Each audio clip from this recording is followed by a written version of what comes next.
features the CSI Dolphins taking on the SUNY-Poly Wildcats. Welcome into the broadcast. I'm Nick Durst, joined today by Chris Notaro in the booth, and we are about to get underway right now as we're ready for first pitch.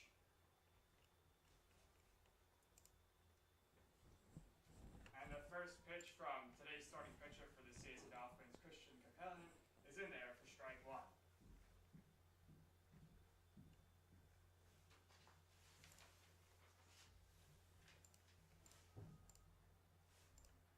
And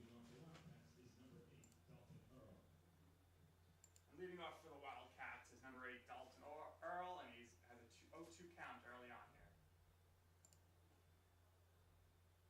And a check swing as that ball almost hit Earl there.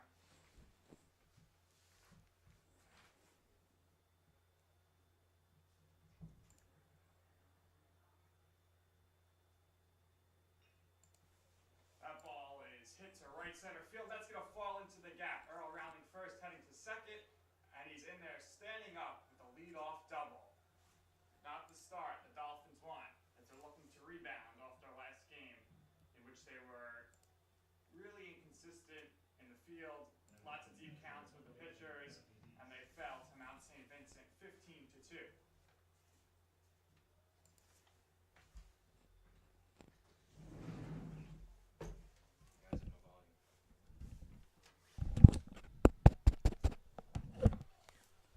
Now batting for the Wildcats, number 11, Bradley Dietz. And we apologize for any audio issues. Once again, we had number 8, Dalton Earl, lead the game off with a double to right center field.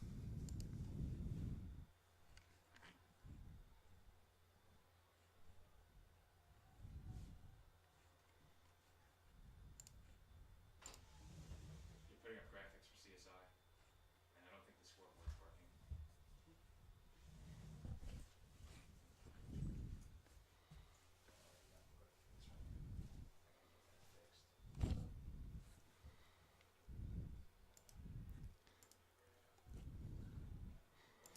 CSI has the corners in, expecting a bunt.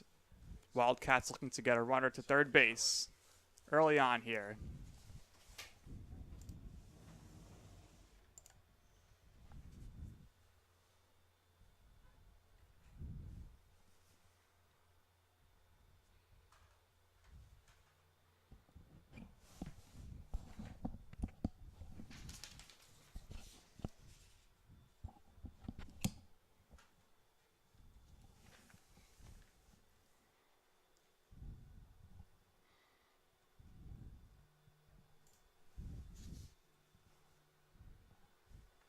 Two on count to Bradley Dietz.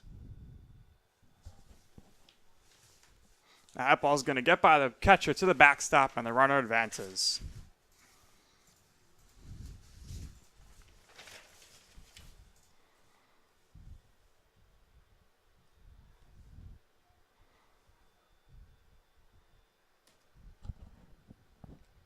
You gotta hope, you're Nick, that doesn't turn out to be the same situation that it was not too long ago, a couple of days ago against Mount St. Vincent, where it was a complete blowout for the Dolphins.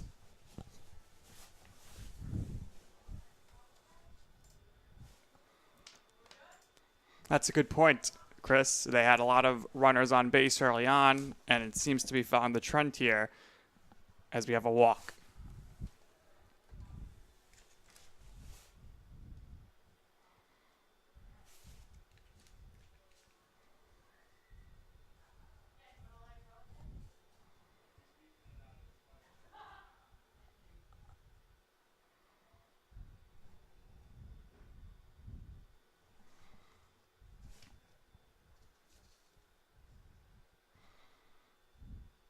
Jake Montrose steps to the plate, and the first pitch is fouled off to third base.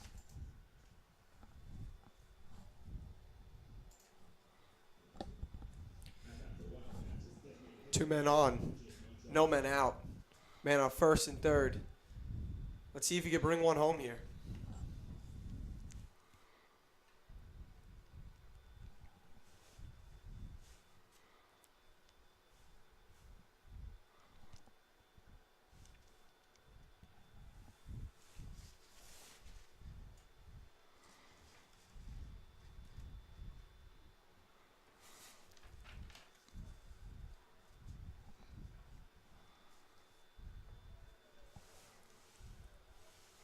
And that pitch is up and in, taken for ball one.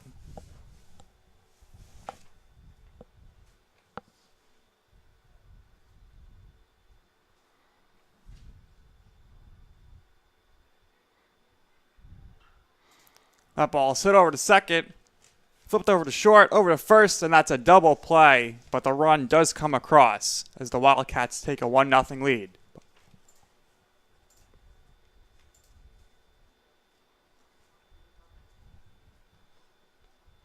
Well, at least there was a little bit better defense there, Nick, because, you know, against Mount St. Vincent, absolutely nothing was going right for them. So maybe that double play will give them the spark they need to really get this last out here and put some runs on the scoreboard when they're up to bat next.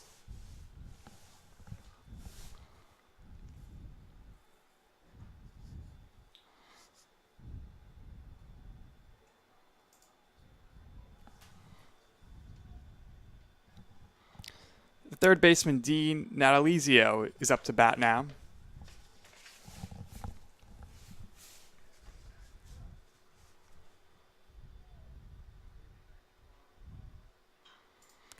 That ball slid over to second, knocked down by Jet. Throw over to first. The throw is not in time.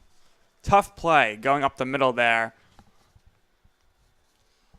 Errors, Nick. This is the exact same thing that was going on against Mount St. Vincent. And, you know, I've been referring a lot back to that game, but there was a lot wrong with what CSI's performance had occurred with Mount St. Vincent. And it seems to be repetitious here against SUNY-Poly. We'll wait for the official scoring on that. Tough play either way. It looks like that's going to go down as a hit. So good hustle there. Popped up to the pitcher, and that's going to end the inning. After the top of the first, it's 1-0 Wildcats. We will be right back after this as CSI comes to bat in the bottom of the first. You make me wear my bike helmet. Taught me never to run with scissors. You tell me to stay away from drugs. To always buckle my seatbelt. And to follow the swimming rules.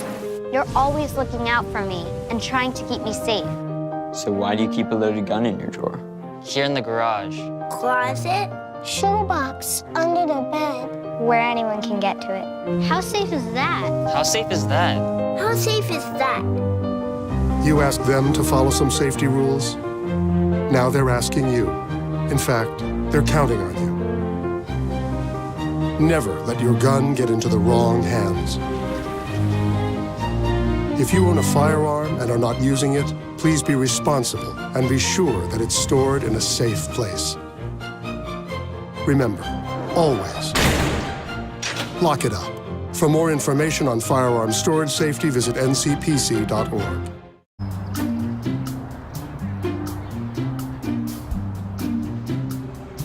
Don't worry, 74 people were picked before me in the NFL draft.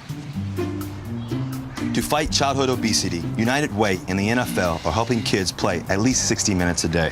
Okay, time for the team obstacle course. Yay! What this place needs is more healthy kids. To get involved or donate, go to unitedway.org/play60. Now I get it.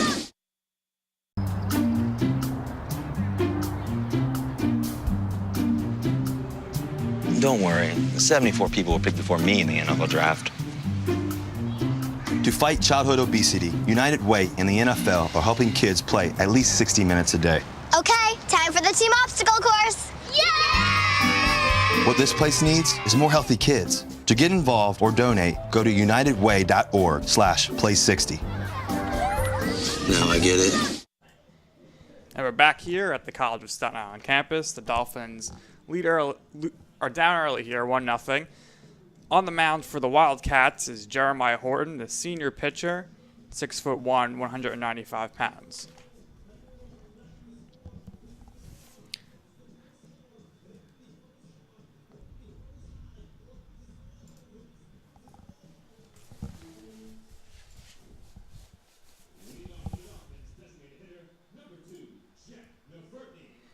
Leading off for the Dolphins, designated hitter number 2, Jet Navertney.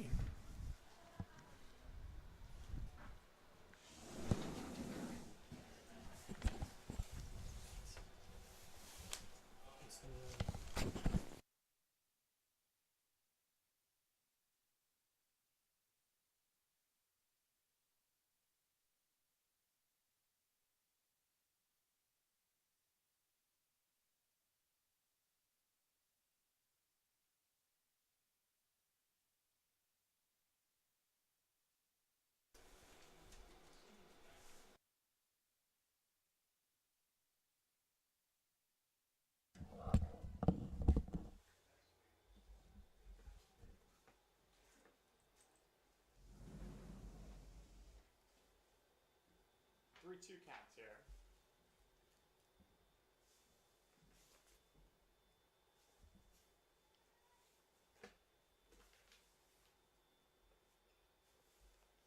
That ball's fouled off.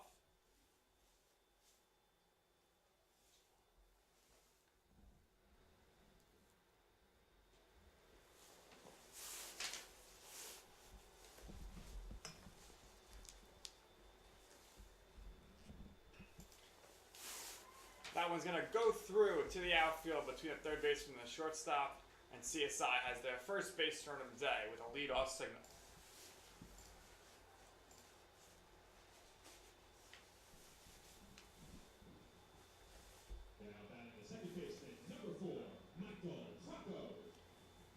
Now for CSI, the second baseman, number 4, Michael Crocker.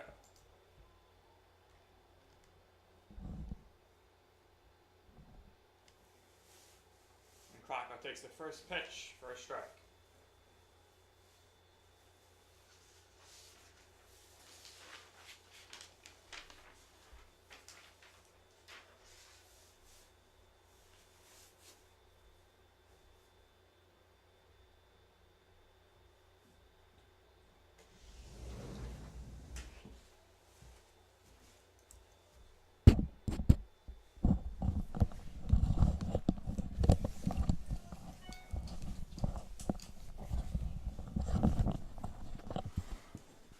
Oh, 2 count here on Crocker.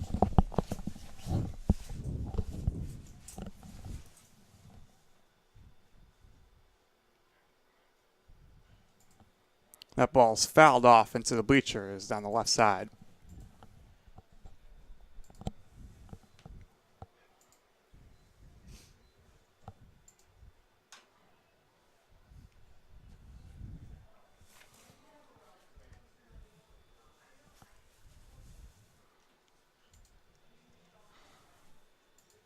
And the 0-2 pitch is fouled back again.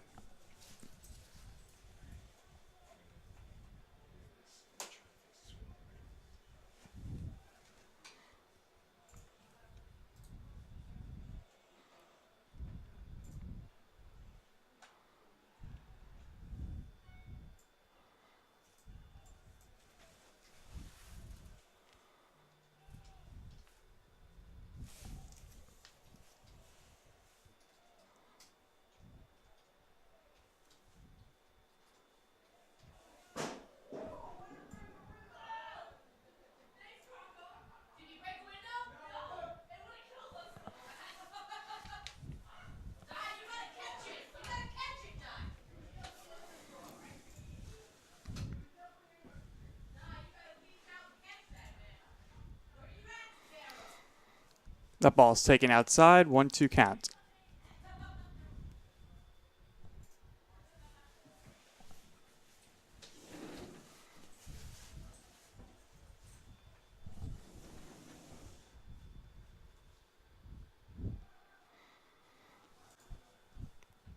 Runner took off there, but that ball's fouled back.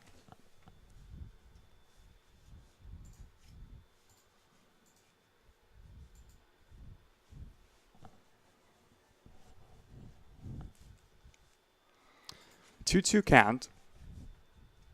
Checks the runner. And that pitch is hit out to left field.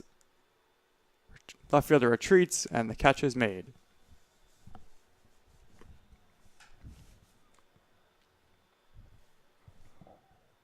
And now batting for the CSI Dolphins is Dominic Castiglione.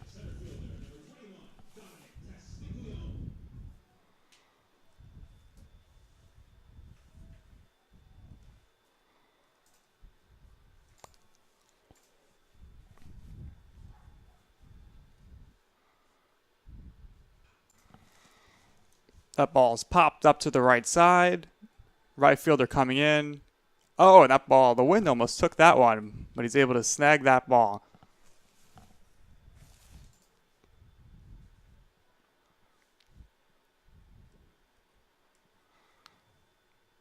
Good job there by the right fielder for the Wildcats. Vanderbeck being able to stick with that ball through the wind to make the catch.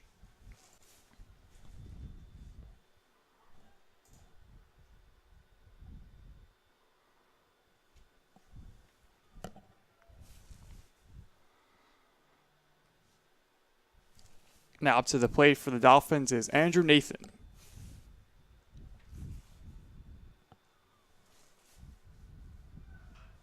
That ball is ripped to the left side. Right through the third base for the shortstop. That ball's going to get past the left fielder. Rounding third and coming home to score is Nubertini. The CSI Dolphins are on the board, and it's 1-1.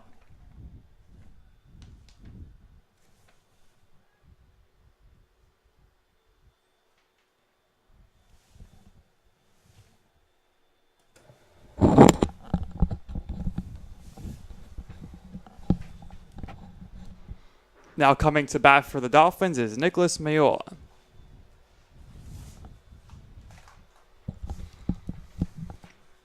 Mayola, the senior mathematics major, was the CUNYAC tournament MVP in 2016 and comes into today's game batting .296 with 8 RBIs.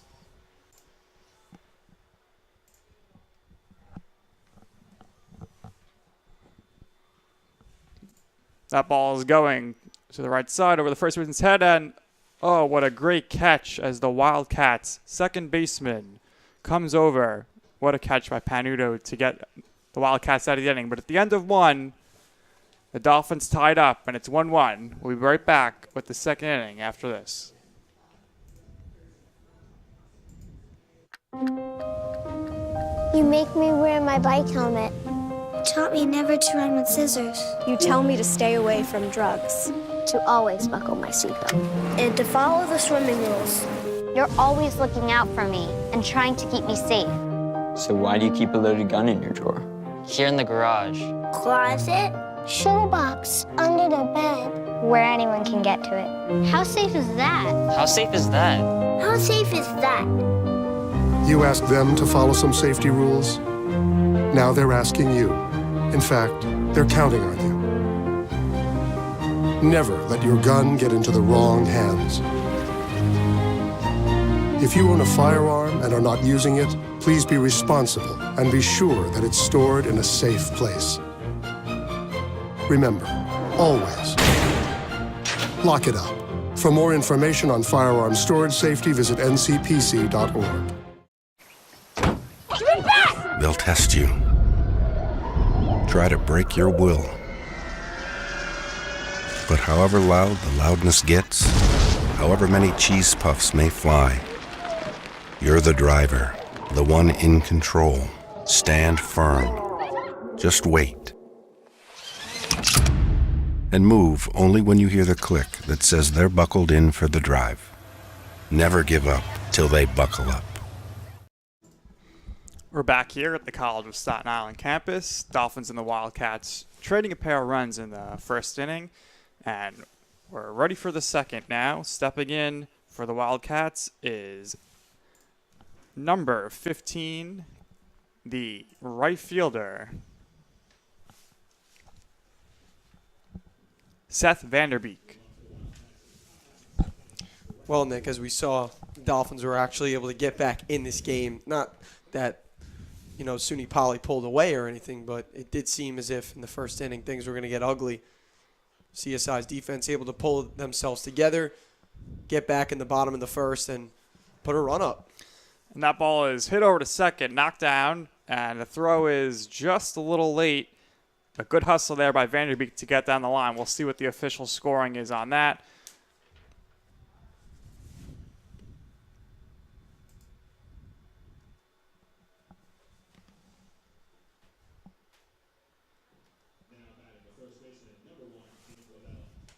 That's going to go as an error.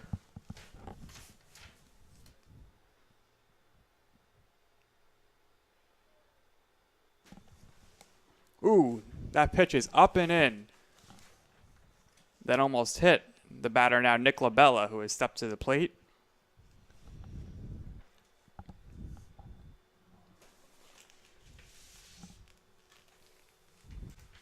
Fouled off to the right side.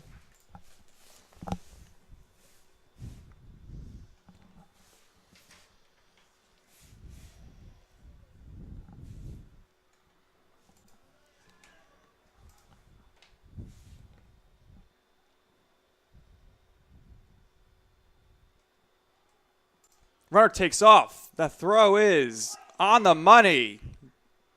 Oh, but the runner gets around the tag there. That's not something you see every day. Chris, what do you think of that play? Well, I think it's a rough day for second baseman Matthew Crocco. You know, when it comes down to it, he's already got 2 errors and just unable to make the tag on a beautiful throw by CSI's catcher. Runner on second here, and there should definitely be nobody on base, so definitely not helping out the pitcher. 2-1 pitch, showing signs of bunting. Pulls back, takes the ball.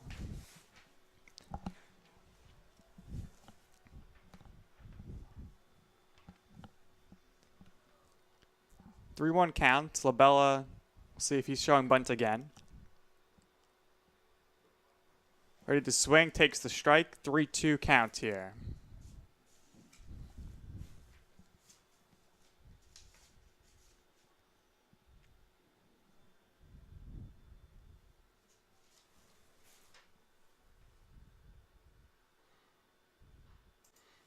That ball is grounded weakly over to shortstop. Third baseman cuts it off, throws it poorly down the line to right field. And that's going to allow the runner to come all the way around from second base to score. And the Wildcats retake the lead 2-1. Just got to get a good glove on it. You know, a lot of drop balls here in the second inning, and it's just, you know, unacceptable where to the point it cost them a run. Once again, errors coming into play here. It's going to go down as an unearned run for Christian Capellan.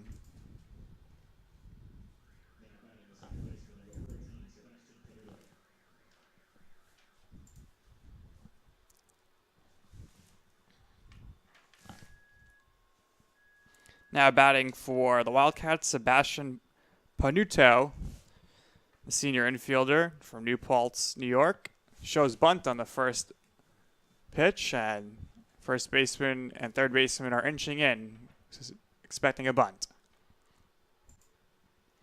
Goes for the bunt again. This time misses on it, and favorable 0-2 count here for the Dolphins.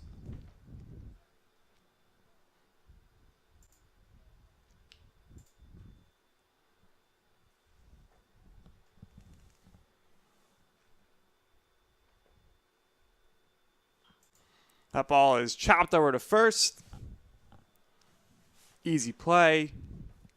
And we have 1 out, but the runner does advance to third base. And Chris, when you want to score runs, moving the runner over is key, and it's always a good idea to hit it over to the first base side when you have a runner on second and less than 2 outs. I couldn't agree with you more, Nick. You know, no outs on the board here. Not a bad idea to take the sacrifice, get that man into even closer to home plate. So well done by the Wildcats. And the center fielder now, Michael Losko, steps to the plate. He's a junior from North Babylon High School. The infield is in, so definitely going to go for the plate here. Showing bunt. Misses on that. That's going to go as a strike. I got to tell you, Nick, Capellan's got to handle that lead on third because he's been taking leaps instead of leads. The ball's hit over to short, checks the runner, throw to first in time. 2 away. Good job to keep the runner there.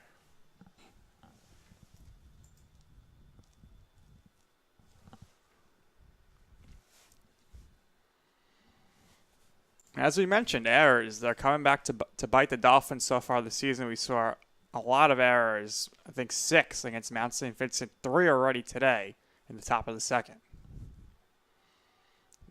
Curveball is in there for a strike. 0-2 count on the batter.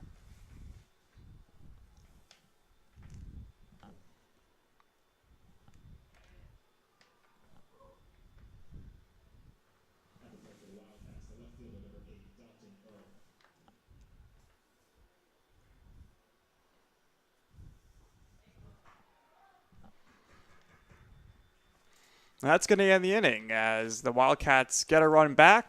Back and forth game so far, 2-1. They'll be back with the bottom of the second as the Dolphins look to tie it up and take the lead once again. You make me wear my bike helmet.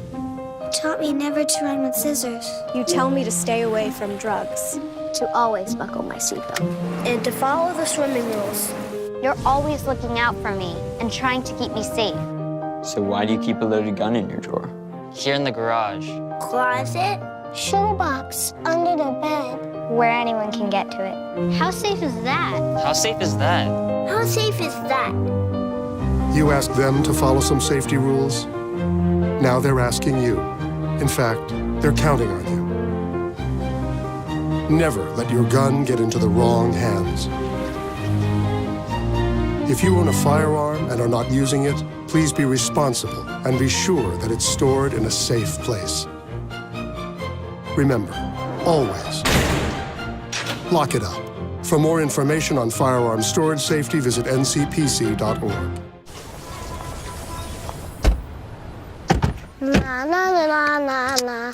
I love you so. I love you. I love you. La la la la. La la la la la la la. We're here. Yay! It's a short drive from your neighborhood to your naturehood. To find a neighborhood park or green space near you, visit discovertheforest.org. And we're back here for the bottom of the second at the College of Staten Island as the CHC Dolphins are trailing early 2-1. See if they can tie it up again. Leading off this inning for the Dolphins is the first baseman, number 22, Stephen Kalika. He's the freshman education major, lefty hitting batter who comes into today batting .292 with 2 doubles and 4 walks.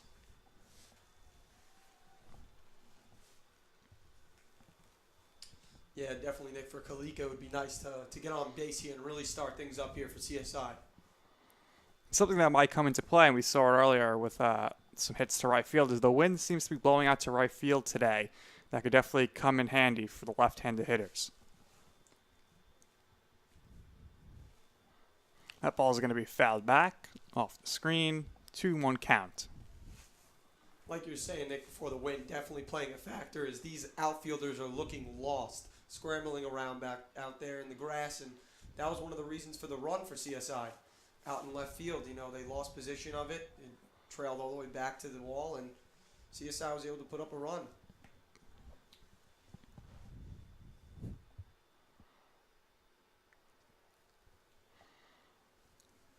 3-2 count now on Kalika.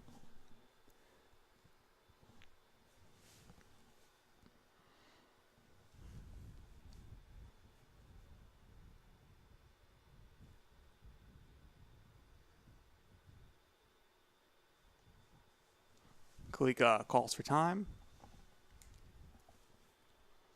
3-2 pitch. Inside, ball 4, and the Dolphins, for the second consecutive inning, have their leadoff batter on base. Listen, it wasn't a hit, but he's on base. And the CSI Dolphins have got themselves a base runner. And now batting for the Dolphins, the shortstop, Michael Ciancio.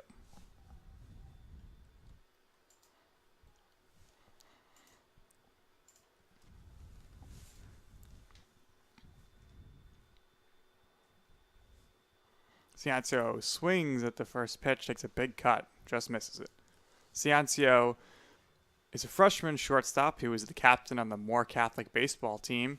Comes into today batting .231, but he does have 5 walks, so he'll look to continue to keep up that on-base percentage.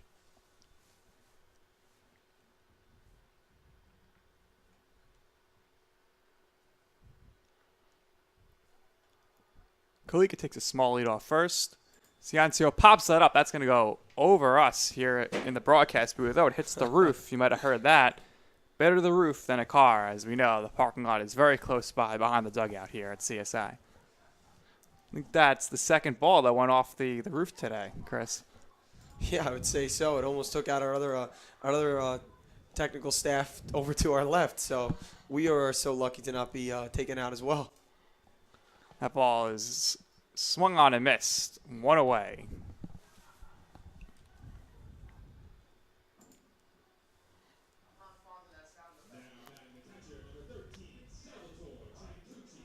Now batting for the Dolphins, the catcher, Salvatore Trancucci.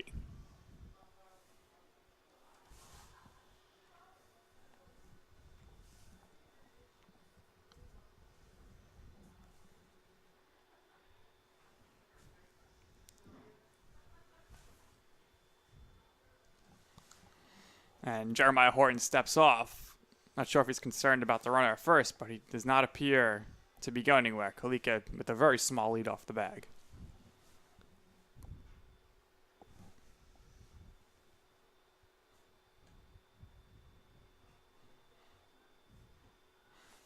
Big cut there by Sal, but no contact made. 1-2 count.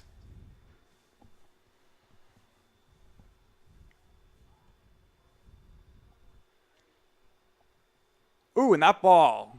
Chris, that hit him in the neck or the helmet? That was definitely the helmet there, Nick. But, hey, now you got two big men. You know, not the fastest base runners in the world, but they're base runners and no outs. Oh, no, actually, mistaken. I'm correct. Myself, we do have one out here, but you got two men on. And Trincucci seems to be totally fine. Take that ball, we believe, off the head, but with the technology today, the helmets have come a long way. A lot of padding in there, so not much of a problem there. And now batting for the Dolphins, the left fielder, Nicholas Falcone. Showing bunt, pulls it back. First baseman comes charging in. So we'll see if the Dolphins do indeed want to bunt the runners over. As you mentioned, slower runners on base now. Might want to get the runners in scoring position. Falcone looking to swing now, and it's a 1-1 count.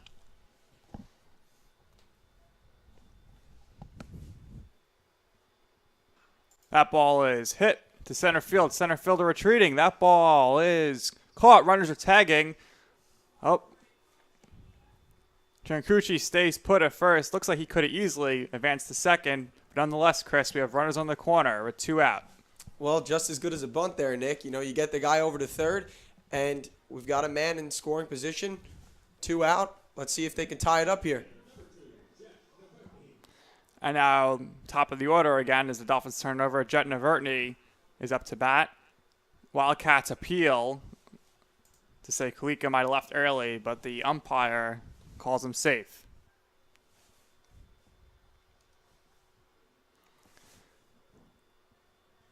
SUNY-Poly pitcher Jeremiah Horton steps off the mound, calls timeout as the defense for the Wildcats rearranges. All right, Horton set to deliver.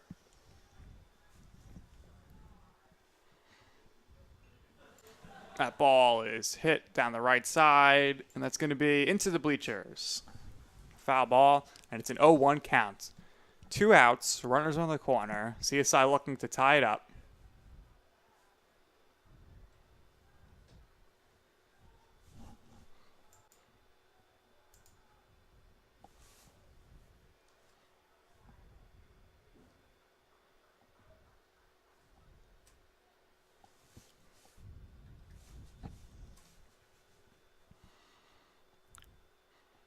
And the 0-2 pitch. Swung on it, missed. Strike 3. That ball was out of the zone. Fooled him, and he was reaching. And that's going to do it for the second inning as the Wildcats maintain a 2-1 lead. We'll be back after this for the top of the third.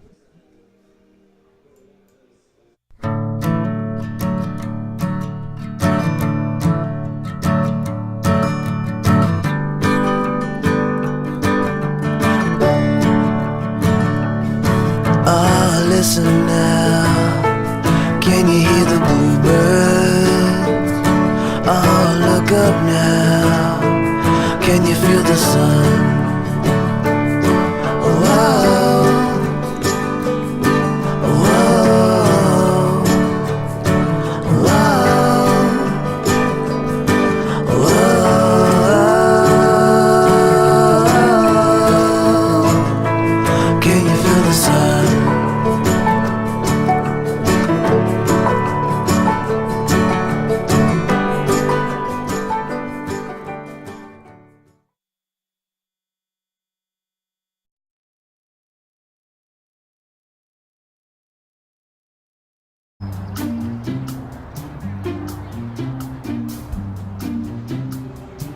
Don't worry, 74 people were picked before me in the NFL draft. To fight childhood obesity, United Way and the NFL are helping kids play at least 60 minutes a day. Okay, time for the the team obstacle course. Yay! What this place needs is more healthy kids. To get involved or donate, go to unitedway.org/play60. Now I get it. And we're back here at the College of Staten Island campus. The Wildcats lead the Dolphins 2-1, and we're ready for the top of the third. And stepping in for the Wildcats, number 11, Bradley Dietz.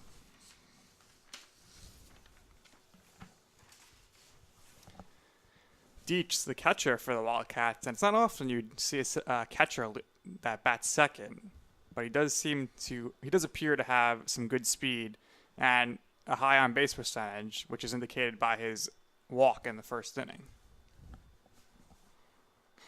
Quickly, though, 0-2 count on the batter.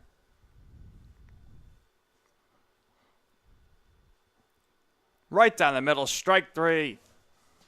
One away here for the Dolphins.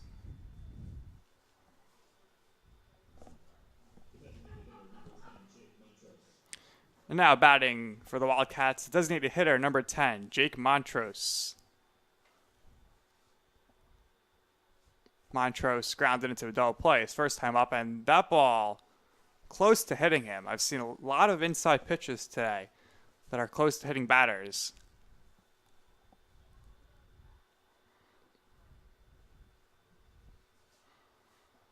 Another ball that's up and in. Definitely trying to back him off here, Nick.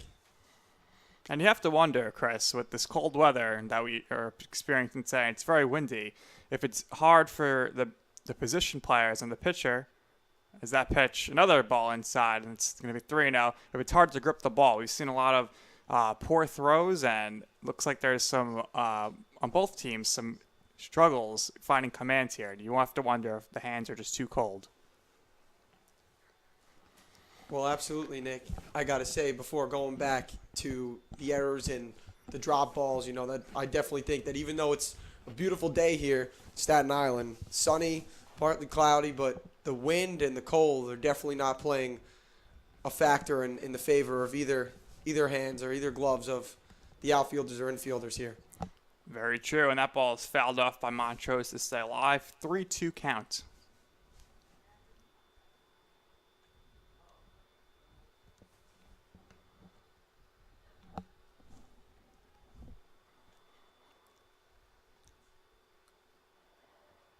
That's going to be taken down and away for ball 4 on the Wildcats. Montrose reaches first on a walk.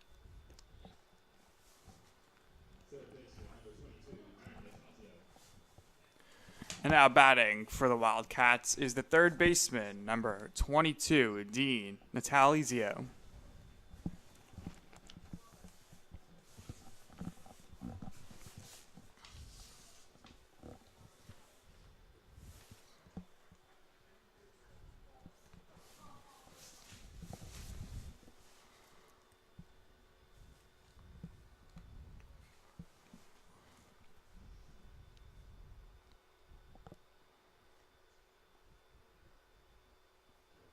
That ball is fouled into the parking lot.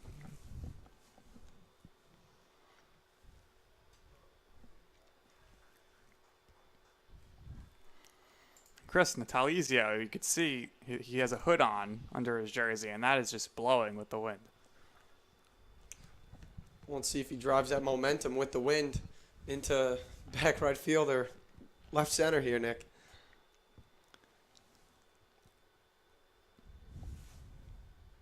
Because even though it is windy, it is cold, it can be used, especially when up at the batter's box, to your favor and just driving it out deep.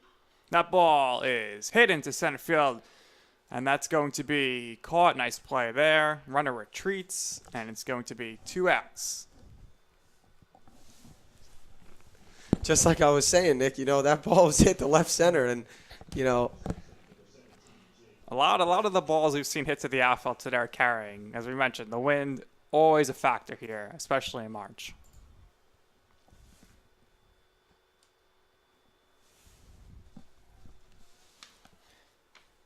And now batting for the Wildcats is Jake LaFerriere.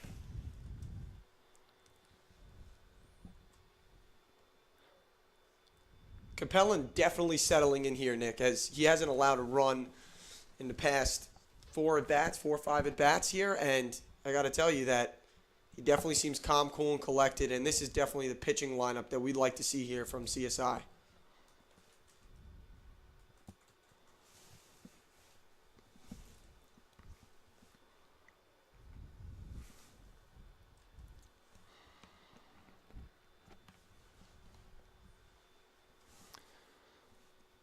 Capellan having a little bit of trouble finding the zone early on in counts here. Once again, 3-0 count. That ball's right down the middle. Batter taking all the way. 3-1. Well, if you see, Nick, just like the last two bats ago, he worked him 3-0, came back 3-2, tried to give him a little bit of a bait pitch. That ball is hit down the right side. Kaliko dives, misses it into right field, into the bullpen. Runner will stay put at first, but now we have runners at the corners. Montrose smartly taking the extra base, and it's first and third here with 2 outs for the Wildcats.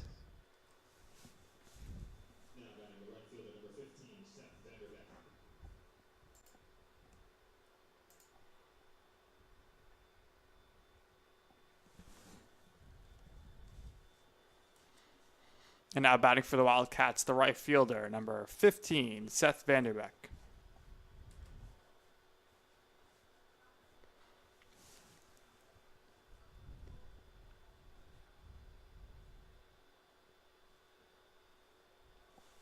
Capellan delivers the first pitch, and that's in there for a strike.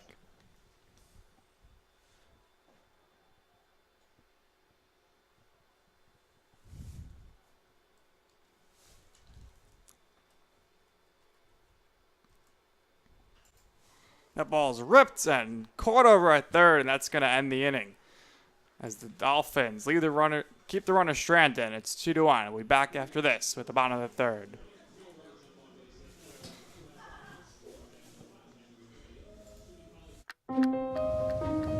You make me wear my bike helmet. Taught me never to run with scissors. You tell me to stay away from drugs. To always buckle my seatbelt. And to follow the swimming rules. You're always looking out for me and trying to keep me safe. So why do you keep a loaded gun in your drawer? Here in the garage. Closet. Shoebox under the bed. Where anyone can get to it. How safe is that? How safe is that? How safe is that? You asked them to follow some safety rules. Now they're asking you. In fact, they're counting on you. Never let your gun get into the wrong hands.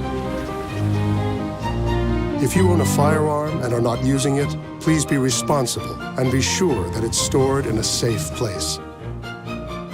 Remember, always lock it up. For more information on firearm storage safety, visit ncpc.org. Morning, Gary. We are GetSchooled.com. You want a college education, don't you? You know you do. That's why we're here. We're free and here to guide you through every step of the way, starting with attendance. Gary, financial aid forms.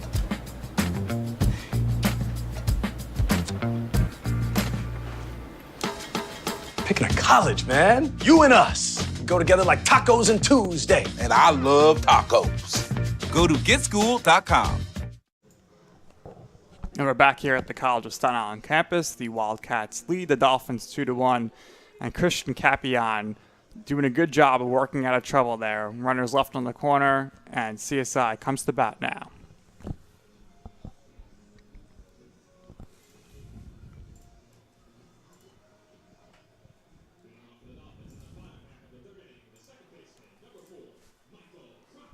And leading off for the Dolphins here is Michael Crocker.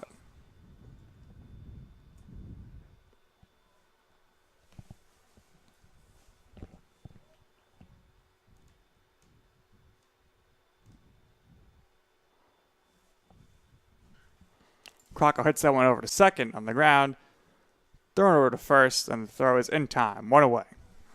You got to respect the aggression here, though, Nick. Just trying to get on base and just knot this game up.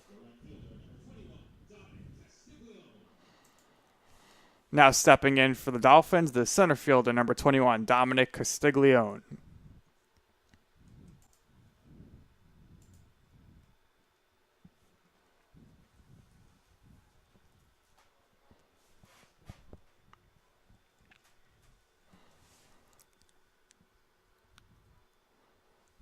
taken for a ball.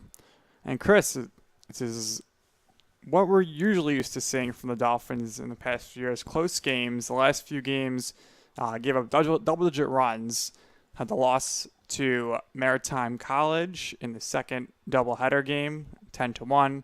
They lost to Keene 11-0, and then that ball is hit up the middle, and that's going to be a base hit for Castiglione.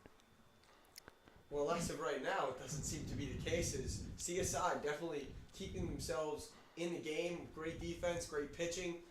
Capion just definitely making a statement here that CSI is turning things around.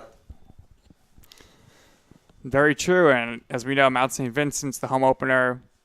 Cold evening, dropped 15-2, and they weren't really able to get runners on base too often. He already in the first 3 innings, runners on base every inning.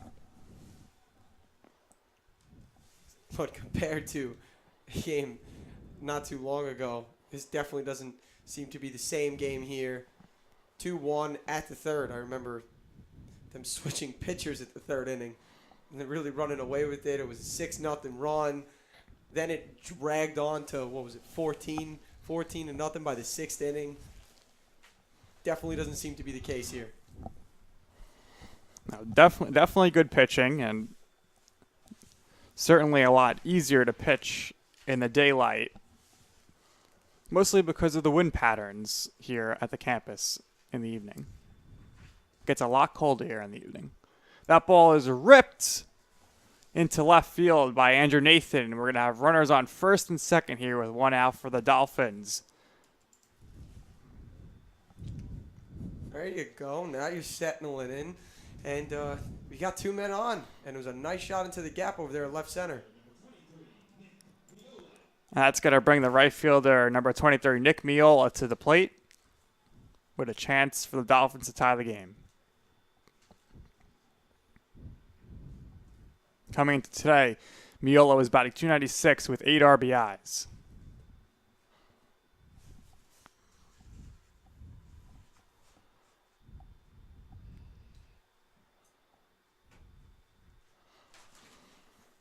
The 8 RBIs lead the team, so this is definitely the guy they want up here to try to tie the game.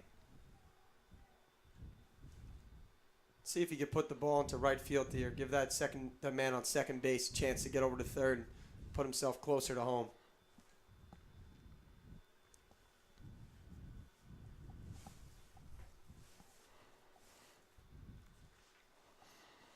One count on Miola.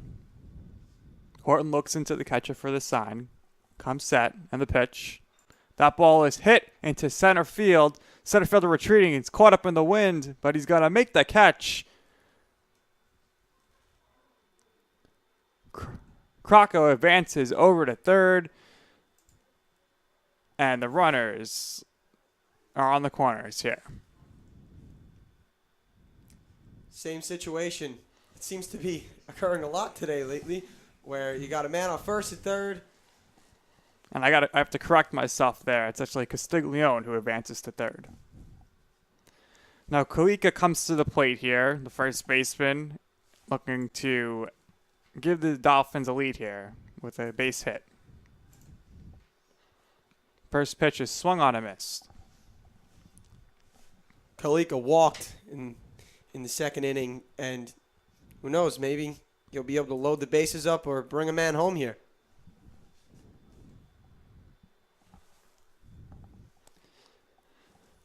And Horton checks on Nathan over at first, throws the ball over. Good idea. Definitely want to keep those runners in check. Don't want them getting any head starts or giving them any chances to score. Nathan looking to get a big lead because anything that's hit into the gap, he wants to give himself the chance to score or at least get over to third. Yeah, well, all you need is a single here, Nick, and the game's tied. So all Kalika's got to do here is put the ball in play and find a home right into the outfield. Fouls that ball back to the left. And the good news is he's making contact. It's no swing and a miss. You know, they might be foul balls, but he's putting them in the right place.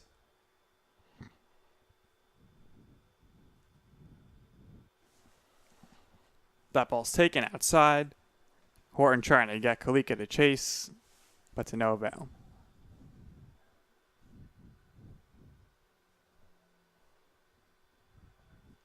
Nathan takes off, running. Ball gets by the catcher. And Castiglione comes in to score. Nathan gets over to second. That's going to be a pass ball.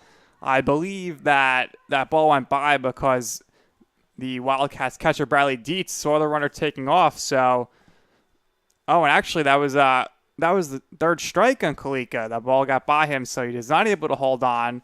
And the Dolphins take advantage, and it's now a 2-2 game as Kalika reaches first on the strikeout as the ball gets by the catcher. And we have runners on first and second here with 2 outs. Definitely not what you want to see here for SUNY-Poly. You know, you got the lead right now. You had the lead. 2-1, 2 outs, 2 strikes on him. You get the strikeout. And that ball is lined into left field. That's going to find a gap. Oh, and it's bobbled out there, but the Dolphins, they take advantage as Andrew Nathan comes around to score, and Kalika gets over to third as Ciancio's base hit gives the Dolphins their first lead of the day and their first lead of the season at home. It's 3-2, and as we were just mentioning, it's not what you want to see if you're a SUNY-Poly. Pitcher Jeremiah Horton cannot be happy. He should have been out of the inning. He struck the batter out, and when things like that happen, that's going to go down as an error for SUNY-Poly. Then the other team always tends to capitalize, and that's exactly what the Dolphins did as they take the lead 3-2. And something different, a change of how the tables have turned, because how many times have we seen CSI's bench come up to the plate, come up to the pitcher's mound and give their pitcher a talking to? Now we got SUNY-Poly coming up there, and I can't even tell you how many times we saw that happen against Mount St. Vincent, Maritime, and it's just incredible to see that this isn't the case for us today. And now batting for the Dolphins is the catcher, Salvatore Trancucci.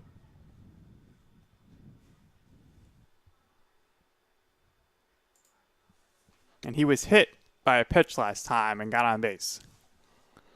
And now once again we have runners at the corner, Chris, at the corners. Yup, same situation. 2 outs, man on first and third. Kalika over at third taking a minor league. Ciancio once again taking a larger lead, trying to get a good jump, so if anything's hit into the outfield, he can at least get to third base. That pitch is taken inside, and that's going to be a strike, and it's a 1-1 count. CSI with a real chance to take a larger lead here. You know, go up by 2, put a man on first and score in position. And Horton making sure that Ciancio is staying close there, checks the runner, and throw to first.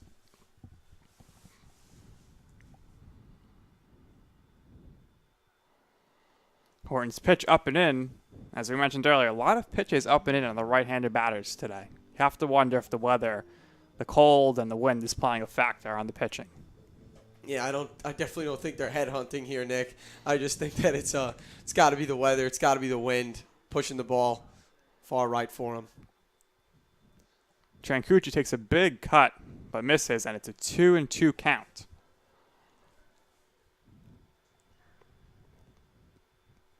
Got to strike while the pan's hot here, Nick. That pitch is also up and in, but that's going to go for a strike. And that's going to do it here for the Dolphins in the bottom of the third. But a good inning as they plate 2 runners and take the lead 3-2. And we'll be back with the top of the 4th inning right after this.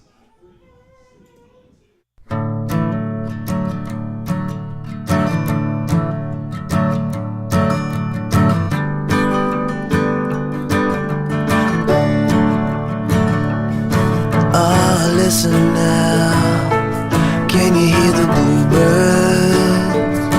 Oh, look up now, can you feel the sun?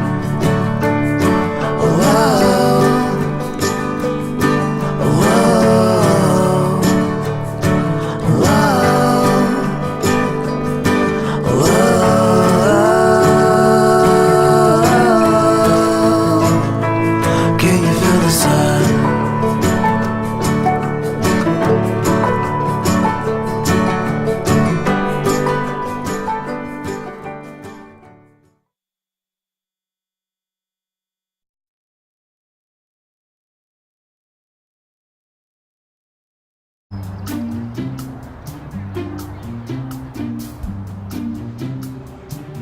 worry, 74 people were picked before me in the NFL draft.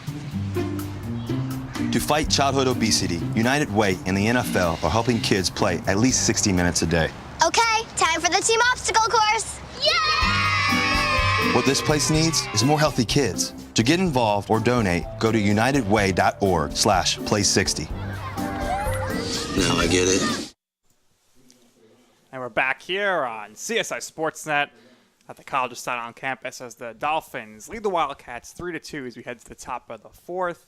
And batting now for the Wildcats is Nick LaBella, and the first pitch is swung and hit back up the middle off the pitcher, and that's going to allow him to reach for a base hit.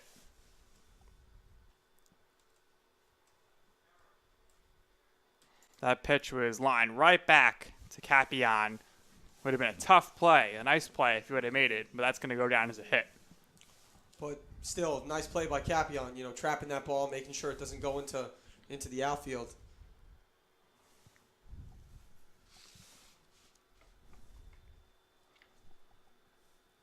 And Sebastian Panuto is now batting for the Wildcats, the senior second baseman.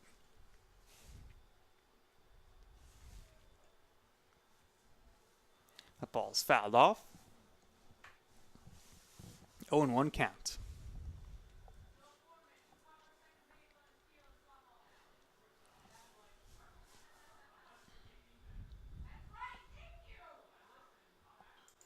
That ball is poked into right center field, giving a chase. That's going to fall in for a base hit. LaBella goes first to third on that, and that's a big single. Runners on first and third once again, Chris, this time with no outs. And it just seems that anytime there's a runner on first and a ball gets hit into the gap, with the wind today, it's almost automatic that the runner's going to advance to third. Yeah, it's definitely not the easiest thing in the world to be able to track these balls down when you think they're going one way and they end up way out of the ordinary in another direction. Center fielder Michael Osko comes in, bunts, and the runner is going to score, so a suicide squeeze works. Losko thrown out at first, but the runner does score, and now there's a runner on second with one out, but the game is now tied 3-3. That's the right move by Nathan. You don't want to take the chance of not getting the out. You see that you're not going to be able to get the guy at home, so take the safe play and get the man out at first. LaBella got a great break there, and by the time that Nathan picked up the ball, he was inches from home plate.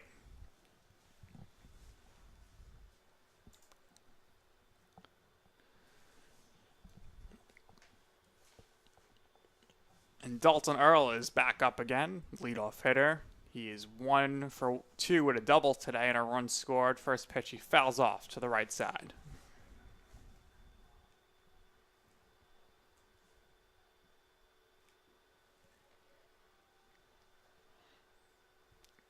Capion fires that second pitch in, and now it's an 0-2 count.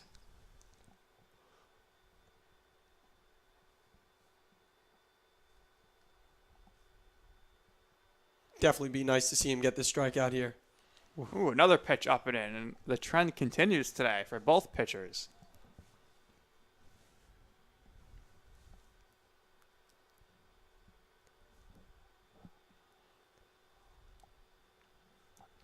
You got a man in scoring position, so just to put Capion at ease, just get this guy out here and work your way into the third out.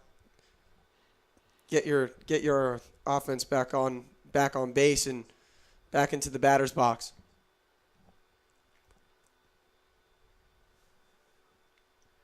Two count here. Capion delivers. Strikes him out. Oh, no. Catcher cannot hold on there. Foul tip. It's going to remain 2-2. Trancucci just cannot squeeze that one. And Earl will stay alive.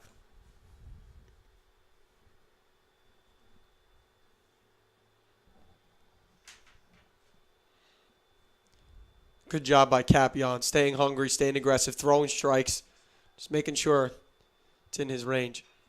Capion delivers the pitch, and it's hit into left field. Falcone's throw to the plate is cut off. And the Wildcats take the lead once again, 4-3. Very back and forth game so far today, Chris.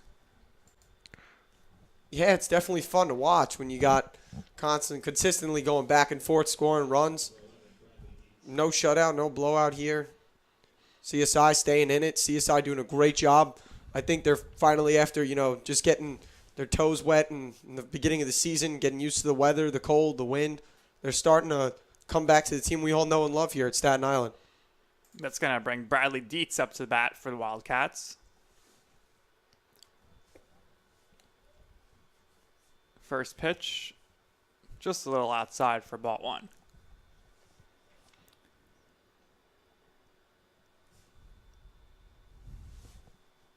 Dietz so far today walked and struck out once.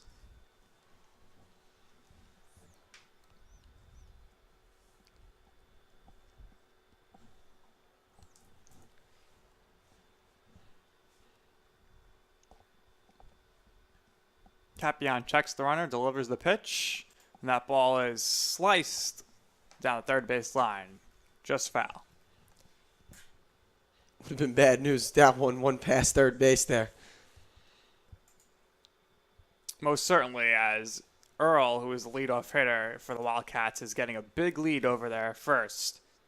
And he has a lot of speed and definitely would have been able to get around to third. That ball is hit to the right side. That's going to go into the outfield there. Earl goes from first to second, and Dietz is on board with a single.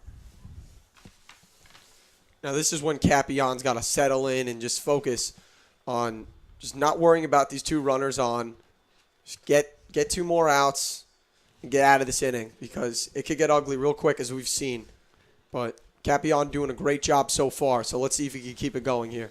Capion, who is the ace of the staff, was the CUNYAC pitcher of the year in 2018, has struggled a little bit this season in 4 games and 2 starts. He came into today with a .697 ERA. Delivers the pitch that's popped up to right field, and that ball is going to be dropped. We have another error, but that's wind-aided. And unfortunately for the Dolphins, Castiglione was not able to grab that one. That's going to load the bases up. Not what Capion wants to see. And once again, he is in trouble here, but error-aided. That's the 4th error for CSI today. Yep, it's got to be the Colt here because it's just an unnatural amount of drop balls by both sides, on both sides of the mound. And, Capion doing the right thing, forcing the batter to hit it into back right field. And, just the wind and the cold playing a huge factor here. And that ball is ripped into right field. Oh, and it's going to get by Castiglione, who slides. That ball's going to the fence. 1 run's in. 2nd run is in. 3rd run is in. And that is going to be, we'll see if it's a triple or if it goes down an error as the Wildcats pile on here in this inning. Once again, the wind playing a major factor.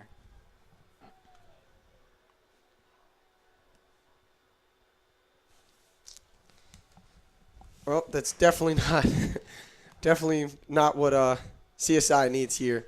And Dean Natalizio, whether it goes down as an error or hit, did exactly what he had to do, and he brought every run in.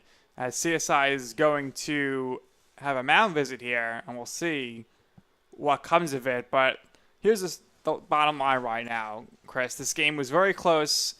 We had, unfortunately, the error, the dropped ball by Castiglione, and now the next pitch, the Wildcats capitalized. Previously, the Dolphins capitalized when the Wildcats made an error, and that's coming back to bite the Dolphins right now. And Capion struggling to get out of this inning now. It's 7-3. There's only 1 out, and the Dolphins are going to bring the infield in to get the play at the plate. And now batting for the Wildcats, number 17, the shortstop, Jake LaFerriere.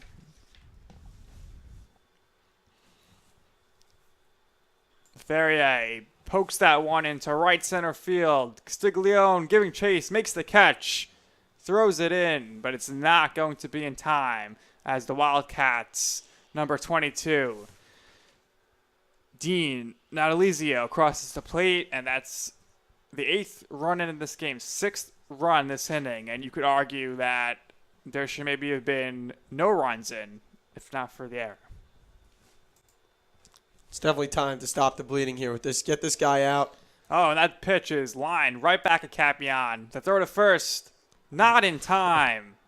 A little lackadaisical there with the throw, and the runner reaches safely. Good hustle there by Vanderbeck to get down the line. Yeah, at any given, usually routine play, that's an out, but his hustle got him over there and got him safe. Nick LaBella steps up to the plate now, the first baseman for the Wildcats. He is 1 for 2 on the day with a run scored.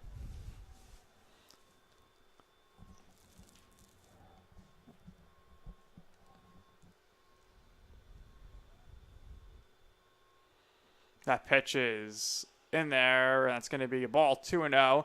And Chris, you don't want to fall behind early in these games, especially like today with the doubleheader. We need to remind our viewing audience that in doubleheaders, the teams only play 7 innings. So it's getting late early here, halfway through the game almost here, as that pitch is in there for a called strike. Yeah, absolutely, Nick. You don't want to lose that morale. You know, it's only 7 innings, and, you know, we're almost halfway through the game here as that's tipped foul. But to be honest, CSI down 3-8, got to put something together coming up to bat. Hopefully they can get this out, stop the bleeding, and get their momentum back, really. Get back to where they were, you know, really, they took the lead 3-2. That ball is lined up the middle. Ciancio steps on second. Was looking to throw to first, but he steps on second. That's going to end the inning here, but not before the damage is already inflicted, as the Wildcats, thanks to an error, are allowed to score 6 runs this inning, and the Dolphins will be looking to fight back in the bottom of the 4th right after this.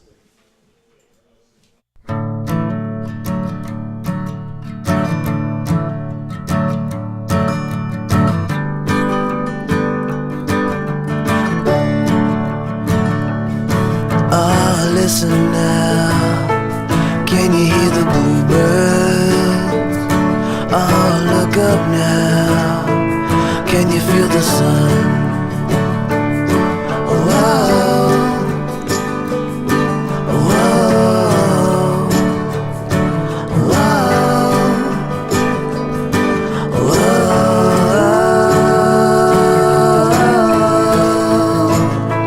Can you feel the sun?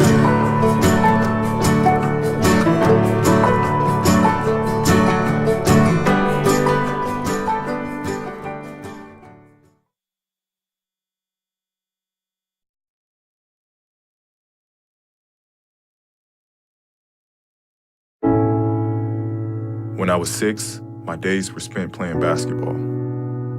When I was 6, my dream was to make it to the NBA. When I was 6, my mom had a stroke.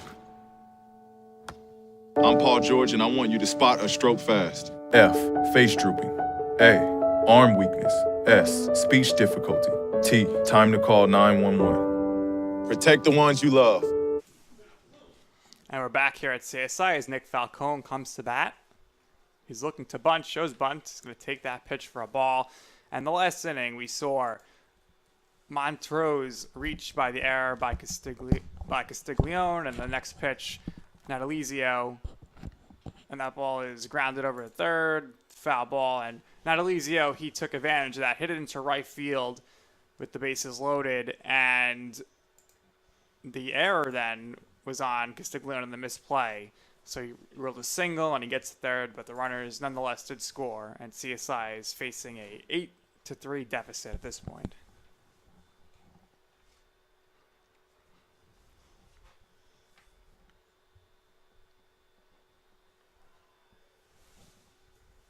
Falcone takes that pitch, and it is now 2-1 count. And right now, Chris, what the Dolphins really need to do is just get runners on base. Absolutely. Get the ball rolling here. And hopefully Falcone, can do that. What we've seen all day is just hit the ball in the air and anything could happen because the wind is very crazy here today as that ball is fouled right off the screen in front of the Dolphins dugout. Couldn't agree with you more, Nick. Just put the ball in play. Let these outfielders and these infielders make the mistake, but you definitely don't want to go in there saying that you didn't go in there swinging and you didn't go in there aggressively. That ball's going to be fouled back right over our heads here in the broadcast booth, and we are directly behind home plate.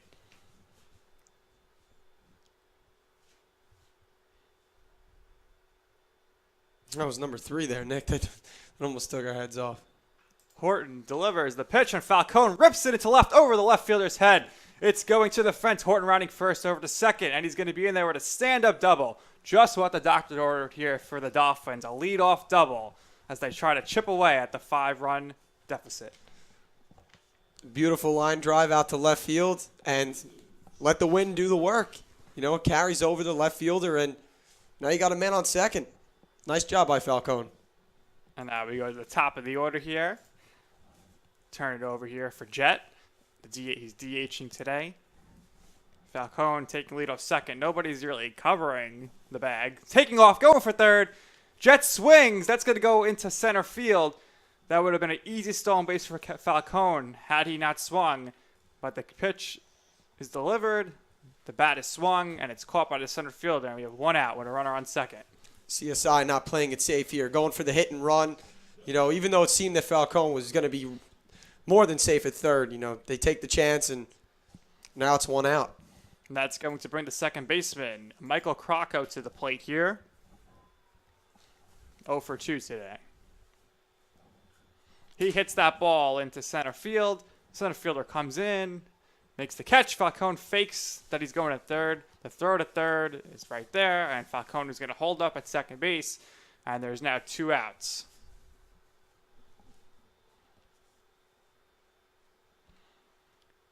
Horton working around trouble here, leadoff double, and every inning so far he's had runners on base. He's giving up a hit to the first or second batter or walking, and he's really pitching well, getting around it.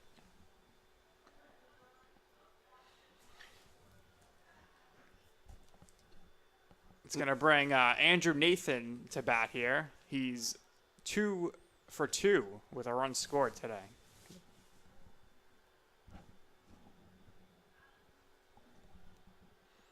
Correction, Castiglione is batting, and he's 1 for 2 with a run scored today. Well, you can see CSI definitely sitting back a little bit more. Now you got 2 outs. You don't have a lot of power to play with here, so definitely like to see Castiglione bring Falcone home and put him in a little bit more, just decrease the deficit. Take it one step at a time here. That pitch is in there, and that's going to be strike 2. 2-2 on Castiglione.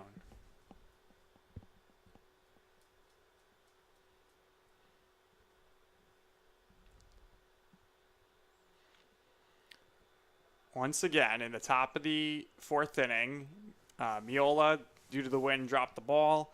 That allowed the runners to reach safely, load the bases, and the Wildcats did capitalize on the next play where they hit it into right field. Miola misplayed it, went to the fence, and it cleared the bases. Castiglione takes it high and outside. It's ball 4. Runners on first and second here now with Andrew Nathan coming to bat. He is 2 for 2 on the day.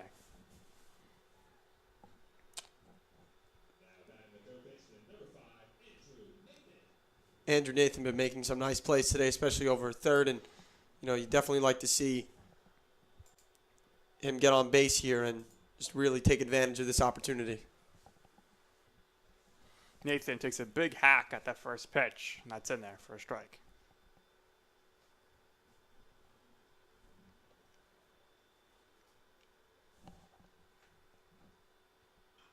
Hits that ball on the ground to short. Shortstop flips over to second base, and Panuto steps on the bag, and that's going to end the inning. The Dolphins unable to get any runs across despite a leadoff double by Falcone.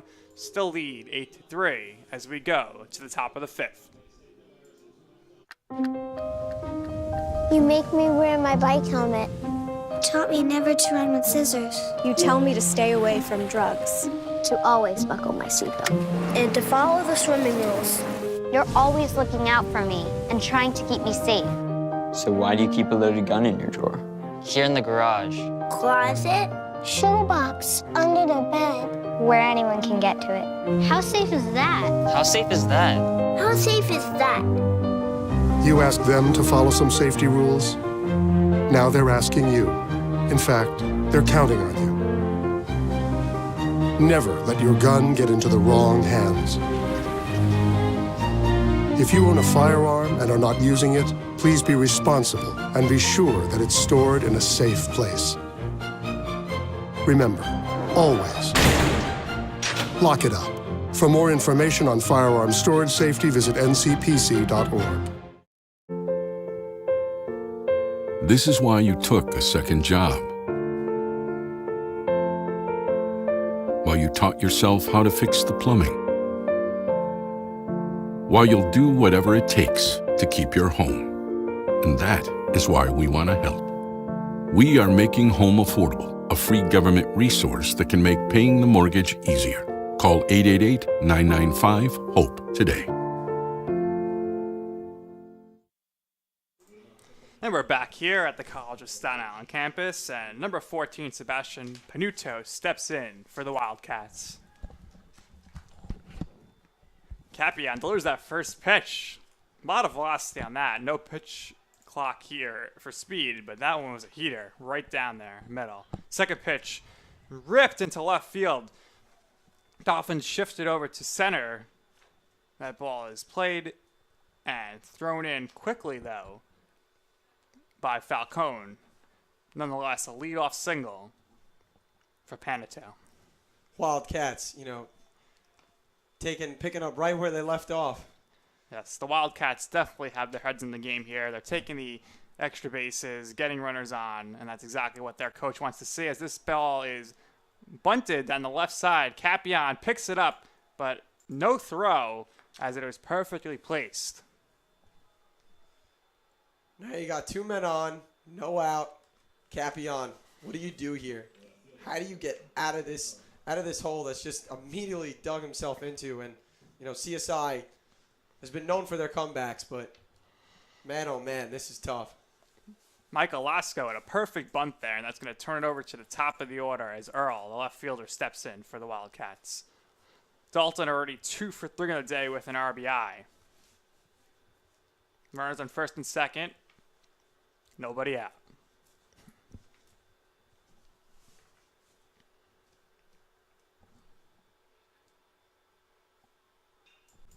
That ball is hit to the shortstop. Cianci knocks it down, but it gets away.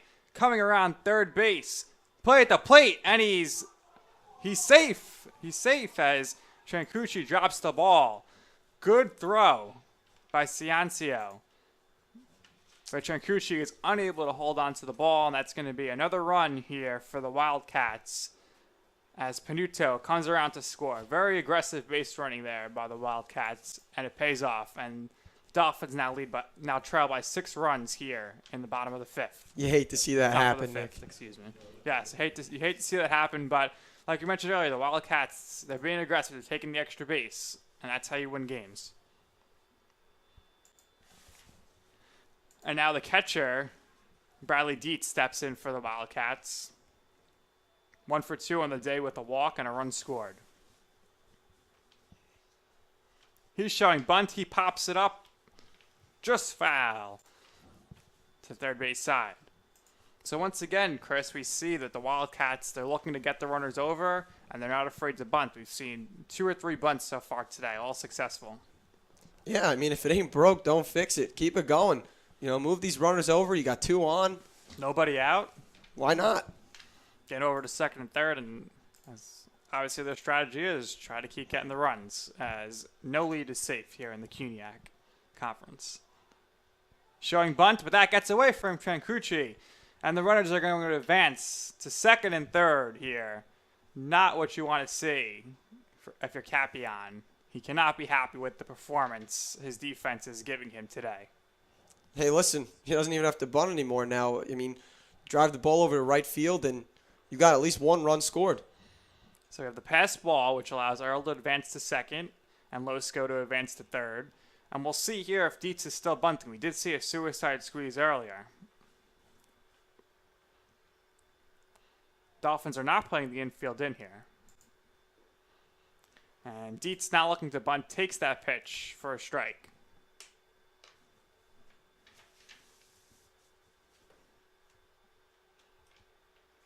Dietz can be aggressive here if he wanted to be. You really got nothing to lose. You're up by 6 and could swing away. Hits that one into right field. We'll see if that's caught. That's going to score a run most likely. The ball is caught by Miola. He throws home and it's cut off by Kalika. And the run does score. So Earl scores there. And it's now a 10-3 lead for the Wildcats as Losco advances to third on the sac fly. You got to think here, Nick. Do you keep Cappy on the mound? Do you switch it up? And we do see some action in the bullpen there for the Dolphins. Someone is warming up. I believe it is Joseph Tita. Capion delivers. That ball is hit to shortstop. Ciancio grabs it. The runner is going to score, throws it to first, and Montrose is out. But again, the runner does score. And as you mentioned, being up by a lot of runs allows you to be aggressive, Chris. And once again, another runner crosses the plate for the Wildcats.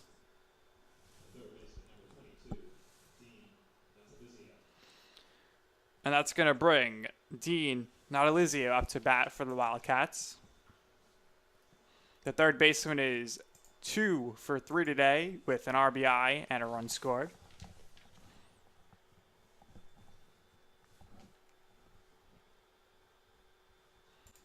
That ball is popped up. Kaliko giving chase, but that is going to fall right in front of the Wildcats dugout.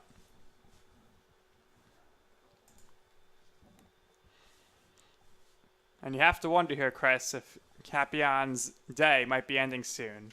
This might be his last batter, as it appears that the bullpen is ready to go, and we may have a new pitcher soon.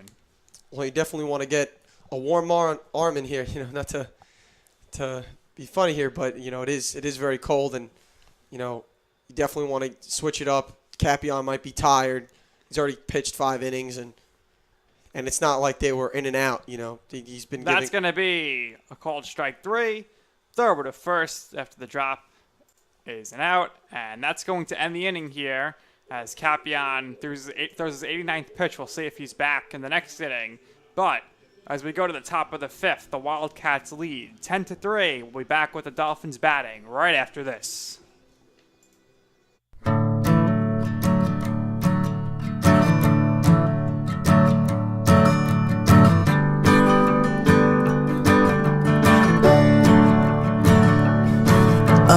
Listen now, can you hear the bluebirds? Oh, look up now, can you feel the sun? Whoa, whoa, whoa,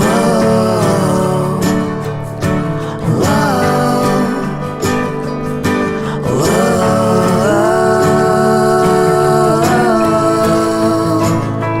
Can you feel the sun?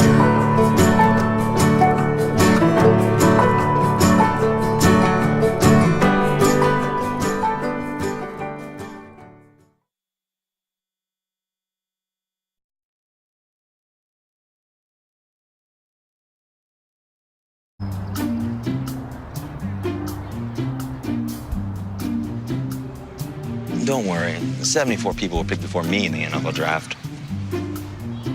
To fight childhood obesity, United Way and the NFL are helping kids play at least 60 minutes a day. Okay, time for the team obstacle course. Yay! What this place needs is more healthy kids. To get involved or donate, go to unitedway.org/play60. Now I get it. And we are back here on CSI Sportsnet, the home of the Dolphins of the College of Staten Island. And here we are in the bottom of the 5th. The Dolphins trail the Wildcats 10-3. And we'll see if they're able to make a comeback here, as Jeremiah Horton has been locking down the Dolphins so far today, has not surrendered a run since the 3rd inning. you know, it seemed to be the case for the CSI Dolphins as well here, Nick. But to be honest with you, Wildcats pulling away 11-3. And I hate to see this happen for CSI, but, you know, if they don't pull it back together and get it together for this 5th inning, it can get real ugly. That's for certain as Nick Miola steps to the plate here, the right fielder. The good thing is, Chris, that you don't have to wait too long to play again. As this ball is popped up to the shortstop and LeFerrier makes the catch, 1 away. They'll be playing about 30 minutes after this game ends. This is the second game of the doubleheader. So make sure you stay tuned here on CSI Sportsnet. You don't even have to leave the stream. You'll stay right there. We'll take a break in between games, and we'll come back and get you ready for the second game of this doubleheader. Kalika, the first baseman, has already gotten on base twice in his last 2 at-bats. So definitely the guy you want up here. You know, light the fire here for CSI and get a rally going. You know, I'd like to see CSI in that dugout get their rally caps on and, you know, put some runs up and get back into this game. And Kalika, he's a freshman, education major, came in today batting .292 with 2 doubles and 4 walks, and he does get on base quite often. That's what you want to see. And again today, he did walk again. He also struck out, but he was on base, and that's exactly what the Dolphins want to see from their young freshman players, the ability to get on base. That ball is taken up and in. Almost hit Kalika there. And just like we were saying before, just put the ball in play, you know, hit into the outfield, you know, make the fielders make the mistake. I can't stress it enough about how important that is, especially with this wind. That's for certain. And Kalika once again walks, and another inning where the Dolphins starting things off at a runner on base. And that's, again, the 3rd time that Kaliko gets on base. And like I said, start the spark, you know, get people on base, start to score runs, and get things going here. That's got to bring Michael Ciancio to bat here. And in his last at-bat, he had a single, and he did drive in a run, and he fouls this ball off his toe. Seems to be okay.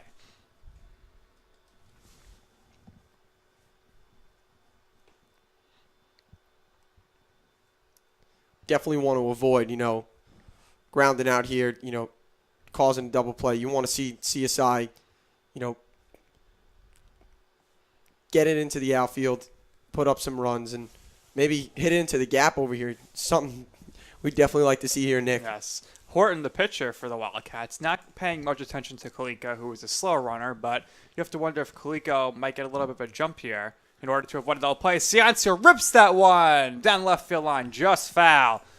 That might have got a runner in there. That would have been a close play to see if Kaliko can get around there. But as you mentioned, maybe Kaliko should be looking to get a bigger lead here to avoid the double play.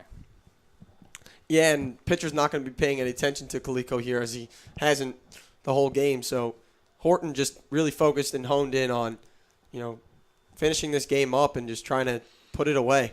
Ciancio takes that ball outside, 2-2.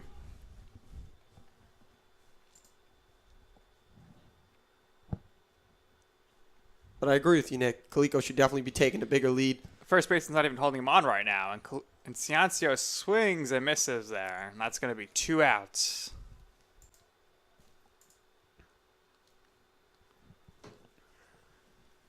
The catcher, Salvatore Trancucci, coming up to plate to bat here.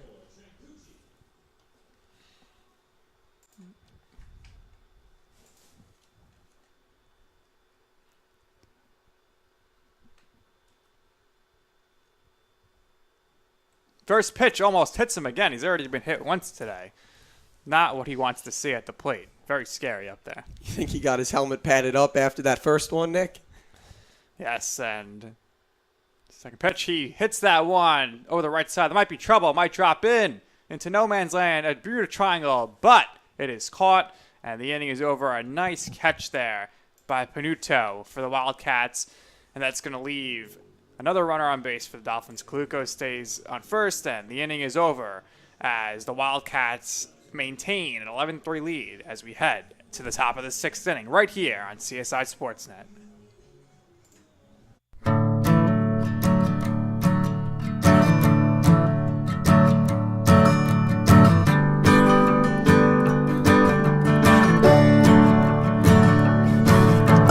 Listen now, can you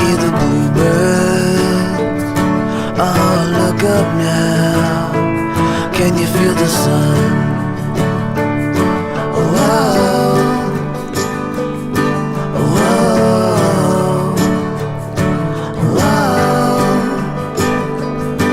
Oh,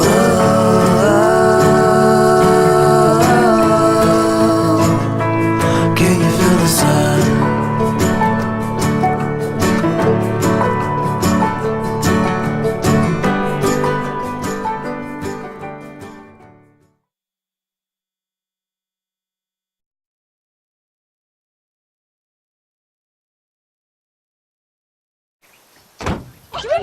They'll test you, try to break your will.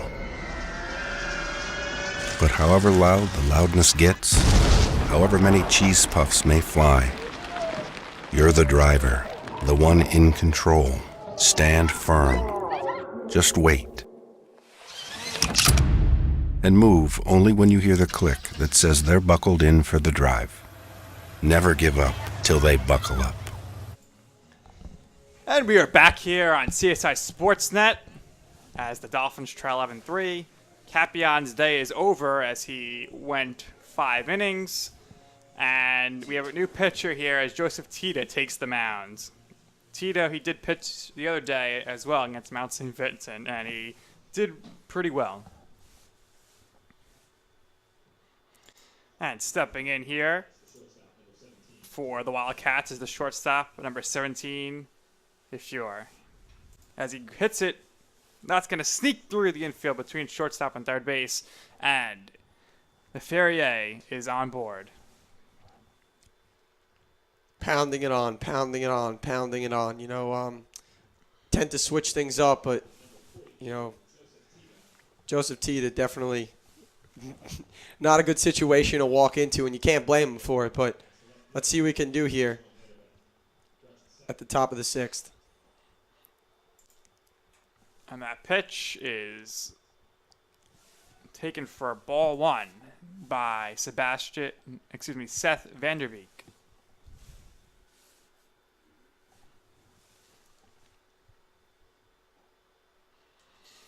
Vanderbeek, 1 for 3 on the day with a run scored. And in fact, Chris, everyone in the Wildcats lineup except the DH Jake Montrose has gotten a hit. And this one is popped up. Kaliko calling for it. Oh, and that wind almost took that one away too, but he does make the grab. 1 away. Yeah, I definitely wouldn't want to be out there trying to catch fly balls right now, Nick. Definitely the difficulty has been enhanced just a little bit. For sure. And Jake LaFerrier, who is on first right now for the Wildcats, he's looking to do what everyone else on his team in the starting lineup has done so far, and that is score. So pretty impressive that 8 of the Wildcats batters have come around to reach the plate.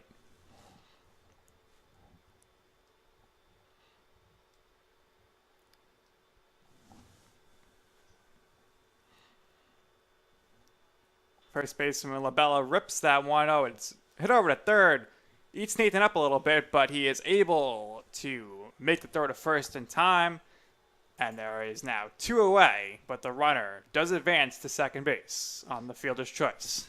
Nice job again by Nathan. You know, he's really been doing a great job out there, staying with it. You know, bobble the ball, but you stay focused and get the guy out at first. That's going to bring Sebastian Panuto up to the plate. The second baseman is 2 for 2 today with 2 runs scored. 2 for 3 with 2 runs scored. Not a bad day.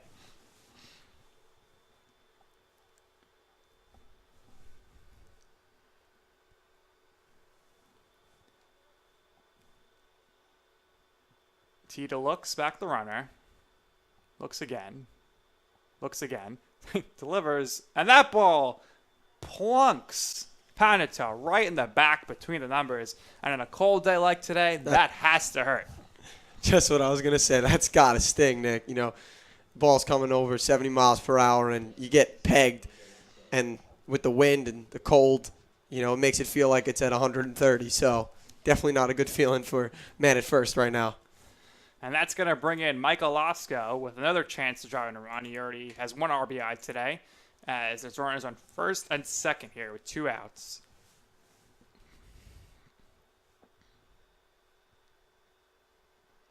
First pitch taken for ball 1.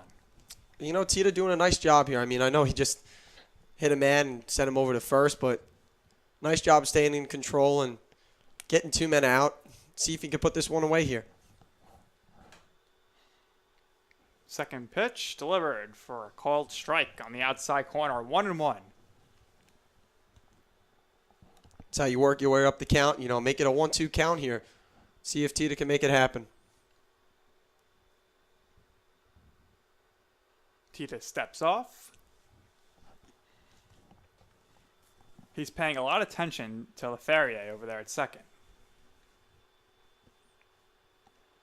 And I don't blame him. You know, guy's taking 100 feet off second base, so definitely want to keep that in check. And as we mentioned earlier, Ferrier, the only Wildcat runner not to cross the plate today, so he might be looking to do all he can to score.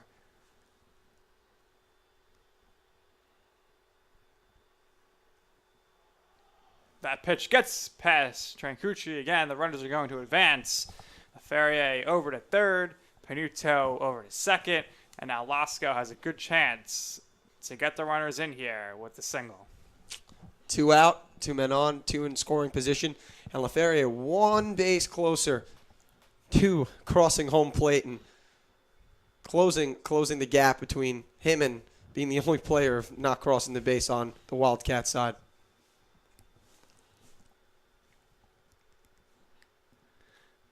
Tita set to deliver. That pitch is, it appeared to be ball 4. So did Lasco. He thought the same thing, but that's going to be called a strike, and it's a 3-2 count.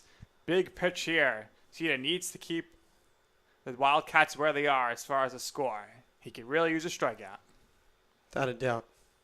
That ball is swung on and missed. Strike 3. Tita comes in, no runs allowed. And we haven't been able to say that for a few innings. But the Wildcats do maintain an 11-3 lead as it's getting late here for the Dolphins as we head to the bottom of the 6th inning right here on CSI Sportsnet. You make me wear my bike helmet. Taught me never to run with scissors. You tell me to stay away from drugs. To always buckle my seatbelt. And to follow the swimming rules. You're always looking out for me and trying to keep me safe. So why do you keep a loaded gun in your drawer? Here in the garage. Closet. Shoebox. Under the bed. Where anyone can get to it. How safe is that? How safe is that? How safe is that? You asked them to follow some safety rules. Now they're asking you. In fact, they're counting on you. Never let your gun get into the wrong hands. If you own a firearm and are not using it, please be responsible and be sure that it's stored in a safe place. Remember, always lock it up. For more information on firearm storage safety, visit ncpc.org. Morning, Gary. We are GetSchooled.com. You want a college education, don't you? You know you do. That's why we're here. We're free and here to guide you through every step of the way, starting with attendance. Gary, financial aid forms.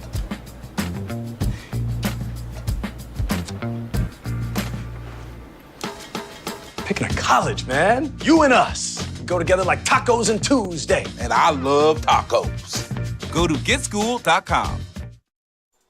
And we are back here on CSI Sportsnet as we go to the bottom of the 6th as the Wildcats are beating the Dolphins 11-3. Falcone steps up to the plate for the Dolphins, looking to bunt on the first pitch, pulls back for a strike 1. And Jeremiah Horton still on the mound here for the Wildcats. He's up to 94 pitches so far. We'll see how far they push him after this inning. Yeah, well, the only problem Horton really had was when, team gave him a talking to, and I believe it was in the 3rd inning, and he seems to have been lights out ever since that moment. Right, earlier when they did give up runs, there was some errors, and in fact, all the runs CSI scored today were based on errors, and Horton has given up 0 earned runs. He's given up 6 hits, he's walked 3 batters, and he's struck out 5, and he's looking to add to that tally here with a 2-2 count on Falcone. But you got to respect, TSI's effort here, trying to get back into the game. They are putting their guys on base, and it's definitely not easy coming up from a an 8-run deficit, but you got to respect CSI for putting in the effort and doing the best they can. And Horton blows away Falcone there, and that's going to bring up Jeff Novotny. Novotny is 1 for 3 in the day. He has also struck out, so 6 strikeouts now for Horton. First pitch is swung on and hit to center field, and that is going to be caught. Not much factor the wind was there on that one. No, he definitely didn't see the ball carry there. I mean, we've seen from time to time the ball drift left or right, but that one stayed center. And that might have been the easiest catch Lasko had to make today. That was essentially right at him. And if you look at the flagpole right now, it's not really blowing. I'm sure the wind is going to pick up again, but not much wind playing into the equation at this point as we have Michael Crocco stepping to the plate. 0 for 3 today, looking to get on base.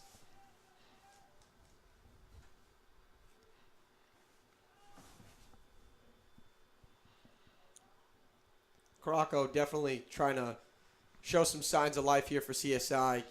2 outs. What do you do here? Just get on base. Crocco takes the strike. It's a 2-1 count. As we mentioned, every inning so far every inning the Dolphins have had a runner on base, but Horton's been able to work around that, and the next pitch will be his 100th pitch of the day, so we'll see how much longer he stays in this game if pitch count becomes a factor. So far, he is dominating, though, as we mentioned, 0 earned runs. Crocco, like you're saying, Nick, they have started off and they have gotten guys on base, and like I was saying before, you got to respect the effort, but, you got to score sometime or, you're never going to get back into this game. Crocco swings and fouls it off at the tip, so it's 3-2 count here.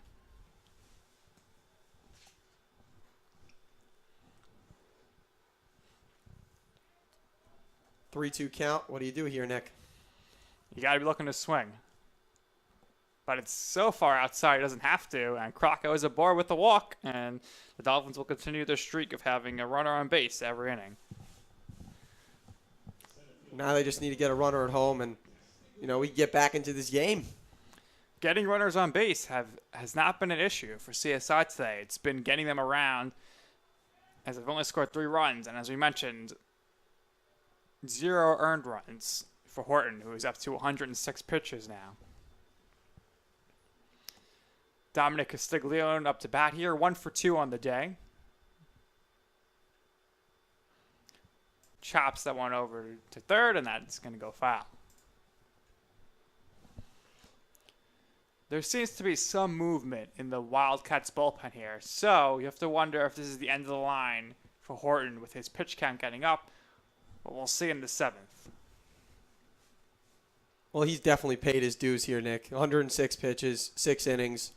3 runs allowed, but for about 3 innings straight. I mean, he's been, like I said, lights out, and he's definitely done his part and kept the Wildcats ahead and kept them in a comfortable lead. And he wants that complete game. Only a 7-inning game today, but it still counts the same. But this day and age in pitching, you don't really see people going past 100 pitches on any level. Yeah, absolutely. Especially at the collegiate level, this is really impressive to see.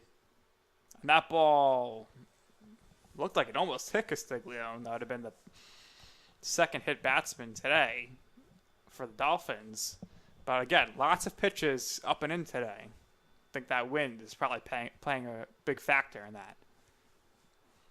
That ball is taken for ball 4, so the Dolphins cooking here a little bit. Runners on first and second with Andrew Nathan coming to the plate, and he's already 2 for 3 today. So single here would definitely most likely bring a run in, and we're going to have a mound visit here. We'll see what happens with Jeremiah Horton, but it does not appear that the bullpen is ready for the Wildcats. So I believe Horton will, at the very least, have the chance to get through the next batter. Yeah, I think he's staying put here, Nick.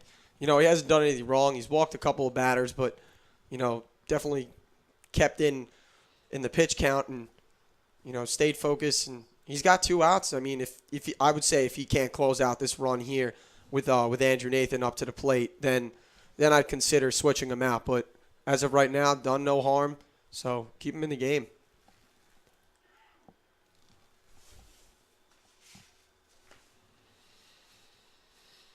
Horton set to deliver. First pitch taken for a strike. 0-1 on Nathan. Let's see if Nathan could start something up here, keep things going. That pitch taken. That's ball. 1-1 count. But to be honest, like I said before, Horton's walked the last two batters, so wouldn't be the worst idea for Nathan to sit back, relax, and let him walk him here. But that one is hit into center field. Lasko giving chase. It's over his head. 1 run will score. And Nathan goes into second. The runner is being waved in from third. It's cut off. And it's a 2 RBI double for Andrew Nathan as the Dolphins are able to get on the scoreboard here in the 6th inning. Boy, oh boy. You can't pass up on a pitch like that, right down the middle.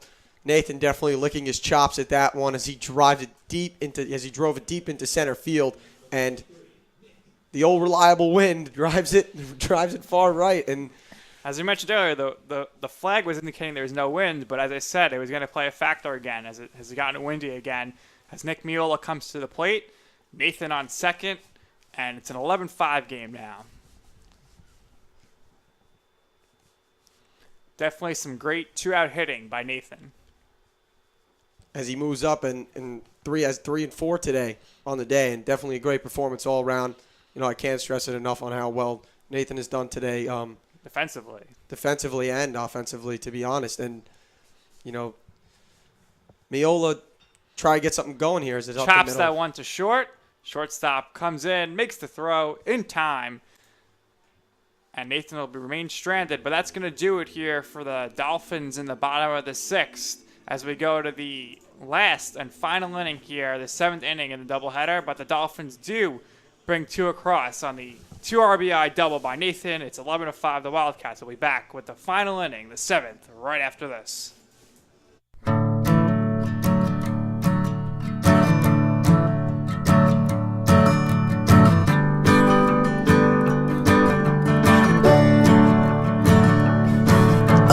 Listen now, can you hear the bluebirds?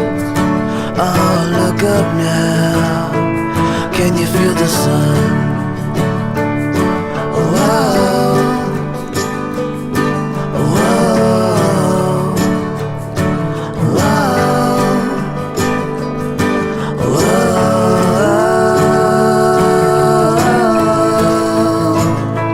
Can you feel the sun?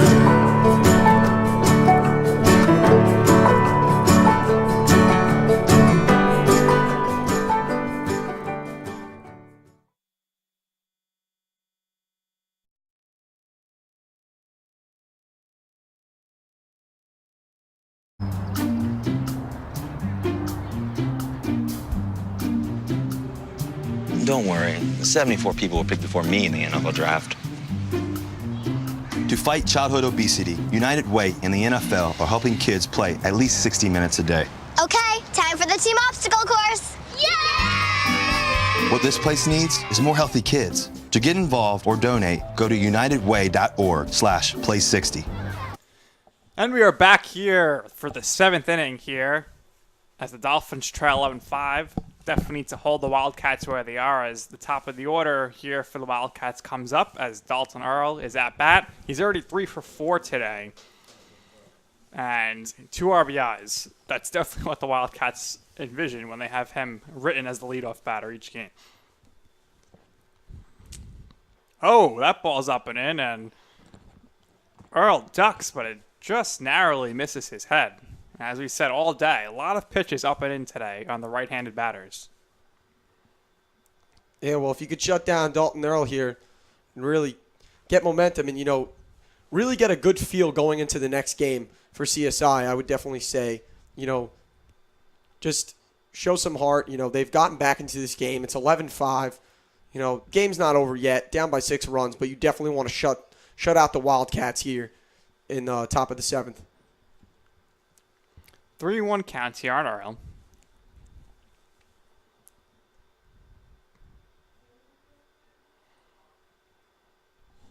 Teed is set to deliver. And Earl takes that pitch, and it's going to be a strike. 3-2 count here. Tita doing a nice job these past guys, especially the past inning in the 6th. Allowing no runs. Like we said, it's first time we said that. And, Tita doing another great job here, working back in the count. That ball is ripped to left field. Falcone shifted to center field. That's going to go to the fence. Earl rounding first, heading into second. And he's once again in there with another double. Big day for Earl today. Now he's 4 hits in 5 at-bats and 2 RBIs. And then Earl strikes again, and now he's 4 for 5. Big leadoff double. Tita's got to stay focused here and just shake that one off. That's going to bring the catcher Bradley Dietz to the plate. We've seen him try to bunt a few times, and he's 1 for 2 with an RBI.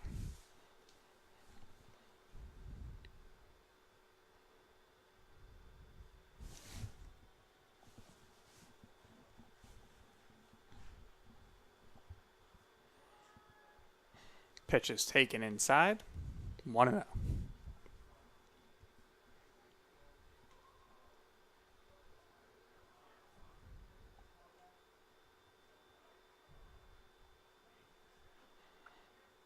Tita looks over at Earl. Pitch is right down the middle for a strike.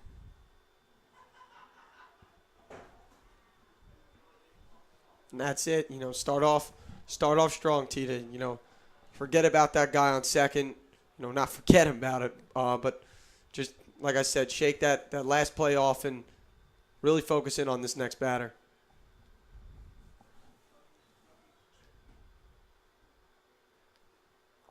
And that's going to be a ball. But we do have one thing to say about CSI. 5 runs is the most runs that they've scored, and you got to say that they're starting to catch a little bit more of a rhythm here, and things starting to see. I since the past couple of games that we've called. And sure, the last time that they put up 5 or more runs was in a loss to St. Joseph's on March 10th. So that's going back a while. They lost 10-9 in that game. But since then, they've been held to 4 runs or less every game. And in the last game, they scored 2. Previous game against Keene University, they were shut out. And against Maritime, they only scored 1 run, and they also scored 4 runs in their victory. So the bats got going today. This ball is grounded over to second, thrown over to Kalika at first, and that's going to be 1 out. Now you just got to take account for that man on third, and Tito, just get 2 more and get your team up to bat here. Jake Montrose up at the plate here. And he is the only player on the Wildcats out a hit today. The infield is in, so definitely looking to keep the Wildcats score where it is at this point.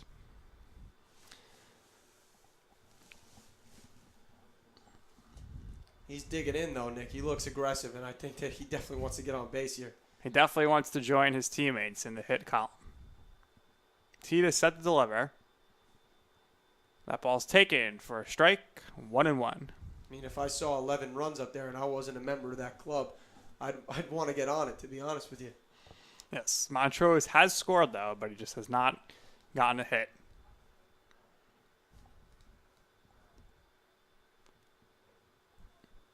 Ball's high, taken for a ball.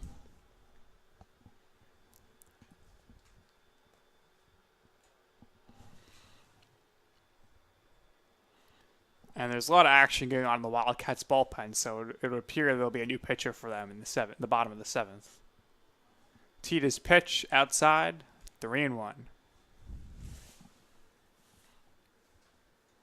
Looks like freshman pitcher Logan McClelland is getting ready for the Wildcats. Yeah, I would say it's Horton's time to go. CSI putting 2 more runs up. And like I said, if there was anything...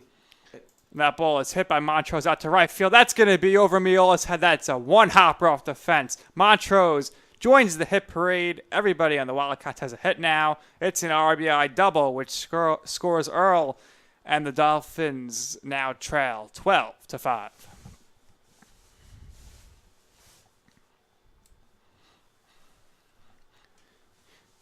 Dean Natalizio up to the plate. And it looks like we're going to have a pinch runner here for Montrose. Montrose, not the fastest guy, as we saw from his running to second there. And Connor Lovelace is going to come into the game as a pinch runner. Lovelace is a junior. And for what we see, it appears that he's a quicker guy. So Wildcats still looking to add on to this lead.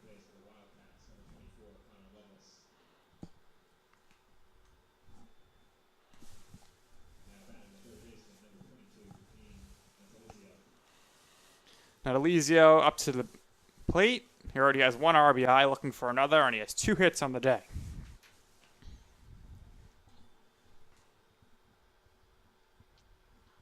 That ball is moonshot, and it's very foul, and it bang right into the stands there, and a lucky fan is going to have a foul ball. Not much of a fight between the fans there.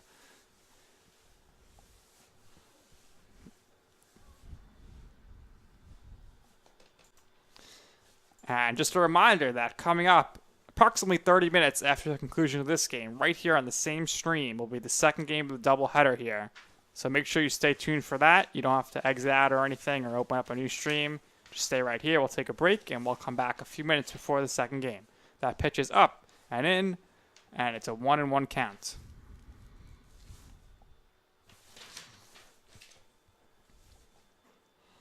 This is only the second time that these two teams have met. The last time they met was March 30th of last year, and CSI won 12-7. That ball is hit by Natalizio into left field. Falcone charging, but it's going to be too late as the speedy pinch runner comes around to score. And it is now 13-5, and the Wildcats get their 2 runs back after Nathan's big double last inning. And as you've seen from both sides, you know, nobody really looking to gun anybody out at home, take the safe cutoff play, and, you know, there hasn't been many plays at the plate, just that one where it was a collision and it resulted in a Wildcat run. Jake LaFerriere coming to the plate. The shortstop is 2 for 3 today.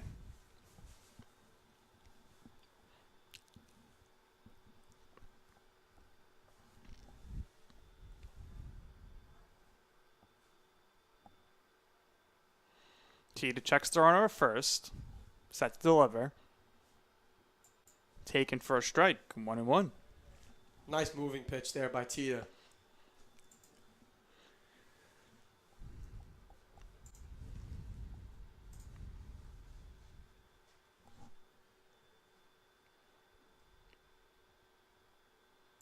Fouled off right off the screen. Luckily for that screen, otherwise that one was definitely headed for the parking lot. Either that or the press box, Nick. We do have the windows closed today as it's very cold, so we won't be catching any foul balls. And from what we've been told, these windows can handle a foul ball, as Joe Foreman, who did play-by-play in the last game against Mount St. Vincent, did testify that last year the window held up. And we do have a balk here from Tita, so the runner is going to advance, and the Dolphins are not helping themselves out here with these mental errors. Can't afford to have that happen, Nick. Just an unnecessary runner now in scoring position, and you don't want to give the Wildcats any more reason to put runs up. That ball is hit to short. Ciancio picks it up, throws over to first to Calico. That's an out. But due to the balk, and now a runner on third base with 2 outs as the runner does advance. And now coming up is Seth Vanderbeek.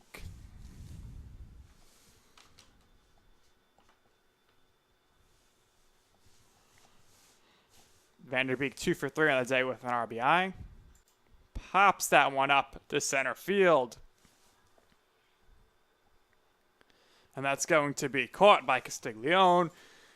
But not before the Wildcats bring in some more runs, and it's now 13-5, and we head to the bottom of the 7th. It's going to be last licks for the Dolphins, and we return here on CSI Sportsnet. Morning, Gary.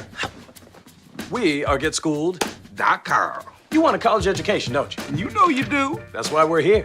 We're free and here to guide you through every step of the way, starting with attendance. Gary, financial aid forms.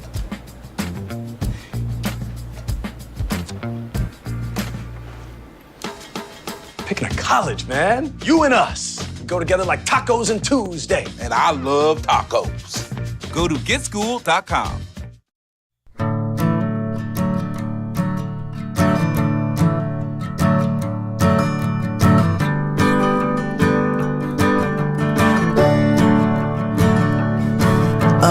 Listen now, can you hear the bluebirds?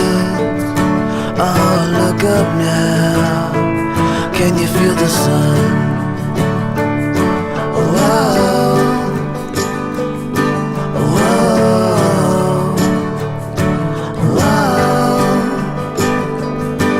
whoa,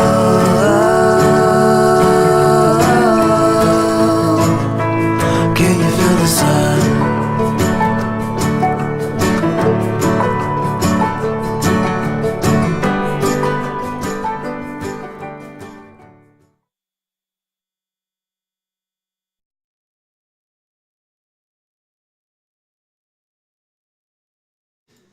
And we are back here at the College of Staten Island as the CSI Dolphins trail the Poly Tech Wildcats 13-5.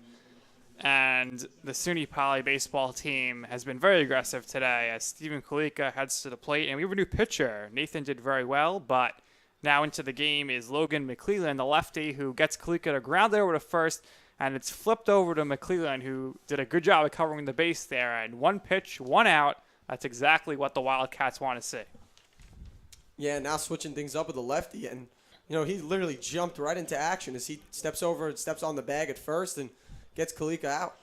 Kalika almost tripped there on the way back to the dugout. All right, McClellan set to deliver to Ciancio. That pitch is taken for a strike. Ciancio 1 for 3 today with 2 strikeouts on an RBI. That pitch is poked to the right side, but that's going to be foul. 0-2 count here. Definitely the right idea, driving the ball over to right field. Chance for 2 bases on that one if it stays fair. Maybe even 3.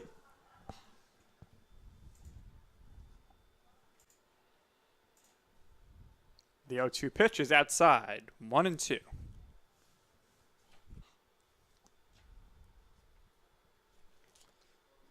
But coming away from, as we close in on the end of this game, Nick, what are some of the... Ciancio pokes that one into right field. That's going to fall for a base hit, his second of the day. What are some of the good things we could take away from CSI here today? And just taking a look is they got base runners. They've gotten runners on base, and, now they just got to work on finishing it and taking a look into the next game as they take on SUNY-Poly again. Learn from their mistakes, and I think they have the capability of doing so. If you could get runners on base, you can get runners home. So for sure, they have 9 hits today and 5 walks. So certainly have been able to get the runners on, and they've scored 5 runs. I really think the key is going to be limiting the damage defensively. We know the wind's a factor. It's cold out, but when you're averaging 5 errors a game in the last 2 games, it's very tough to win like that.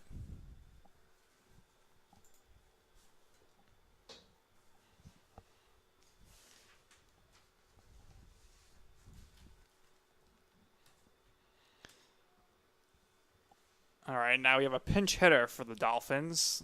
Trancucci is out of the game, and John Pomerico is up to the plate. Pomerico is a junior infielder from Monsignor Farrell High School. Another Staten Island native here. You like to see him get on base.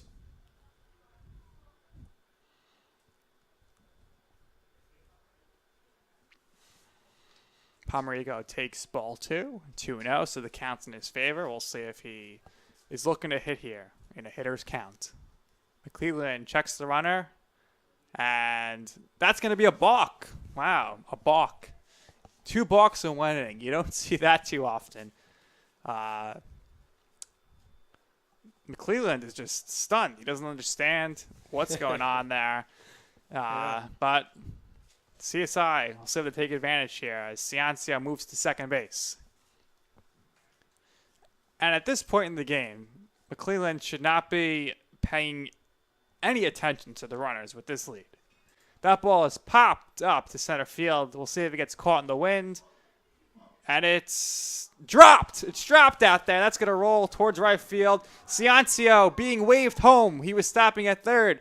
The play at the plate is not in time. Ciancio scores.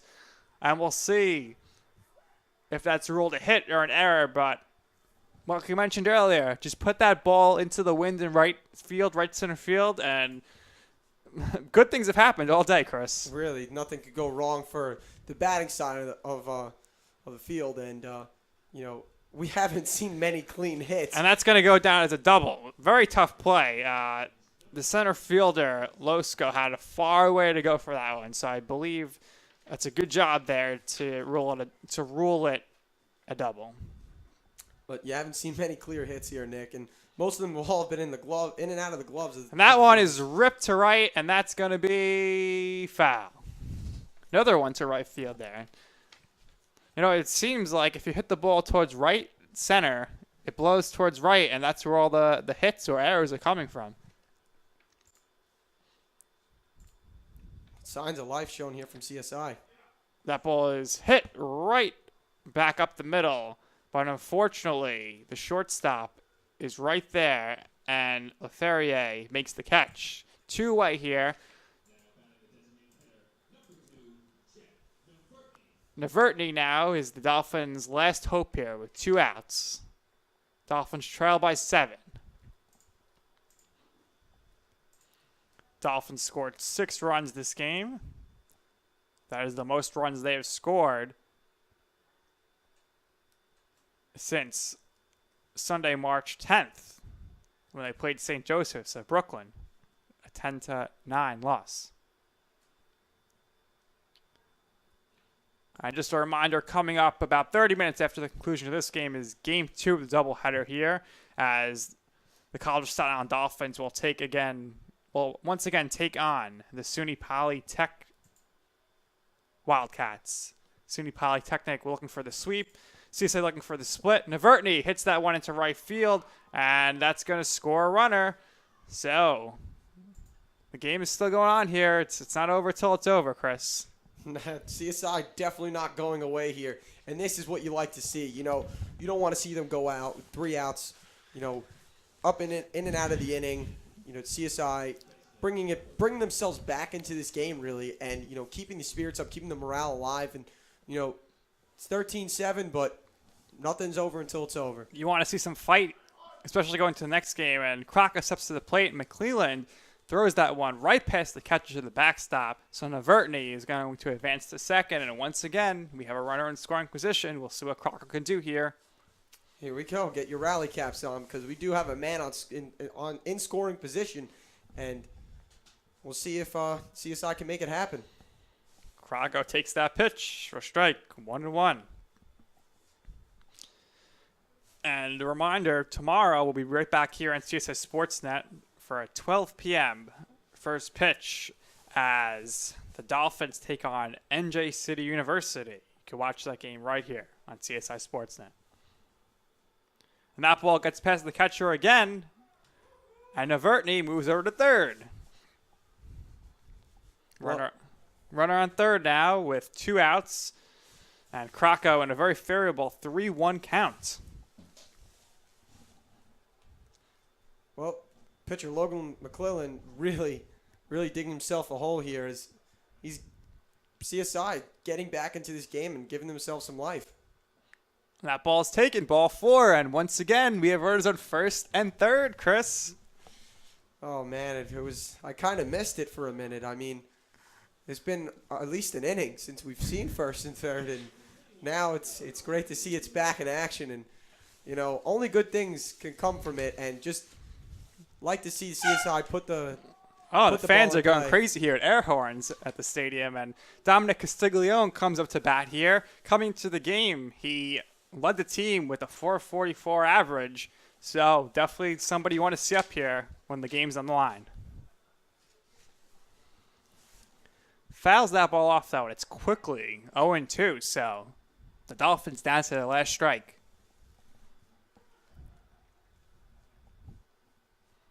That ball is hit to short, bounces up, flips it over to the second baseman, Panuto, and that's going to do it as the Wildcats take game one of the doubleheader here. And the final score is 13-7. And Chris, the story seems to be similar to the game against Mount St. Vincent, and that would be errors. Absolutely, Nick. I mean, taking a look at this game here against SUNY-Poly for CSI, we can back them up and say that, you know, the wind and the weather, the cold, play a factor into tracking those balls down, making sure they stay in the glove, really, because, you know, hands could get frozen out there and they could get stiff, and it definitely makes it difficult to make a play out there. But definitely want to work on the errors and working on bringing those runners home. And they do that, and I say they have a great shot at winning the next game against SUNY-Poly. Absolutely. Big offensive performance. 7 runs. That's pretty good. On most days, that's going to win you the game. So we'll see what happens. Once again, stay right here on this stream. We thank all of our viewers from Game 1. Stay right here. You're not going to want to miss Game 2 coming up in approximately 25 to 30 minutes. We'll be back on the air. We'll give you the starting lineups as long as we have them ahead of time. And stay with us for Game 2. We'll see if CSI can split the doubleheader. And make sure you're commenting in the chat. We always want to see what you have to say. We'll definitely read that on there. And until the next game, we'll see you in 30 minutes, and we'll see if the Dolphins can get a split. Stay locked right here on the same stream on CSI Sportsnet.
from the College of Staten Island campus here in Staten Island, it's time for Dolphins baseball on CSI Sportsnet. Here in the broadcast booth once again for this game, it's Nick Durst joined by Chris Notaro, and we're ready for the second game of the doubleheader. Thank you for sticking along here and getting ready for the second game. And as we get ready here, we will run through the lineups real quick. Dolphins are on the field first, so we'll let you know that John Esposito is going to be on the mound. And as far as the SUNY Polytechnic Wildcats, we'll run through their lineup real quick. Leading off, the third baseman, John Andrews. Batting second would be the right fielder, Vanderbeek. And then third is the DH, Montrose. Fourth, Dean Adalizio is at first base. Connor Lovelace batting fifth, left field. Jacob Vanderbeek is the catcher. Michael Koff at shortstop. James Lynch at second base. And Michael Lasco is in center field. Lots of new names in the lineup for the Wildcats there. And for those that did play last game, so we'll look at Montrose. He was 1 for 4 with 2 RBIs. So he's right in the middle of the lineup. Lovelace came in and pinch ran for him. And now we're going to get ready for the game here. As we're ready for first pitch, as Nabinger is ready to go, and John Andrews digs into the box.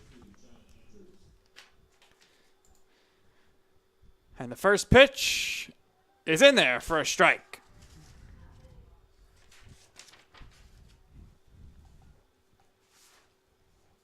Now let's see here, Nick, if CSI can keep these runners off the bases and really start to pick up and take charge of this one here, and as we march into the second game and really close in and hone in on getting a victory here.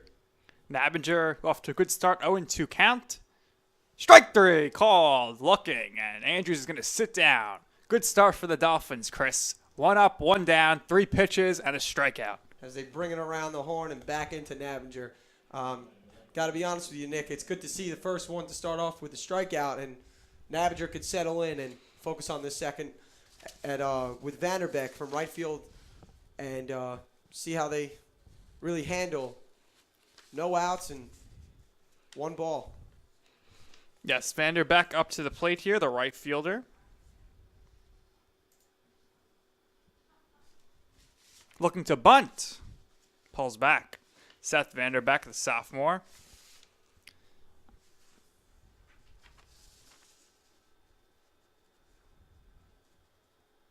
Well, I mean, they had success in it with it last game. Lots of bunts. Lots of bunts. So Vanderbeek lines one over the shortstop's head. That's going to be in there for a single. Vanderbeek had 1 hit last game. He's already equaled that total here in the first inning. And here we go, Nick. Now the key will be here to see if Esposito can get him out of this.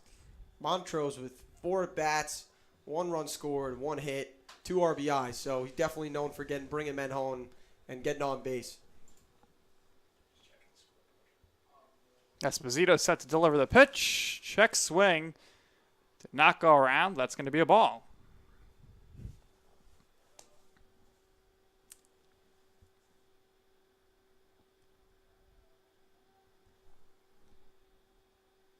Andrews taking a little bit of a lead.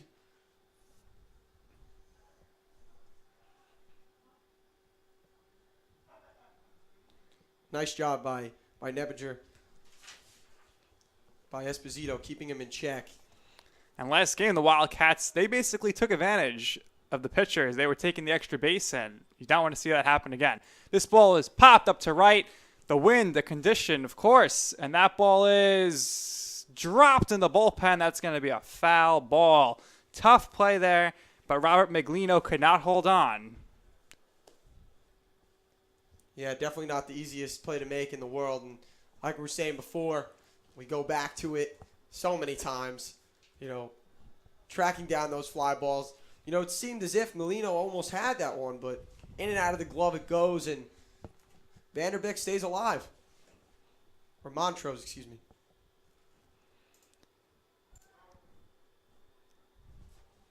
Vanderbeek taking a big lead there, and he gets back. Dolphins looking to throw down potentially as Smyo is ready to throw but decided not to. Montrose still at the plate here, 2-1 count. And Esposito steps off.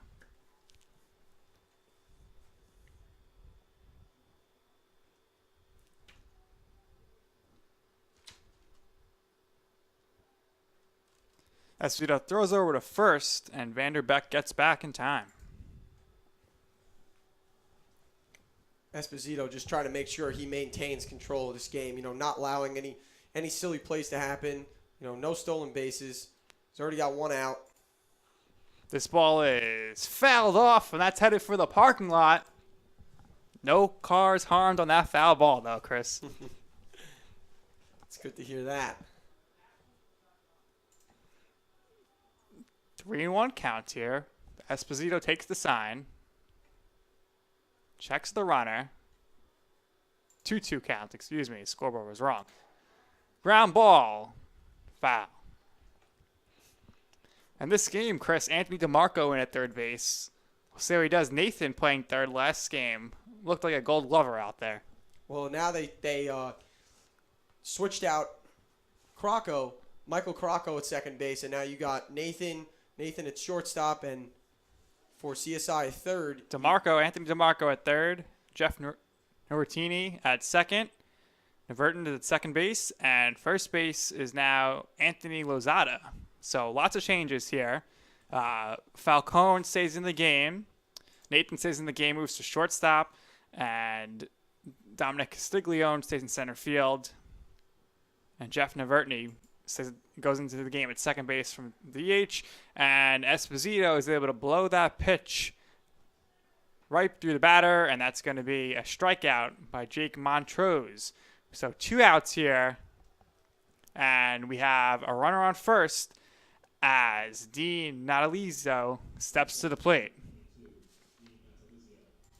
Well, you got 2 men out, 2 men gone, 1 man on base, and that would be Vanderbeck, who continues to battle with Esposito as he checks on over again to Anthony Lozada over at first, and just keeping him locked in over at first.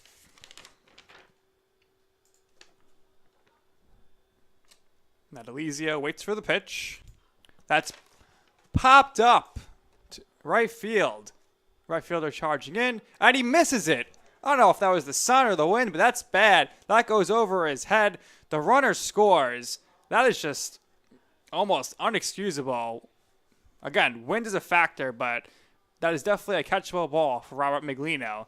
And John Esposito could not be happy about that one.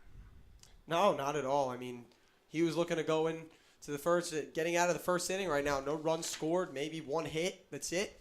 But now you take a look, and errors again, and just the wind, the weather, the sun, all playing a huge factor here today as routine fly balls seem as if they're going to be. Yes, and Dean Natalizio gets over to second base.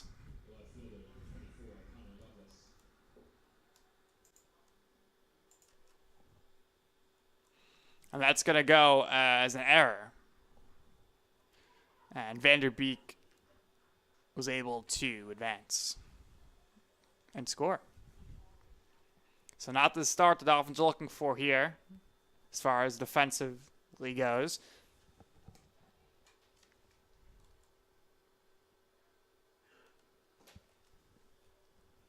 Loveless up to the plate. Pinch ran last game. Hits the ball right back to Esposito. Esposito runs it over, tosses it over to first base, and the ball is caught. And that's going to do it here as Lozada steps in the bag, and the inning is over. However, the Wildcats do jump out once again for the second consecutive game to an early 1-0 lead. CSI Dolphins coming to bat in the bottom of the first right after this.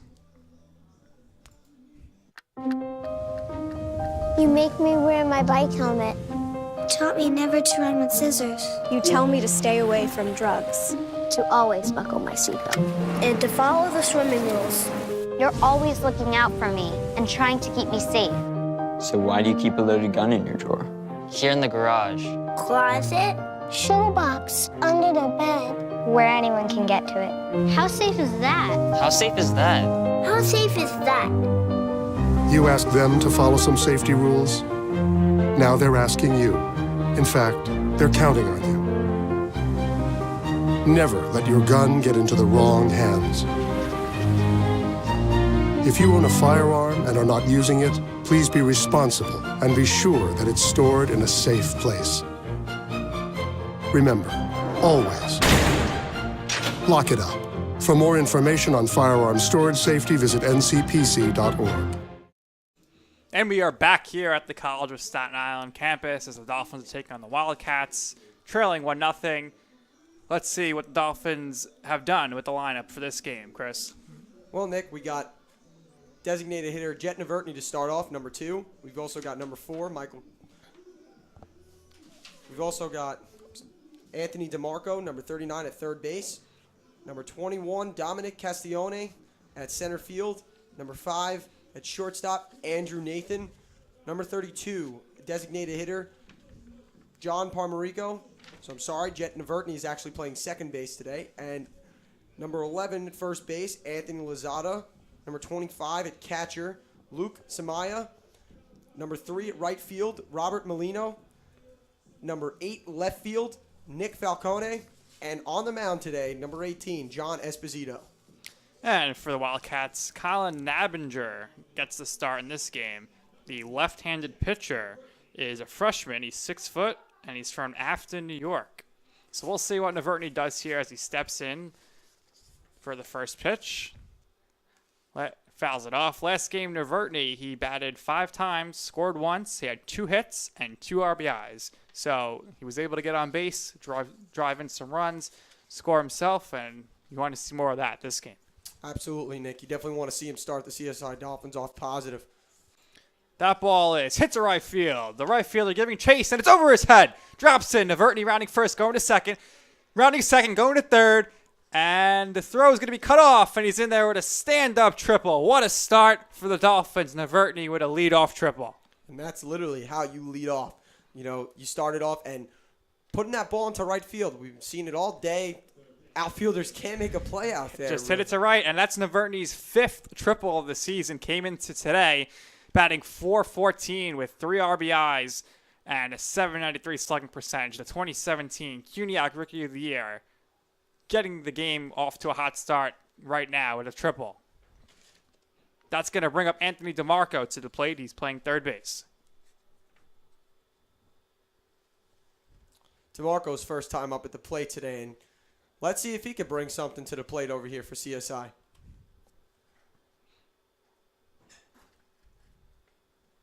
And who knows, we're in perfect position here, Nick, for a first and third opportunity. Could be. If there's a walk, Nabinger looks to settle down now after just the second pitch in the game goes to the fence almost for a triple.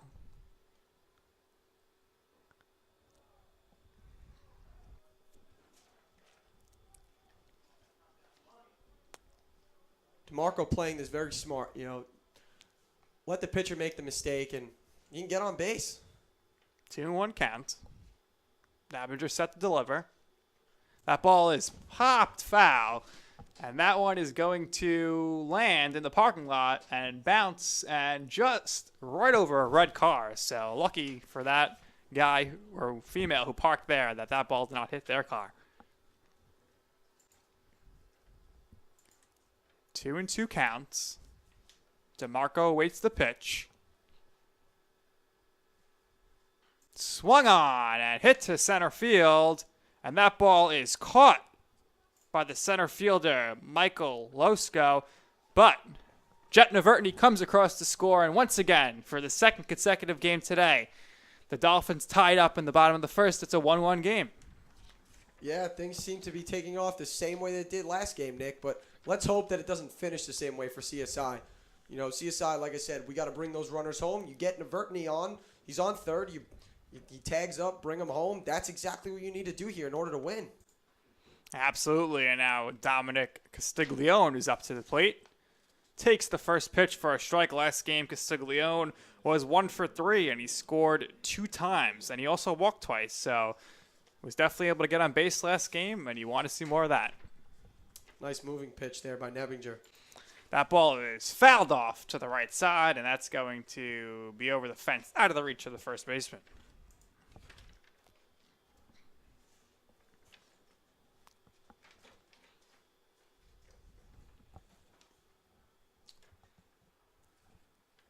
Castiglione, in the past game, had 3 at-bats, 1 hit, 2 runs, and was on base twice. So, you know, he's no stranger to getting on. But let's see if he can start things up again for today, for this game. And that ball is taken low for a ball.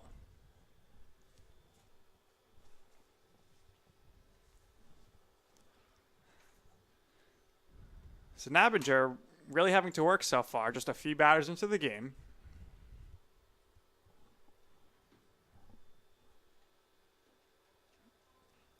And Castiglione takes that ball low for ball 2.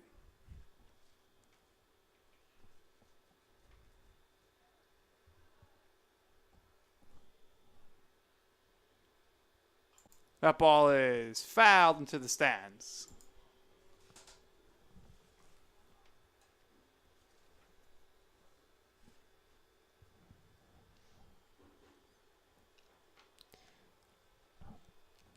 Nabinger gets the sign and delivers the pitch, and that ball is fouled off, and it is into the dugout of the Wildcats. Unable to be caught. Good attempt there, though, by Dean Natalizzo. Yeah, it'd be incredible if he leaped over the dugout there and made the catch, but luckily for Castiglione, he's still up to bat and getting ready to hit.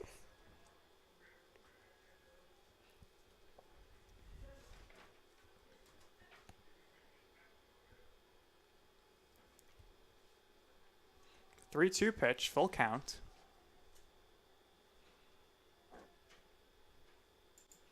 And another foul ball. Staying alive up there.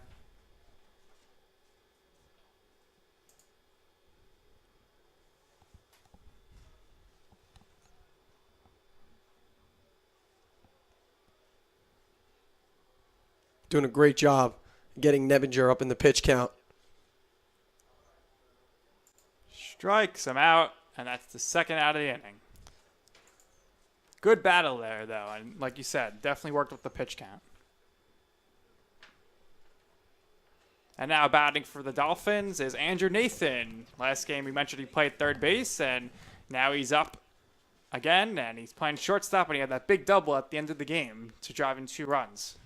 Yeah, Nathan really showed sign of life for CSI, and, you know, I don't see any reason for why he's not going to do the same as that. That ball's ripped on left field line, just foul. Last game, Nathan was 3 for 4 with 2 RBIs and a run scored. So he was on base a lot. His bat is alive, and he's looking to continue that success, as we saw with that nice rip right there. Unfortunately, just foul. Yeah, it'd be nice to see Nathan get on base here and start up another rally for the Dolphins. Second pitch, swung on a miss, 0-2.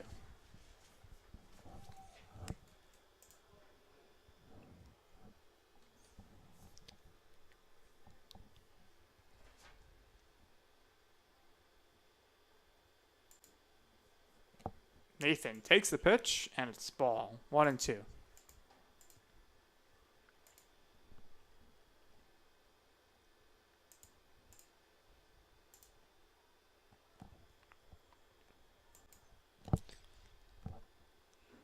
Swung on and missed. Catcher holds onto the ball, makes the tag, and that's a third out. That's going to do it. So for the second consecutive game, at the end of 1, it is the Wildcats 1 and the Dolphins 1. We'll be back right after this on CSI Sportsnet for the top of the second inning.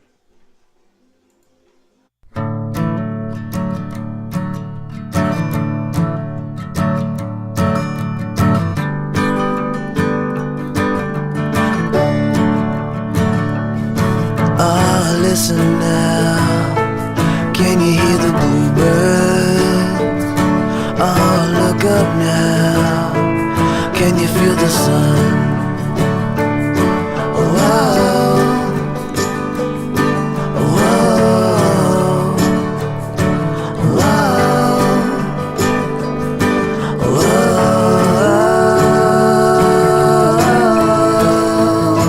Oh, can you feel the sun?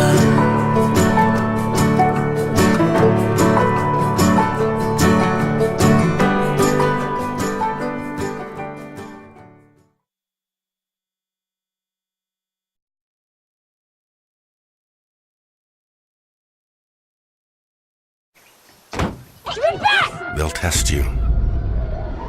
Try to break your will. But however loud the loudness gets, however many cheese puffs may fly, you're the driver, the one in control. Stand firm. Just wait. And move only when you hear the click that says they're buckled in for the drive. Never give up till they buckle up. And we're back here at the College of Staten Island campus, top of the second. Wildcats and Dolphins tied up 1-1, and Jacob Van Beebier is up to the plate for the Wildcats.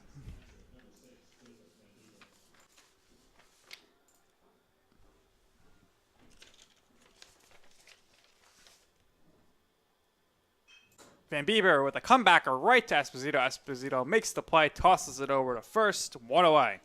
And it's safe to say that Esposito has learned from CSI's mistakes, just probably watching from the dugout in the last game, how just unable to make plays on ground balls and just easy outs. And Esposito definitely making changes for the Dolphins and making sure that no mistakes are made.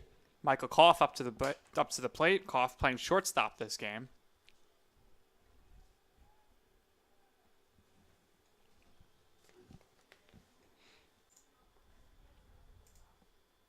As we could see, both teams definitely changing up their lineups, get some fresh legs in for this second game. Lots of changeover between both teams. Just a few key players remain in the lineups from the first game. Esposito set to deliver the 0-2 pitch. Fouled off.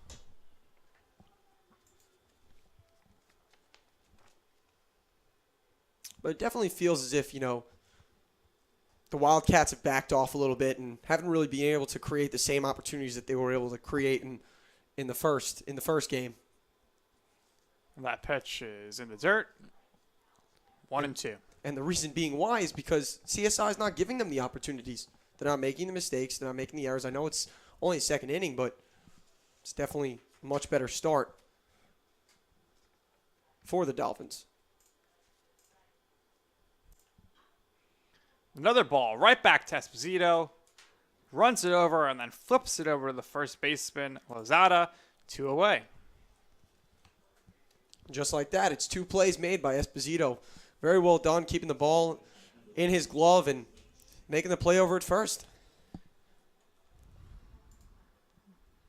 And now batting for the Wildcats' second baseman, James Lynch.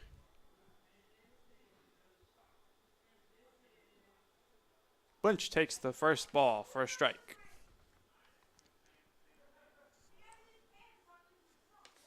But you got to wonder, you had all those hits, all those runs scored. Why change the lineup, I understand that it's all about getting the fresh legs in, but like I said before, if it ain't broke, don't fix it. And there's no need to fix a lineup that gives you 13 runs in 7 innings. So I don't know if that's necessarily the best move made by the Wildcats.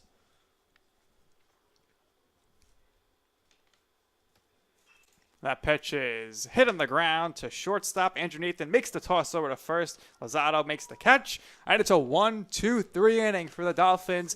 After the top of the second, it's 1-1 still. And we'll be right back as the Dolphins head to the plate in the bottom of the second. You make me wear my bike helmet. Taught me never to run with scissors. You tell me to stay away from drugs. To always buckle my seatbelt. And to follow the swimming rules. You're always looking out for me and trying to keep me safe. So why do you keep a loaded gun in your drawer? Here in the garage. Closet. Shoebox under the bed. where anyone can get to it. How safe is that? How safe is that? How safe is that? You asked them to follow some safety rules. Now they're asking you. In fact, they're counting on you. Never let your gun get into the wrong hands. If you own a firearm and are not using it, please be responsible and be sure that it's stored in a safe place. Remember, always lock it up. For more information on firearm storage safety, visit ncpc.org. La la la la la la, I love you so. I love you, I love you. La la la la, la la la la la la la. We're here. Yay! It's a short drive from your neighborhood to your naturehood. To find a neighborhood park or green space near you, visit discovertheforest.org. And we're back here in the bottom of the second in a 1-1 game. John Pomerico, the designated hitter, steps to the plate and takes the first pitch for a ball. Last game, Pomerico came in as a pinch hitter, and he did what he had to do. He went 1 for 1. We got the hit. He got an RBI, and then he later scored. And he hits this ball as a chopper to third, and third baseman Andrews throws it over to the first baseman Natalizio, and 1 out. Well, we can definitely say this, that balls haven't really taken flight as much as they did in the first game. You know, there was hits flying to right, center field, left center. You know, now keeping the ball on the ground from both sides. Anthony Lozado, the first baseman, up to the plate.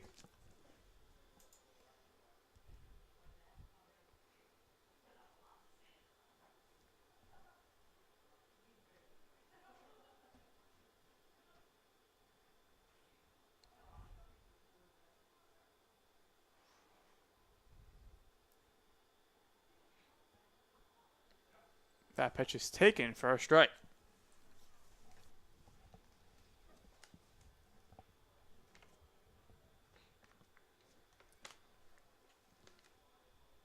Lozado filling the shoes for Kalika, who definitely saw some big shoes to fill. Lozado pops that one to center field. Diving attempt, and it's not caught. It's trapped. So the center fielder, Losco, unable to reel that one in, and Lozado reaches first. The Dolphins have a base runner.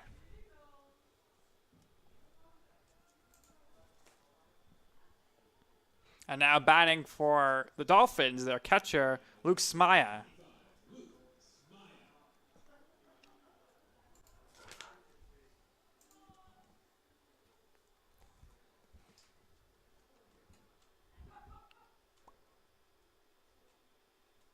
Smaya swings and misses at the first pitch.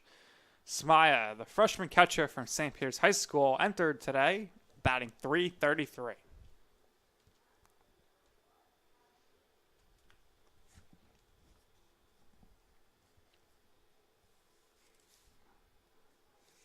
That pitch is taken for a ball, 1-1.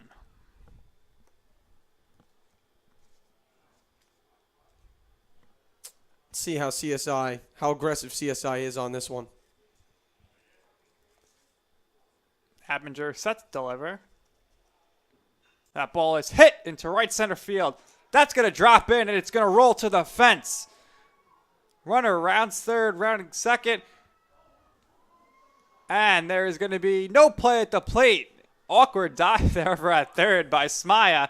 But that's going to clear the bases, which means a run scores on a triple by Smaya. And Lozado comes all the way around from first. And the Dolphins, for the first time today, take a 2-1 lead.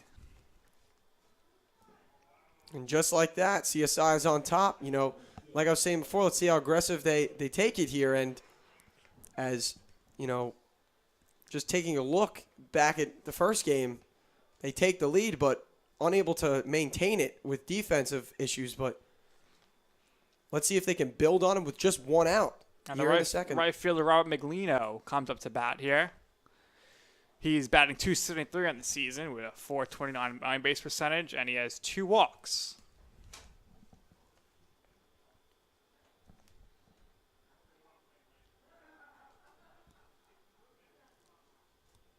Neglino pops that one up. That's going to be playable. The catcher and third baseman are there, and the third baseman is able to make the grab. Nice play by Andrews. Of course, the wind is always an issue here, and that's going to bring up the left fielder, Nick Falcone. Nick Falcone with 3 at-bats, 1 hit, and 1 strikeout before. But you like to see him bring Lozado home and just increase this lead to 2. Anytime you get runners in scoring position, you need to capitalize. And it's been a little bit of a problem for the Dolphins this season so far.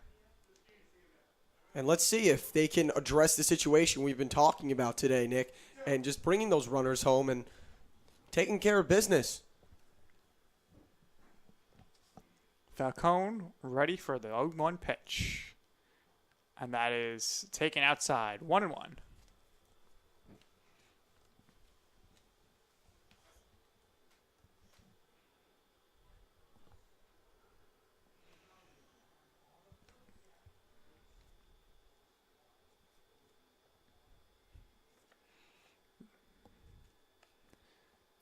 Navigator's 1-1 pitch is in there for a called strike 2.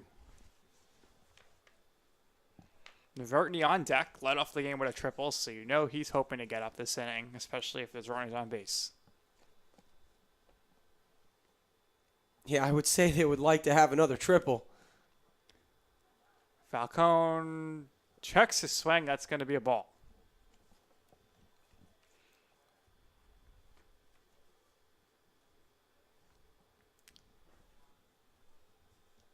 For Navigator, you got to be thinking, just get out of the inning. Don't give the Dolphins any signs of life. Take out Falcone and just put it to an end. And that ball is lifted into left center field. That's going to drop in front of the center fielder. Falcone does what he needs to do. He brings in the run, and the Dolphins now have a 3-1 lead. Nicely done by Falcone, putting that ball into left center, putting it into the gap, and bringing home Lozado. That's exactly what we've been talking about, and it's exactly what they needed to do. And Falcone went in, got up to bat, and got it done. Navertney steps in here, leading the team with triples, and not to be obvious here, but another triple obviously scores a run. Falcone takes off, but the ball is fouled away. Maybe looking for a hit and run here. Anything Navertney hits in the gap, hopefully looking to have Falcone score on. And Navertney's really shooting for gaps, really. We saw back in the first not too long ago. First inning, he hit it right to right center for the triple, and it's odd to see that the SUNY-Poly Wildcats are not even shifting that way, as, if anything, the center fielder Michael Lasco is shifted more towards left center field. Let's be honest, Nick. You can't really make any prediction on where the ball's going today. Especially with the wind. That ball is hit back to the pitcher, Navigator, off his foot, and Navertney is able to leg it out as the first baseman is unable to get over there in time. Tough play for Natalizio with a speedy runner, Navertney. And now the Dolphins have runners on first and second with 2 outs, and Anthony DeMarco coming to the plate. DeMarco did bring in the RBI last inning, or in the first inning, rather. Second inning here. DeMarco looking to bring in some more runs. He had the sacrifice fly that scored Navertney in the first inning after Navertney's triple. Navertney on base now for the second time today. Well, no sacrifice flies right now for DeMarco as we got 2 outs here. Double steal is on, and Falcone. Hi, may I please have an safe, application? And he jumps off the base, and he's almost tagged out by the third baseman, Don Andrews. And let's see if we have and so he's going to be called safe. Skip the drama. Get your diploma. Okay. Take that first step towards a better future. Find free adult education classes at finishyourdiploma.org. As an American, it's hard to hear that we have a serious hunger issue in our country. And as a parent, it's even harder to hear that 1 in 5 of our kids struggles with hunger, especially when billions of pounds of good food are wasted every year. Feeding America is a nationwide network of food banks that helps provide billions of meals to families in need right in your community. Visit feedingamerica.org to support Feeding America and your local food bank. Together we can solve hunger. Together, we're Feeding America.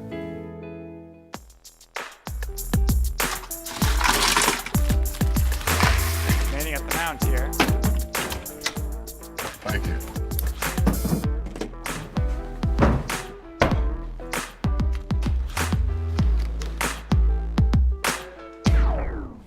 You got a king? Go fish! The smallest moments can have the biggest impact. So a 5-1 lead here for the Dolphins. And Castiglione steps to the plate.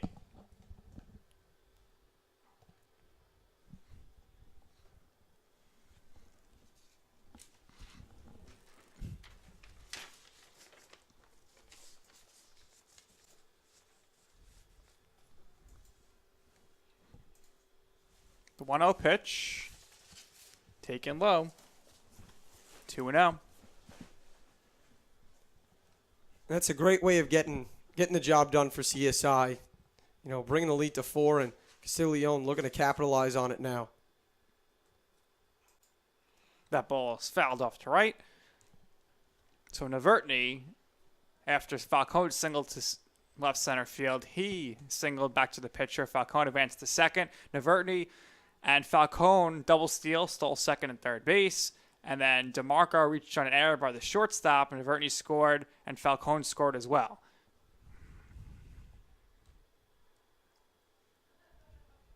And you don't hear that too often. I mean, especially from CSI, you get one hit after the next, and runs scored. So they're definitely doing the right thing here. Castiglione fouls that one off.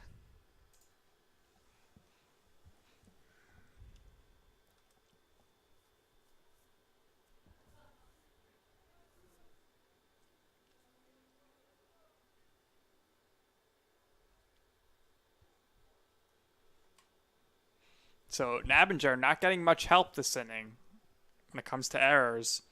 And his pitch count is starting to creep up a little bit here. We'll see if he could end the inning here with the 2-2 count. That ball's outside, 3-2. So 3-2 count, 2 outs. DeMarco will certainly be in motion here and get a running head start. Well, if you can tell, Navinger is slapping his glove, definitely showing signs of frustration. He just needs one more out, and he can't get out of this inning.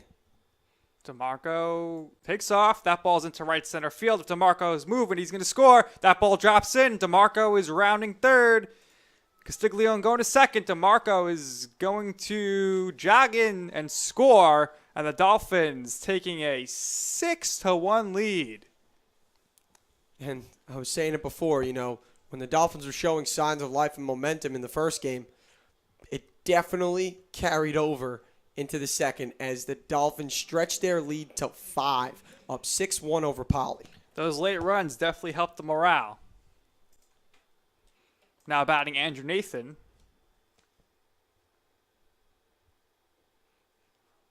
Castiglione getting a modest lead off second. Nabinger again could have been out of this inning. Runs are unearned on the error by the shortstop.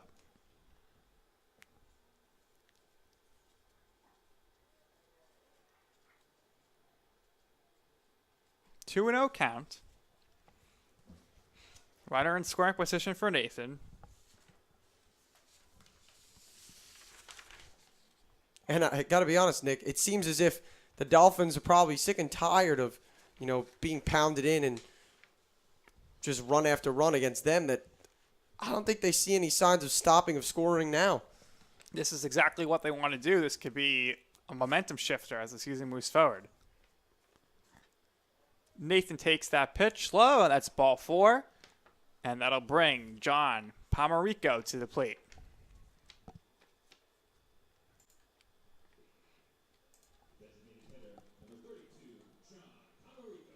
So we have Nathan on first and Castiglione on second. 2 outs with John Pomarico, the DH, up to bat.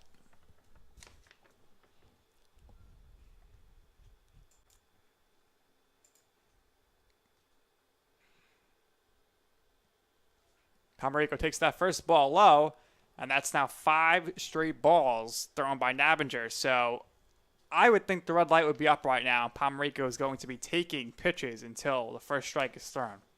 Yeah, Nabinger, like I said, showing signs of frustration, just not really.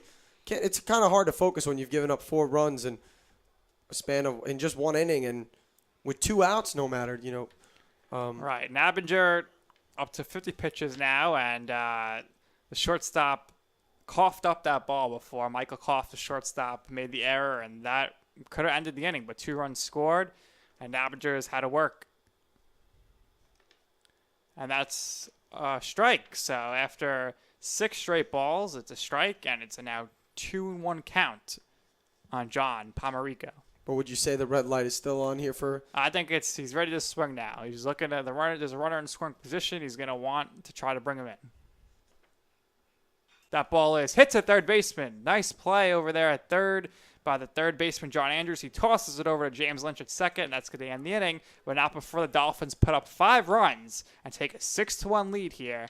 After the second inning, it's Dolphins 6, Wildcats 1 on CSI Sportsnet. We'll be back for the third inning right after this.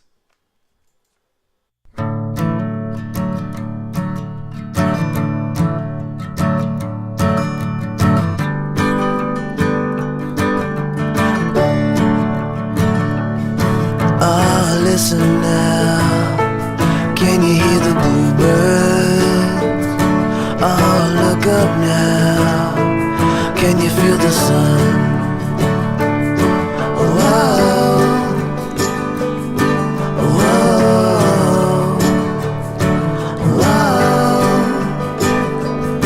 whoa.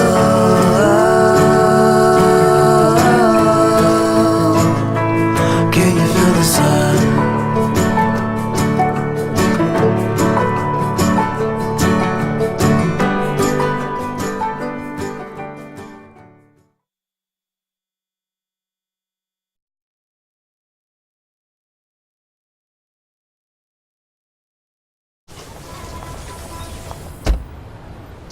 La la la la la la, I love you so. I love you, I love you. La la la la, la la la la la la la.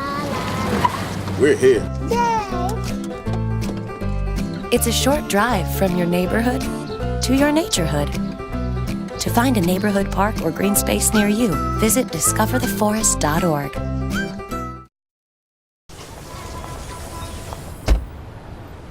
La la la la la la, I love you so. And we are back here in the top of the third inning as the Dolphins lead the Wildcats 5-1. And the first pitch to Michael Losko is in there and fouled off. That hits our booth once again. It's about the 3rd or 4th time today, Chris. Well, yeah, I mean, I was starting to get the bubble wrap ready just in case, one actually does break through the window. So just trying to prepare for that one. Esposito's 0-1 pitch is a ball. Esposito now has a big lead. He should be comfortable out there. He's looking good anyway. So you hope he doesn't lose his stuff just because he knows he's got a big lead. And that ball is grounded over to third. And the third baseman, DeMarco, throws it over to first to Lozado, who makes a nice little stretch into the baseline. And there's 1 away. Dolphins definitely appear to be finding themselves in a little bit of a groove here where they're making plays on defense and on offense. So as of right now, just keep it going and keep the streak alive. Esposito delivers the pitch, and it's in there for a strike. And Esposito really does seem to be in a groove here now. 1-2-3 inning in the second, and there was a run scored in the first, but there was an error on that fly ball to Maglino and right. So it wasn't an unearned run. Second pitch is low for a ball, 1-1.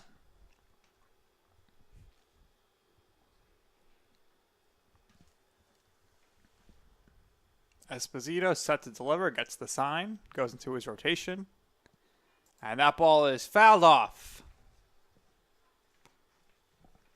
1-2 count now on the batter, John Andrews.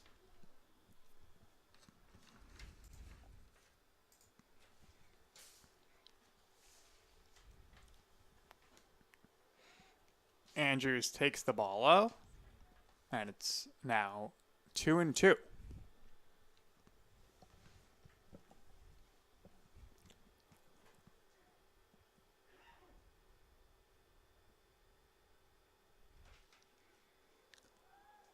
And that's going to be a ball. So we have a full count, 3-2. Esposito does not want to let runners on if he doesn't have to. So he needs to find his control here. He does not want to walk him. Yeah, definitely don't want to give the Wildcats the idea of getting back into this game. And that pitch is low, so that's going to be ball 4. Wildcats get their first base runner since the first inning, and that's going to bring up Vanderbeek. Seth Vanderbeek steps to the plate here, and he's 1 for 1 already today.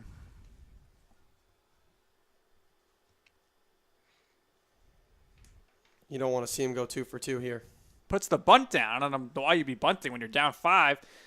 Esposito makes the throw, but it goes off Lozato's glove. Good backup there by Maglino. That's going to allow the runner to go from first to third. And it's very questionable as to why you'd be bunting down 5. You need to get all the runners on. But nevertheless, it did work out for them here.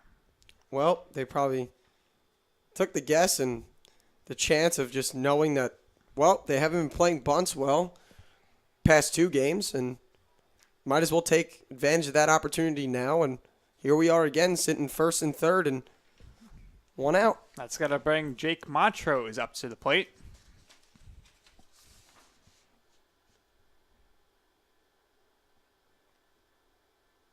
Montrose was 1 for 4 with 2 RBIs last game.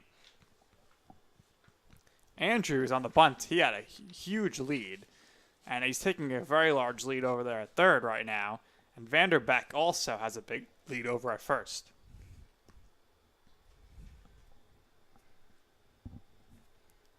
So once again, today, runners on the corners. Esposito delivers the pitch, and that ball is hit to second.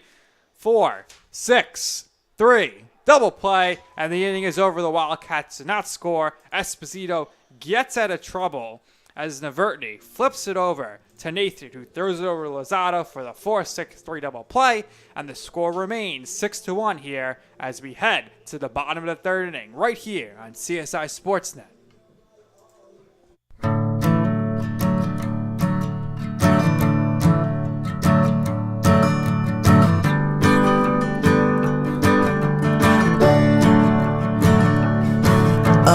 Listen now, can you hear the bluebirds?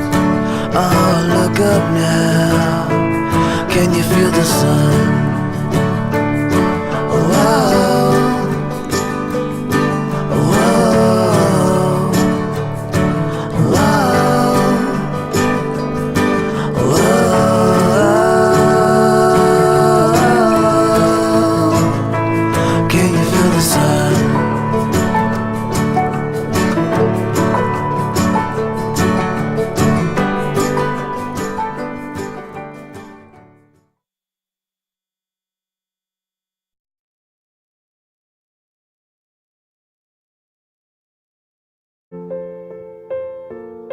This is why you took a second job.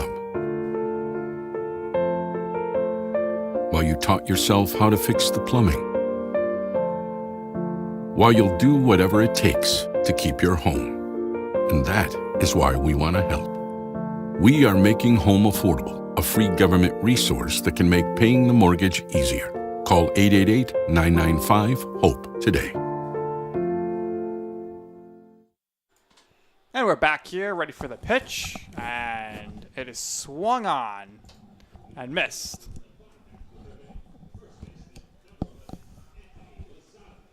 Anthony Lozado at the plate. Lozado 1 for 1 today. As we can remember, he was the start of that massive pull away that CSI had in the 2nd inning. So, you know, it's not such a bad thing to see him back up against the Wildcats at the plate here. That ball is hit into center field. Lasco gets under it. The wind a little difficult there, but that's caught. And there's one away. It's one of the first times you actually see an outfielder win the battle against the wind here and the sun. You know, it's not just the cold, not just the gusty winds. I mean, the wind is very strong enough. Look in right center field, and you won't be able to see it on our camera too well. The fence is actually blown open, the gate, so we'll see if that comes into play if a ball rolls through there. Try to get that fixed after this inning. Yeah, if you have some sharpshooting and you could get a ground rule double, or I don't know what you would call that if it goes through the fence. Probably a ground rule double.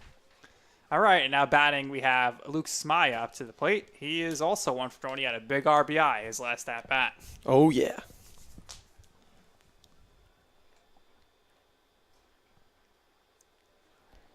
And he is quickly retired on 3 pitches.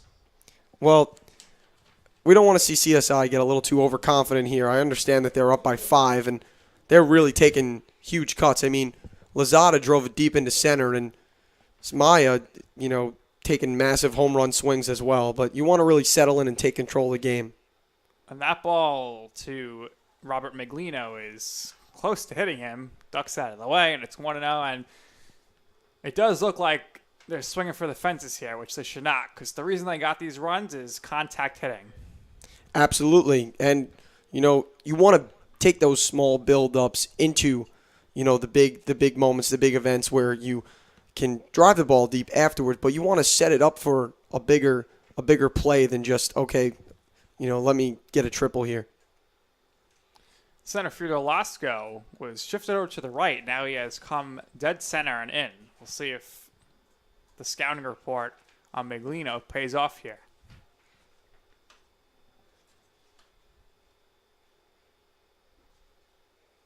Oh, Miglino thought it was ball 4, but that's going to be in there for the first strike, as it's now a 3-1 count. Nabinger really haven't been able to have his way today, though. Nabinger strike 2, so 3-2 count now. Nabinger battling back.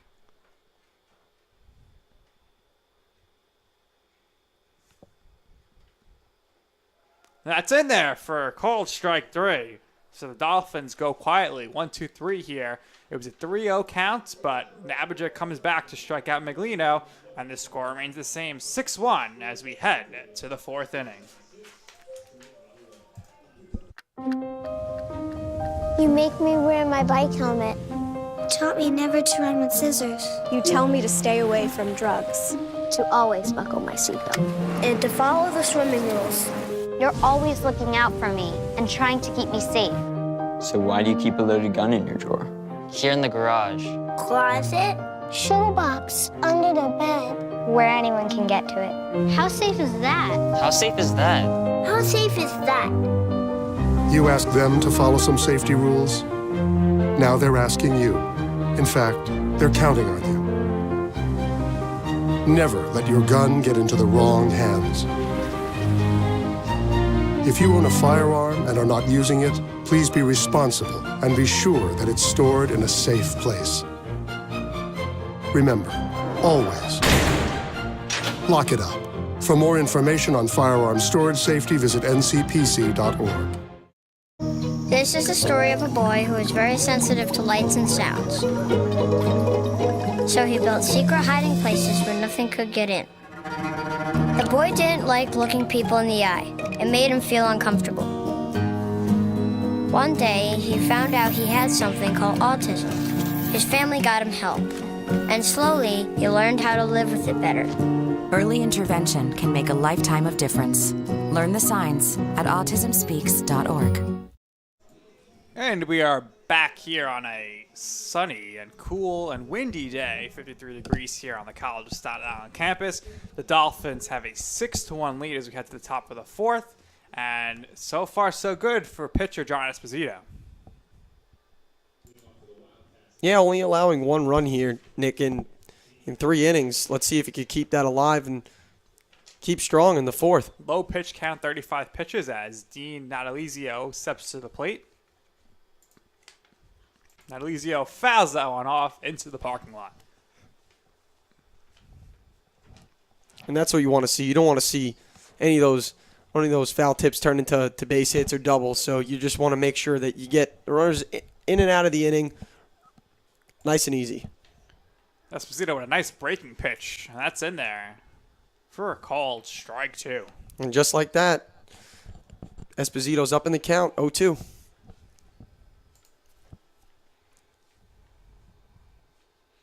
That ball is smoked down the right field into the stands. Oof, luckily no one was over there. Foul ball, and the count remains 0-2. Natalizzo staying alive, though, and, not going away. Natalizzo grounds that ball over to third. DeMarco over to first to Lozado in time. And that's going to be the first out of the inning. Nicely done by DeMarco. Again, we've seen it happen so many times over to third base where bobbling the ball but staying with it and making the play over to first. Esposito has to like what he's been seeing since the first inning from the defense. Yeah, they definitely had his back here, Nick. And that's huge because for Capion, it seemed as if nothing could go his way, where so many errors and so many missed ground balls where, sometimes it really wasn't his fault. And those 13 runs should have been shrunken down to a much smaller number. Absolutely, and this ball's grounded over to DeMarco, who eats it up and right over to Lozado. That's 2 away. And for Esposito so far, 3 2/3 innings pitched, he's given up 0 earned runs, as we mentioned the error earlier, as Miglino misplayed the ball right, and he's struck out only 2 batters. So the defense is really coming into play here. 1 walk, but he's doing what they tell you to do growing up, which is let your defense make the plays, and so far they've been making them. Esposito bringing the heat a little bit there, as I heard the ball hit the glove from here. You can hear that pop, but unfortunately it is in there for a ball. Loveless up to the plate here. And Loveless grounded out to third. And this ball is hit, and it drops in over the shortstop's head. And that is going to be a hit for Jacob Van Bieber.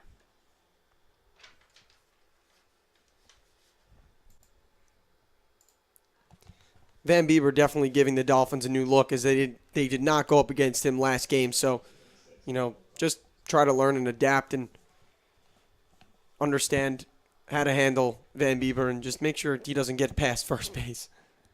This ball is hitting to the right side. Van Bieber goes from first over to second. We'll see if he makes the turn, but he stays put there, and that's going to be a single for Michael Koff. And for the first time in a while now, the Wildcats have multiple runners on base. Now, this could honestly, not to get crazy or anything, but this could be one of the turning points for the Wildcats here if they can make something happen with 2 outs the same way that the Dolphins did. We got ourselves a ball game, but until that happens, the Dolphins stay in control 6-1. And James Lynch, the second baseman, up at the plate and takes the first pitch from Esposito for a strike. You could hear that ball right now really popping in the glove. It's definitely throwing some heat. Esposito definitely taking charge here, and you got to force out at third and just make sure that nothing comes up of these 2 men on base here. That pitch is outside, 1-1 count.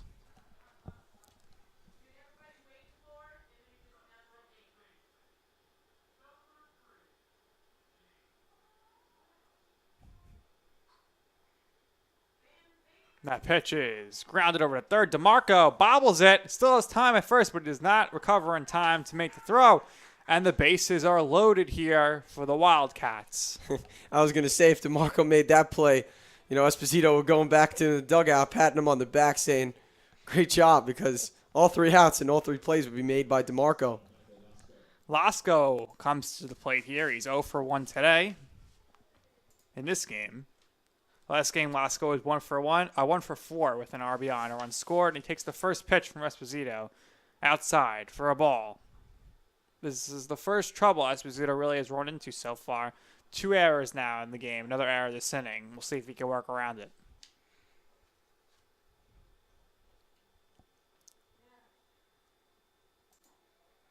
And the second pitch of the at-bat is taken up and in for ball 2. Esposito definitely in a hole here. Bases loaded, 2 out, but the good news is that it's a force out at any plate. So just make sure you stay calm and just get it over to wherever you need to get it. Esposito set to deliver. And that ball is called a strike. So it's a 2-1 count. Now's the time to work your way back into the count. Make this 2-2 and force the batter to make a decision. It's getting really windy here as the right center field gate is totally blown open now. This ball is fouled on the right field line. Nearly taking out a fan in the stands. She barely got out of there with her life.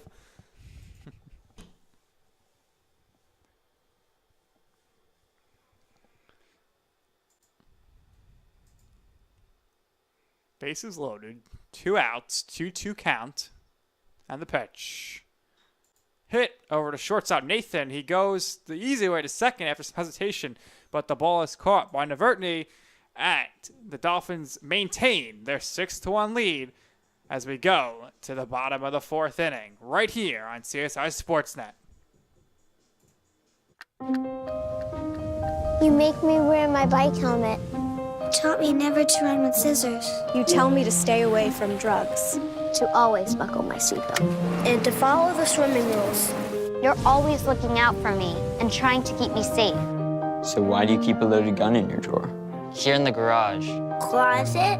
Shoebox under the bed. Where anyone can get to it. How safe is that? How safe is that? How safe is that? You asked them to follow some safety rules. Now they're asking you. In fact, they're counting on you. Never let your gun get into the wrong hands. If you own a firearm and are not using it, please be responsible and be sure that it's stored in a safe place. Remember, always lock it up. For more information on firearm storage safety, visit ncpc.org. Mom.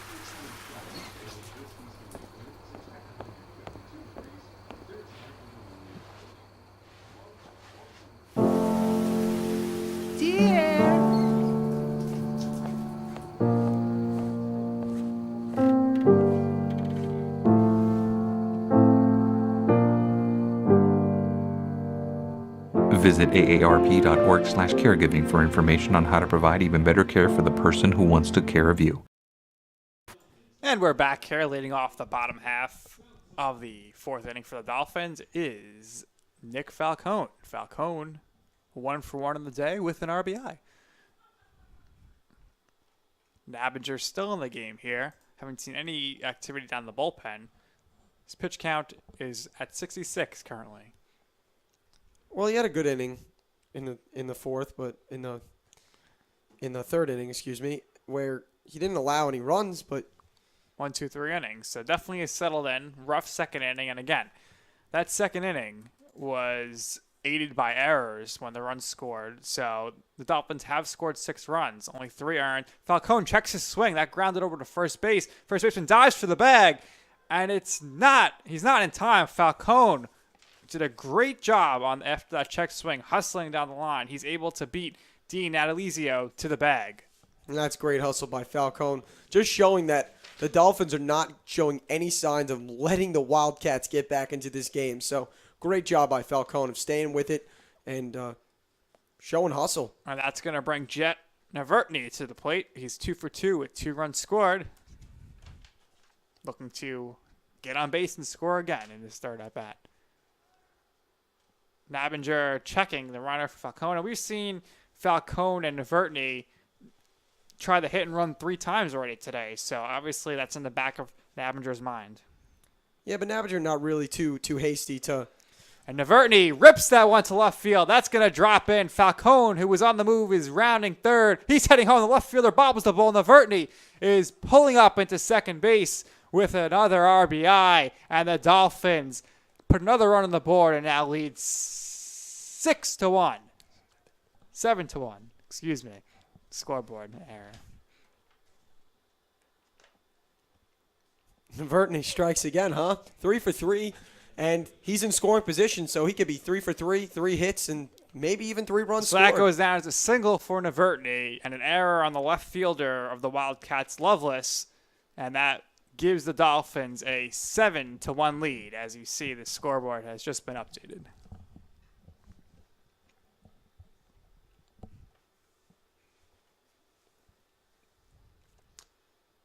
That's going to bring Anthony DeMarco to the plate.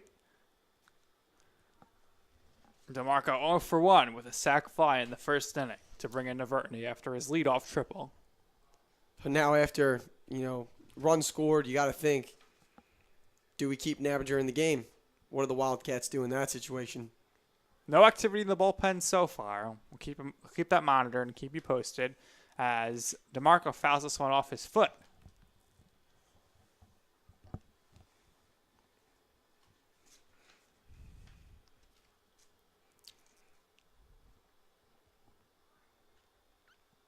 Navinger's got to get out here if he sees any chance of staying in this game and getting out of this inning. Big gust of wind here, and DeMarco calls a timeout as the dirt was really swirling around the batter's box. Wind affecting not only the fielders but the hitters as well. Navinger ready to deliver the 1-0 pitch. That's going to be outside, 2-0. Good hitters counts here. We'll see if DeMarco looks to swing for the fences.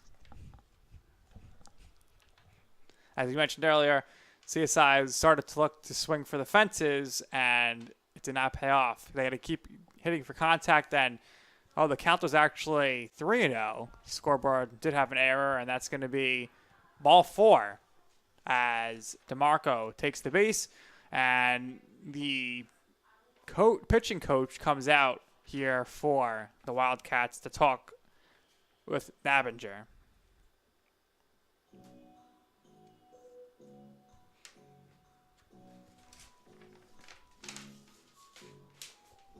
Just take a look now as we get a chance at the upcoming schedule for the CSI Dolphins. Right here tomorrow at the College of Staten Island and on CSI Sportsnet, you can watch the Dolphins take on NJCU at 12 p.m.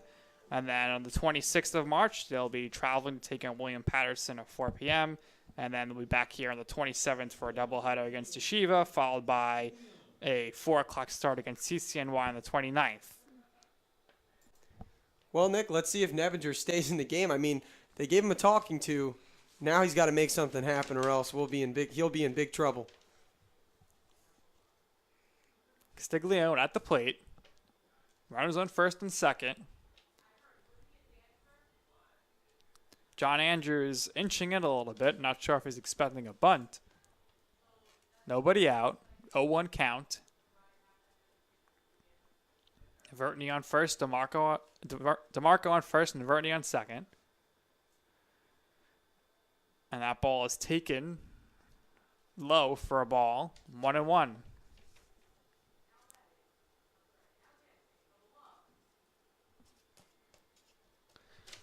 So they did have the mound visit, but still nobody warming up for Navinger, so it would appear that this is going to be his inning to finish.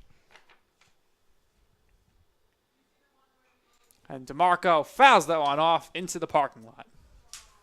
Excuse me, Castiglione fouls that one off into the parking lot.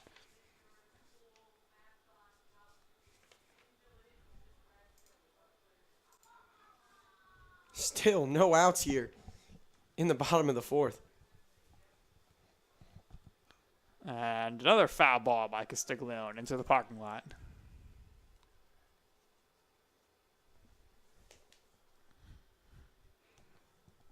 Two men on, no men out, and Castiglione just really comfortable. Runners take off for a double steal at third is not in time, and in fact it's dropped, and it goes into the outfield, and Navertney's going to score, and DeMarco is going to advance to third base. Navinger is not getting much help out there today, and he's looking very frustrated. Well, that's just a poor play by the third baseman. You got to be able to get a glove on that, and just make sure that if you're not going to tag out Castiglione, then got to catch that ball. You have to knock it down. Navertney, then you got to at least trap the ball and make sure the bleeding is stopped and nothing else can come of it. The second time we've seen a double steal today for the Dolphins.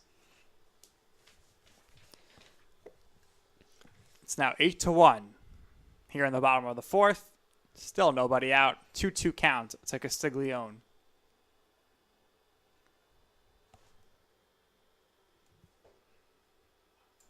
And that one is fouled off into the parking lot as well. As if Navinger's not tired enough already Castiglione just giving him more reason to be exhausted and to just question his winning mentality right now. Set to deliver the 2-2 pitch, and he steps off. DeMarco retreats to third. Navager now has given up only 3 earned runs, so 8 runs overall, but 5 unearned, and that is thanks in large in part due to the errors. Another foul ball by Castiglione here. Lots of balls in that parking lot now. Oh yeah, probably a bucket's worth, especially over to the right. Nobody pulling them far left, so I mean, if we wanted to step out of the press box and bring about 10 to 15 of them back here. And Castiglione takes that ball for a ball, and it is now a 3-2 count. What a great at-bat if Castiglione could get out of this with a hit or with a walk. I mean, either way, even if it ends up with him with an out, I mean, just a great attempt here by Castiglione. And Castiglione pops it into right field, right past the second baseman. That's going to plate DeMarco. And it's an RBI single for Castiglione after at-bat in which there was a lot of pitches and a lot of foul balls, but Castiglione prevailed, got the single. The run scored. It's now 8-1, and we see some stirring down there in the Wildcats bullpen as they're quickly looking to warm a pitcher up. Unbelievable job by Castiglione. Like I just said, getting a single and bringing a man home is just huge on his part. Andrew Nathan at the plate now as Nabinger checks the runner over at first, and Castiglione is back in time.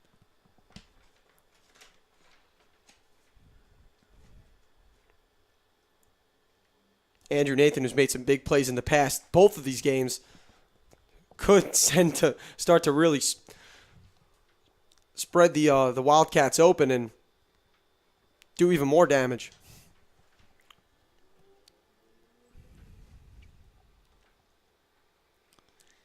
Nabinger, next pitch, will be 75 for him.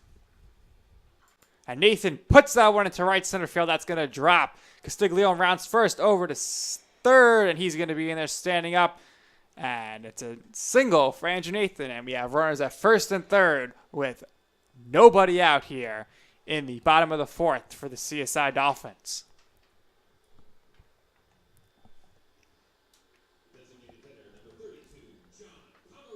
And as Pomerico steps up to the plate here, he's walking into a pretty good situation. You got a man in scoring position, another man on first, and no outs. So nothing to lose here. So just put the ball in play, or just nothing. You don't have to do anything big here. But Wildcats playing the infield back, going for a double play most likely. So if he just puts the ball in play on the ground, more than likely the runner will score. Yeah, I mean, even if there's going to be 3 outs in a row, I mean, you at least want to bring that guy home from third and tack on even more to this substantial lead that the Dolphins have created for themselves. And that ball is crushed on the left field line, but foul into the Dolphins bullpen.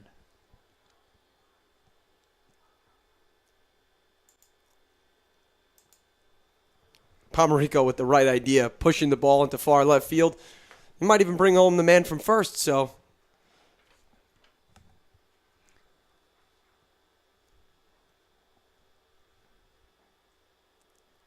That pitch is taken by Pomerico for a ball. But to be quite honest with you, Nick, I think it's time for Nebinger to get out of the game. I believe his goose is cooked, and he's done for. I really do believe that, he's lost control of this game as he throws another ball. And if I was the Wildcats pitching coach, I would get him out of the game right away before this lead really, if it hasn't already, gets out of hand. And it's certainly frustrating when you're a pitcher on the mound and your defense lets you down. You have to throw extra pitches. And that ball skips past the catcher, and into score is another run for the Dolphins. As Castiglione crosses the plate on the wild pitch or the pass ball, we'll see what the scoring is.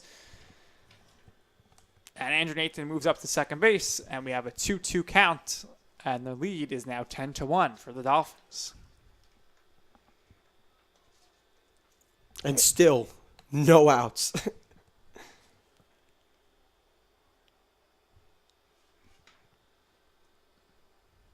And the 3-2 pitch is in there for a called strike 3. Pomerico not happy about that call. And Anthony Lozada, the first baseman, number 11, will come to the plate.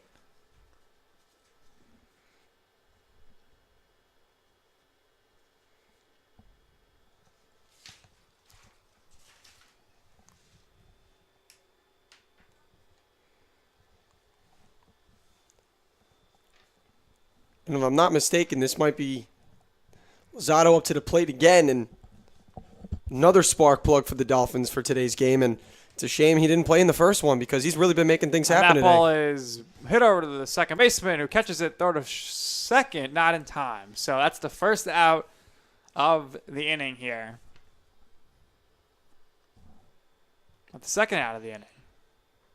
The scoreboard is just updated now.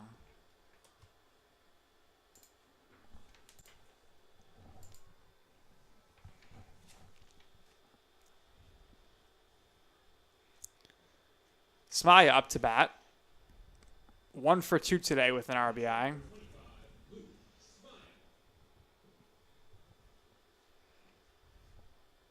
And halfway through the game here, Nick, Dolphins up 10-1, go into the top of the 5th with a strong belief in winning this one.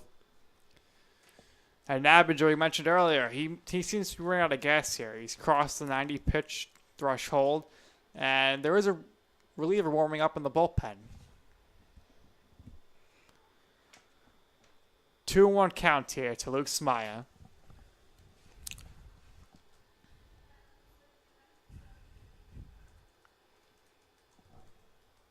Luke Smaya, the freshman catcher from St. Peter's High School, came into today batting .333.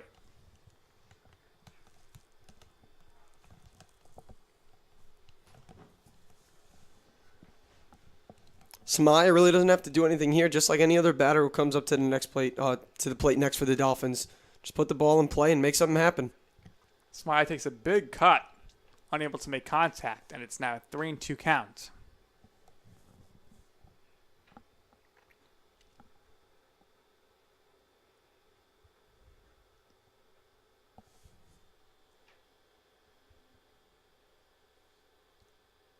That ball is popped up, and that's coming our way. Look out. Lands foul.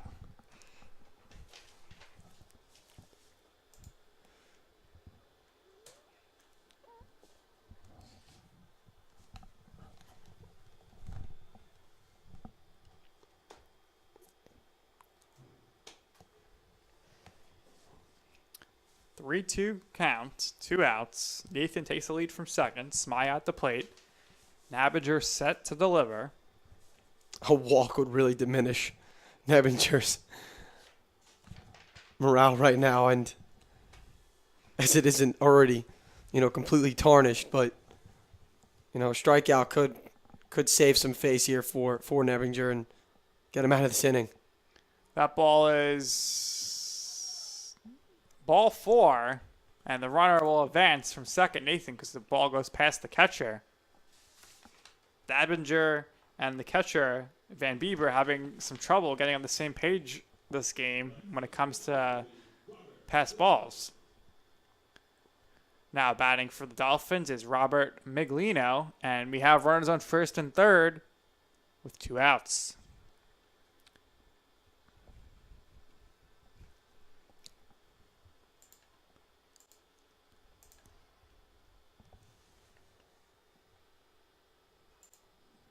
That ball is fouled back.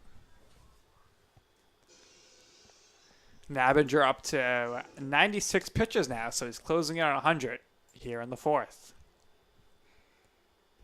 And I think that the pitching coach is signaling over that the man in the bullpen is good to go and is all warmed up, so we shouldn't see any more of Nabinger coming up into the next inning.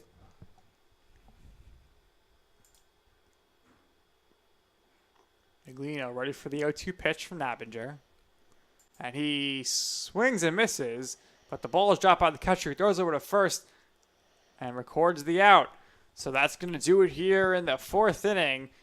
as the Dolphins put up 4 runs and now lead 10-1 as we head to the 5th inning on CSI Sportsnet.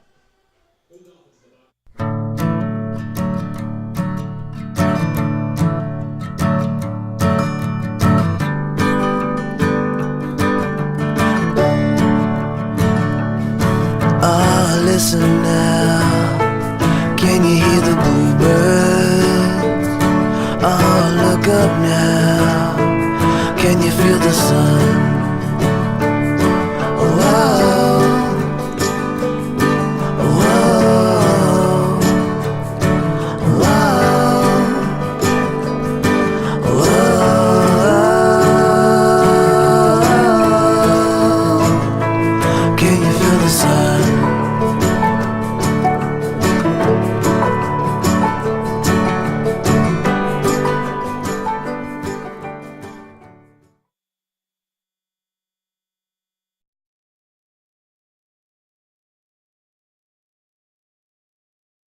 Morning, Gary. We are GetSchooled.com. You want a college education, don't you? You know you do. That's why we're here. We're free and here to guide you through every step of the way, starting with attendance. Gary, financial aid forms.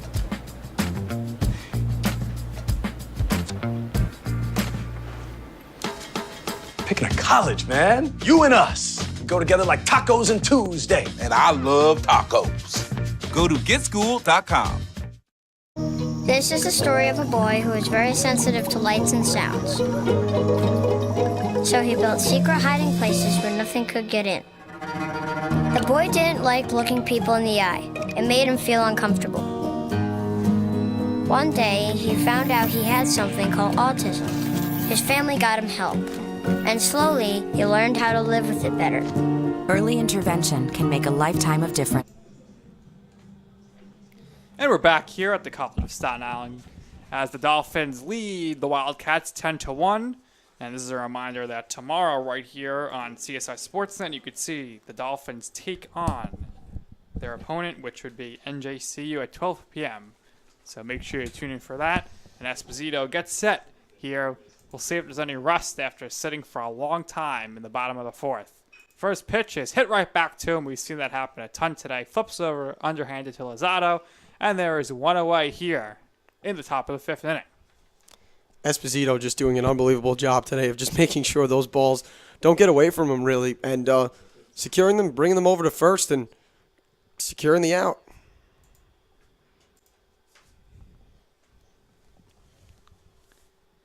And the next batter steps to the plate here, and he steps out, calls timeout, as Vanderbeck is 1 for 1 today.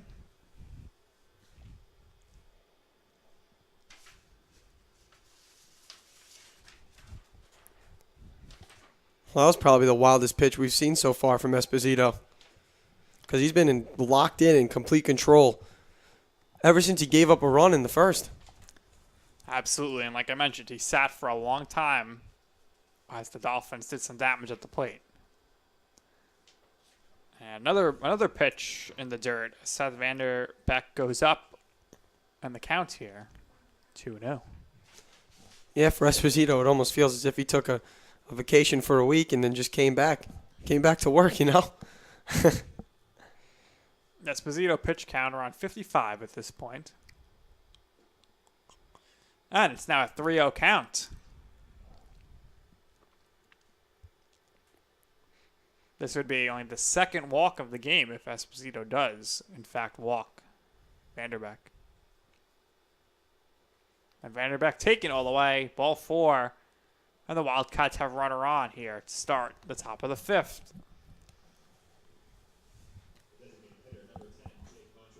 That's going to bring up the designated hitter, number 10, Jake Montrose.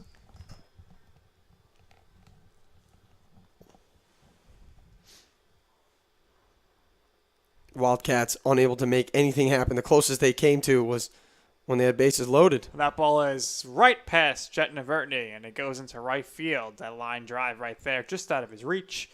And Montrose is on board with a hit. And we have runners on first and second with nobody out.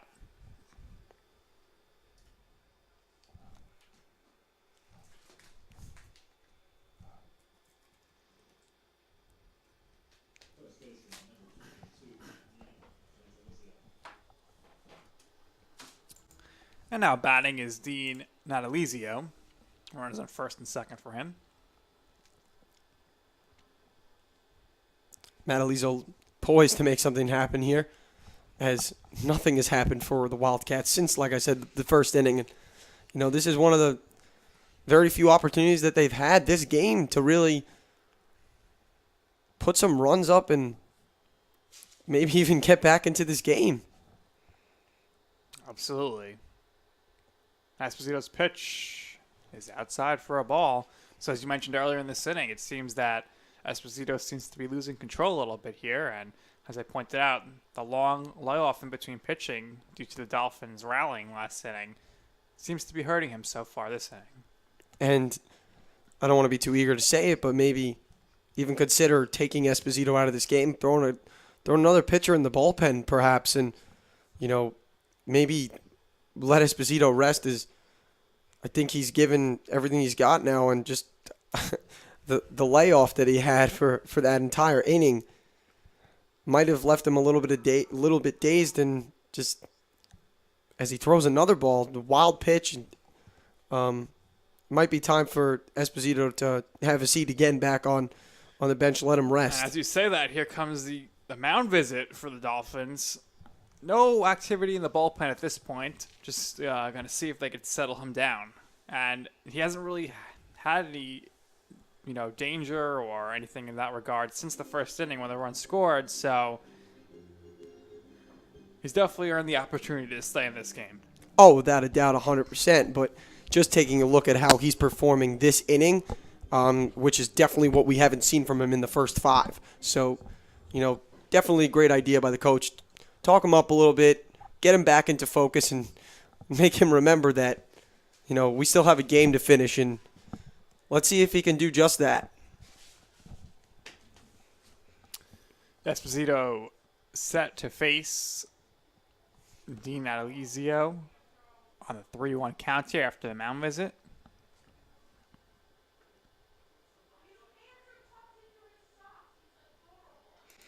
That ball is fouled off to the right side. And double play it literally is in play here, where you have a man on first and second, and you got the force out at third, and it could be played at 4-6-3 or wherever you might want to do it. And that's going to load the bases. A walk here. And that is not what the Dolphins want to see after the mound visit. And the bases are now loaded for Connor Loveless. And there goes my double play prediction, is bases are loaded. Well, now they have forced any base, so any base they can want to go to, they can make the play. The corners are now in. They'll look to probably come to the plate. Second base and shortstop staying in double play depth. And that pitch is in there for a called strike 1. It's been a long time since Esposito's seen the ball hit the strike zone, so it's good for him to see it and hopefully continue to throw strikes instead of wild pitches, which is all we've seen from pretty much Esposito the entire game, the entire inning. 1 out. Jacob Van Bieber on deck, hopes to get up this inning. Anytime you see the bases loaded, I'm sure your eyes light up. Connor Loveless looking to drive in the first run for the Wildcats since the first inning. And to be honest with you, Nick, the Wildcats don't seem as hungry as they did in the first game. It seems true. They might have, said, hey, we won a game, now we're down. No fight so far since the second inning. Definitely not the same performance that we've seen from SUNY-Poly in the first game. Esposito brings it to a 3-2 count now with that swing and miss by Connor Loveless. Yeah, there's nothing wrong getting out of this inning with 3 bases, with bases loaded. I mean, just because they're on base doesn't mean they've been brought home yet. So let's see if Esposito can get out of it. And that's a strike 3, swing and a miss. And now it's 2 outs. The bases do remain loaded, though, as Jacob Van Bieber comes to the plate. We'll see if Esposito can get out of the trouble here. We've seen him do it before, I believe, in the 3rd inning, so let's see if he could do it again in the 5th. Esposito, this next pitch will be his 70th of the game. And it's a good one. Swing and a miss, strike one. Seems as if Esposito has found his cool again, because these are definitely the pitches that he was throwing all game, and now he's definitely getting back into his groove and shook off that dugout rust that he had in the top of the fifth. And this ball is going to get past the catcher Smaya, and the runner will come in from third to score, as it is now 10-2. Still no harm done. Esposito can settle in a little bit more, just relax. I mean, nothing. Still has that 8-run lead to work with, so that's good.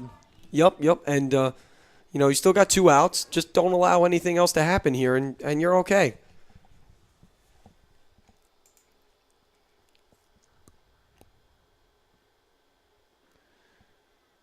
Nice pitch by Esposito. Had Van Bieber fooled there on that swing.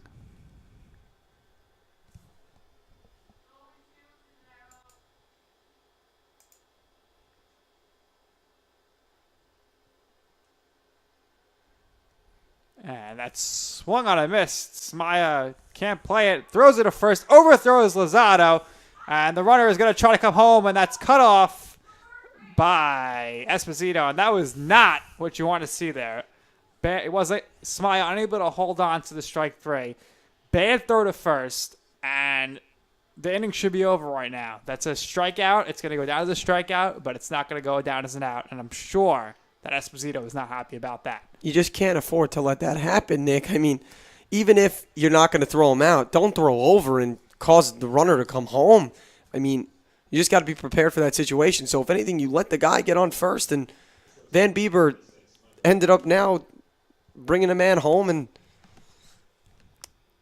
Wildcats are down by 3. I mean, by 7, excuse me. Michael Koff up here, 1 for 2 today. Hoping for a hit here to bring a run in, and this could be a little bit of a rally here for the Wildcats if they get another run in here. Yeah, there's no need to get sloppy here, Nick. I mean, the Dolphins have control of this game. You don't want to lose control of yourselves, because then you put the mojo back into the hands of the Wildcats, and Dolphins can't afford to see that happen.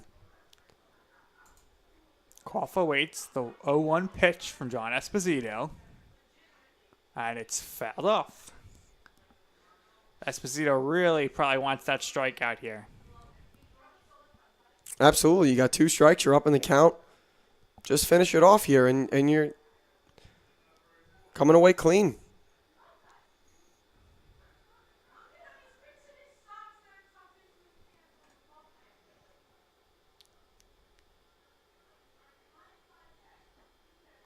Pitch is taken for a ball. It's a good waste pitch by Esposito, trying to get the batter to bite here, but count is 1-2. Just got to finish him off with 1 more strike. That ball is hit by Koff into right field. Maglino under it, makes the catch, and the Wildcats do put up 2 runs, but the Dolphins still lead 10-3 as we head to the bottom of the 5th inning on CSI Sportsnet. Do you want to retire like a champ? Just like legendary basketball star Uncle Drew? Don't do him like that, Uncle Drew! You're already acing the game. You've got your dream ride. Don't be slamming my door. Sorry about that. You just did the same. Gotta get the boys. Your dream vacation and your dream team. And now you can make your retirement just as legendary. I get buckets. Get the tips you need to get on track at aceyourretirement.org. First time I tried Vicodin, it was laying around my mom's house. And then I kept taking them whenever I could get them. I didn't know they'd be this addictive. I didn't know how far I'd go to get more.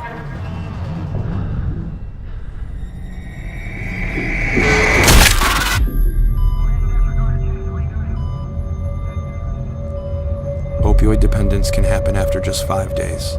Know the truth, spread the truth. No doubt you're going places, young lady. Thank you.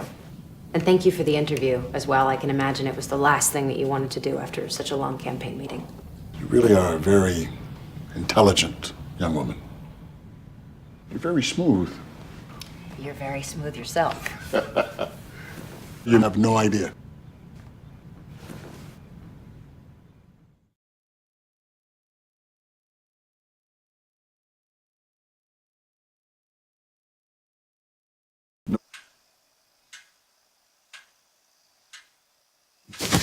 Awkward. I'm the awkward silence. You try to avoid me, then there I am again. But an awkward silence can be a great thing, like Kelly here is about to demonstrate. You haven't really been yourself lately. Are you okay?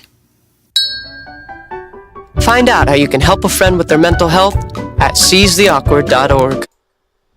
We are back here on CSI Sportsnet at the College of Staten Island as the Dolphins lead the Wildcats 10-3. And Kyle Nabinger, his day is done as the Wildcats are bringing on a new pitcher, junior pitcher Julian Maffett, 6'4", from Sherrill, New York.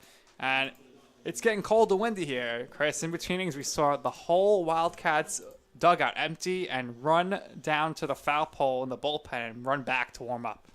Yeah, I mean, I'd be doing the same thing if I was broadcasting out there. I mean, I'd be probably sprinting while I'm calling the game. So I don't blame the dugout for taking a couple of laps around the ballpark. Any way to keep warm here in March, and Nick Falcone up to the plate hits an absolute moonshot into the parking lot as he fouls it off. It almost seemed as if everybody was trying to warm up in the bullpen as well. And I don't blame the Wildcats for that either, due to the fact of how pitching has gone this game for the Wildcats. And Moffitt, he comes into the game 6'4", just an intimidating presence out there on the mound. I don't know what you're talking about, Nick. He looks 5'3" to me from here. But I can assume from the batter's box, it's definitely a different situation. 1-2 count on Falcone. And he takes that for a ball, and that bounces to the backstop.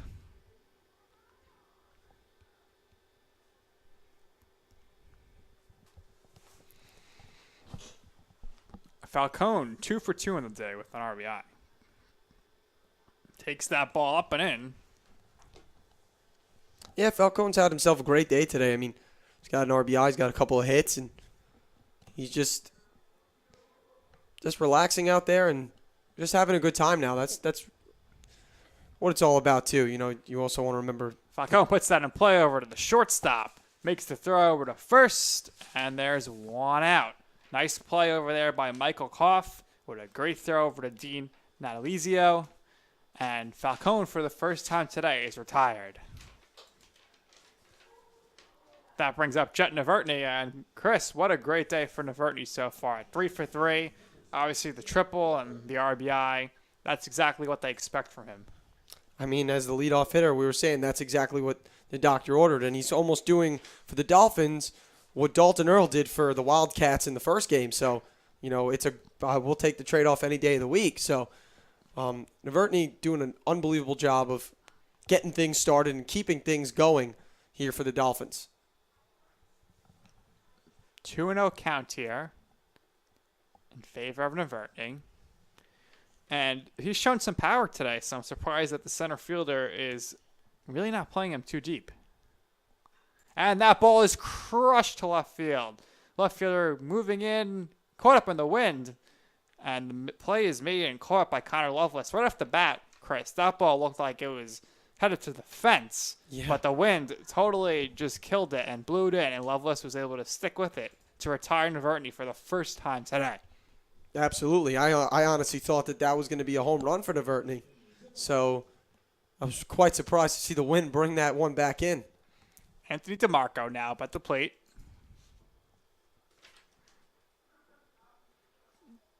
Dolphins definitely have settled down since they went on that run.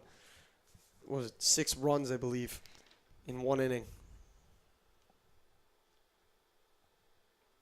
DeMarco waits for the pitch. Taken low. Evens the count at 1-1.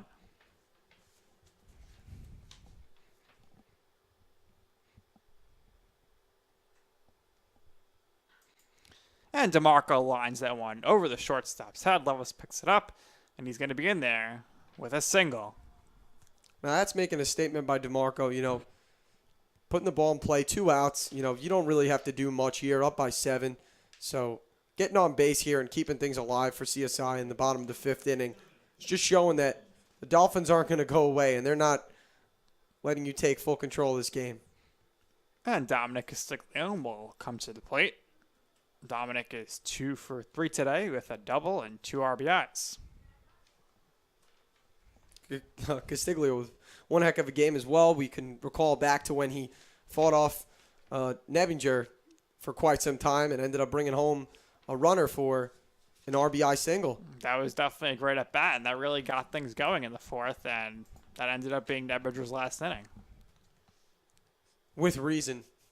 I mean, poor guy gave up 10 runs in about 4 or 5 innings, so. Castiglione takes that ball in the dirt, and it's 1-1.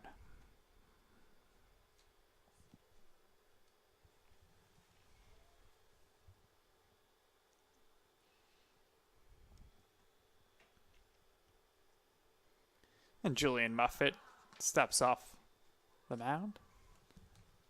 Muffet definitely with the right idea. You don't want to see the Dolphins make anything else happen here. So Marco already has a stolen base in this game, so it is good to keep an eye on him. And that ball is chopped foul towards third base.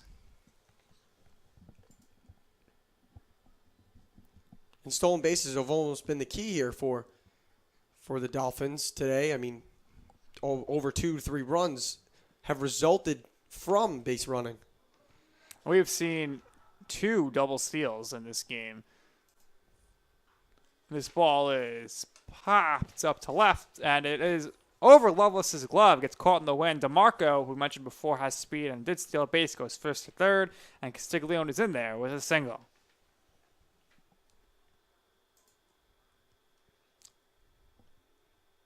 Nathan walking into a great opportunity. 2 outs.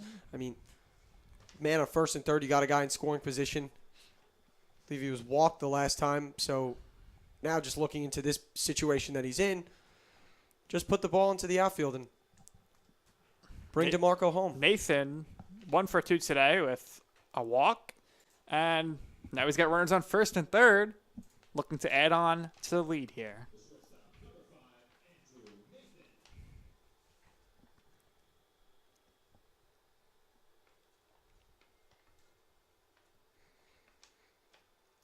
First pitch is taken low for a ball.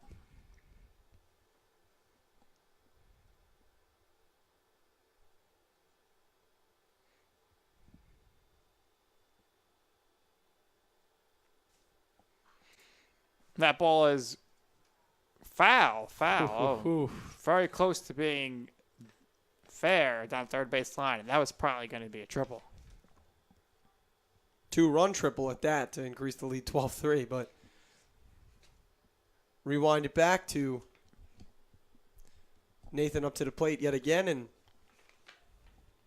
trying to make something happen here.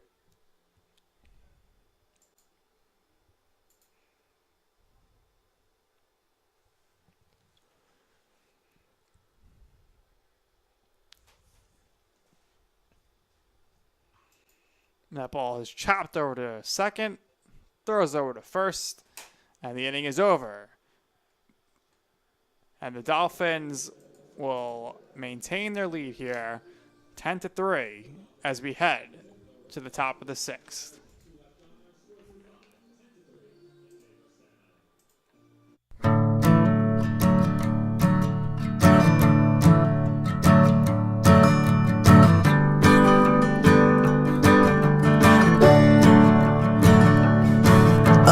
Listen now, can you hear the bluebirds?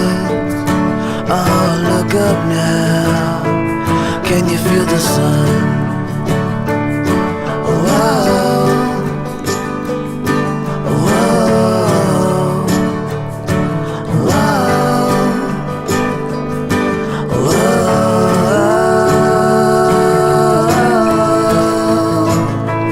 Can you feel the sun?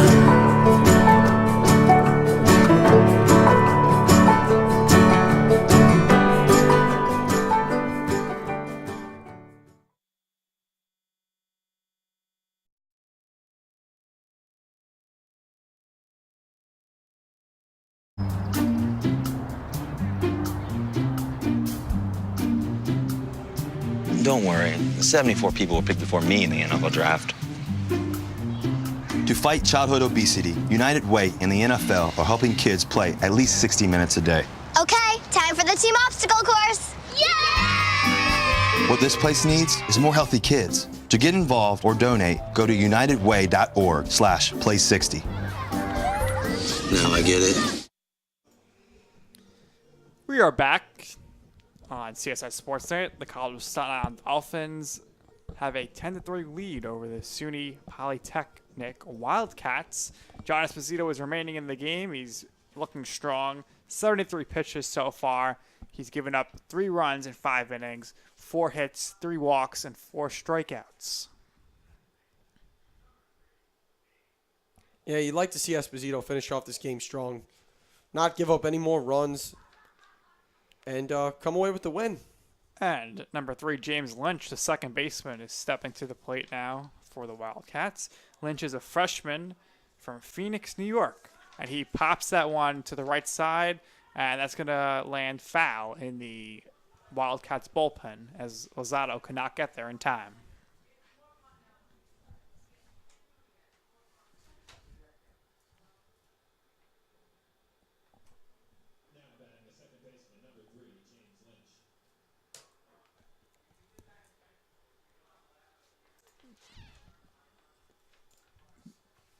The 0-1 pitch is hit into left field. That's going to be a single for James Lynch.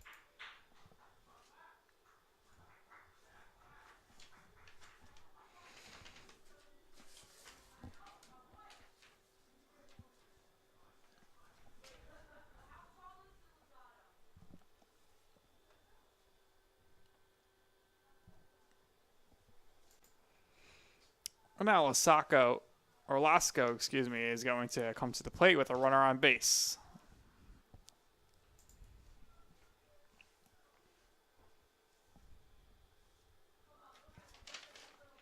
First pitch is taken for a ball. A lot of new faces we're seeing right now, Nick, as they're trying to really shake things up for the Dolphins and get back in this game. 2-0 count here. And there is somebody getting loose in the Dolphins bullpen, left-handed pitcher.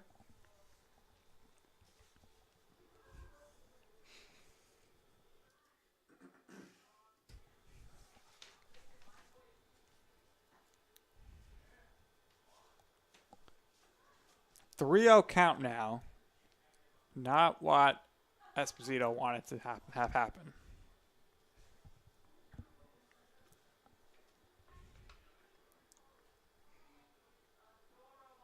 And that's going to be ball 4, so 4 straight pitches.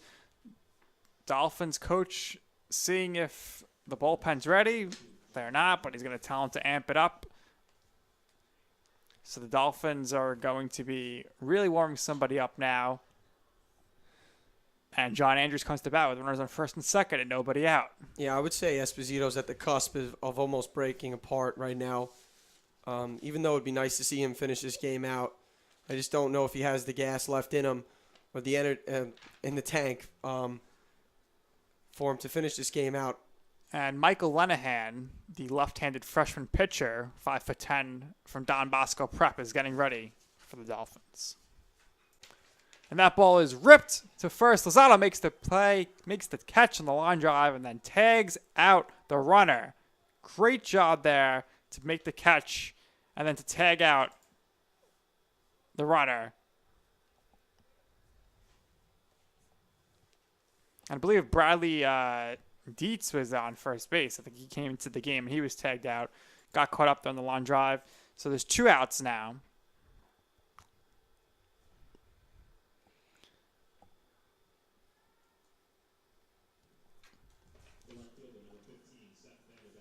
And Seth Vanderbeck, the left fielder, number 15, is now up to the plate.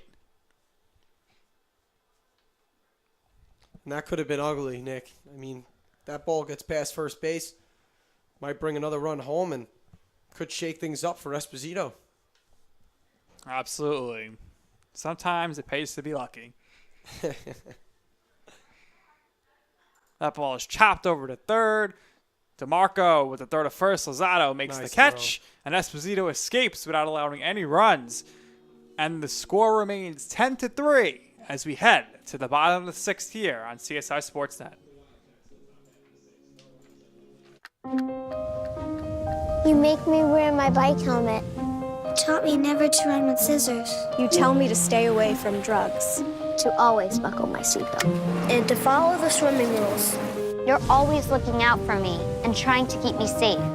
So why do you keep a loaded gun in your drawer? Here in the garage. Closet. Shoebox under the bed. Where anyone can get to it. How safe is that? How safe is that? How safe is that? You asked them to follow some safety rules. Now they're asking you. In fact, they're counting on you. Never let your gun get into the wrong hands. If you own a firearm and are not using it, please be responsible and be sure that it's stored in a safe place. Remember, always lock it up. For more information on firearm storage safety, visit ncpc.org.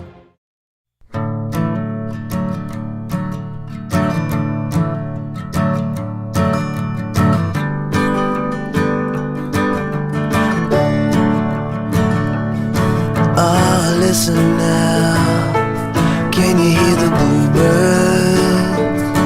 Oh, look up now, can you feel the sun?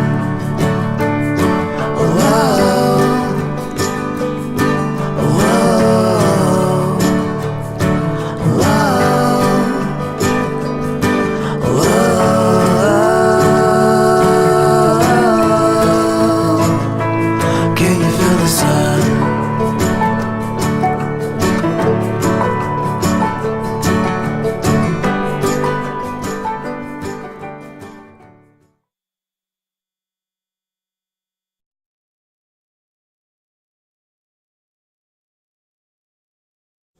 We are back at the College of Staten Island campus as the Dolphins lead the Wildcats 10-3. New pitcher in the game for the Wildcats, and that's Andrew Thompson, the sophomore 6'3" pitcher from Cortland, New York. John Pomerico digs in, and he takes no time up there, swings at the first pitch. That ball is grounded over to the third baseman, who throws him out over at first, one away on one pitch, and that's exactly what Thompson's looking for as he comes to this game. Good defense there by Andrews to pick that one up and throw it over to Natalizio.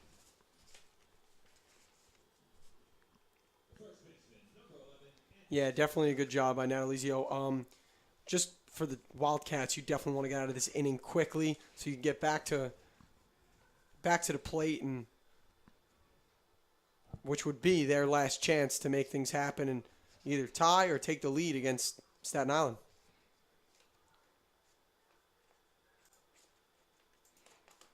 Lozado at the plate, 2-0 count.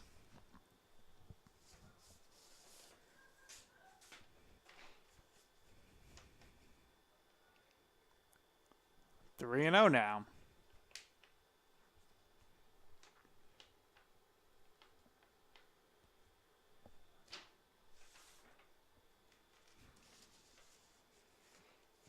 That's in there for a called strike.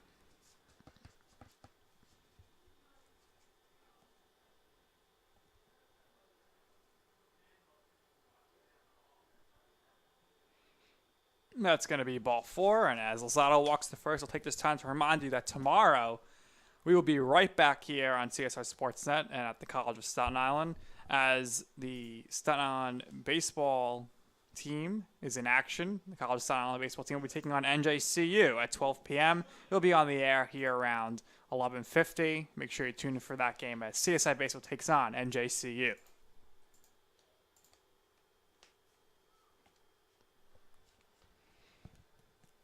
So Luke Smaya here gets ready to bat, and we see Lozado has come out of the game, and there's a pinch runner. When we find out who that is, we'll let you know.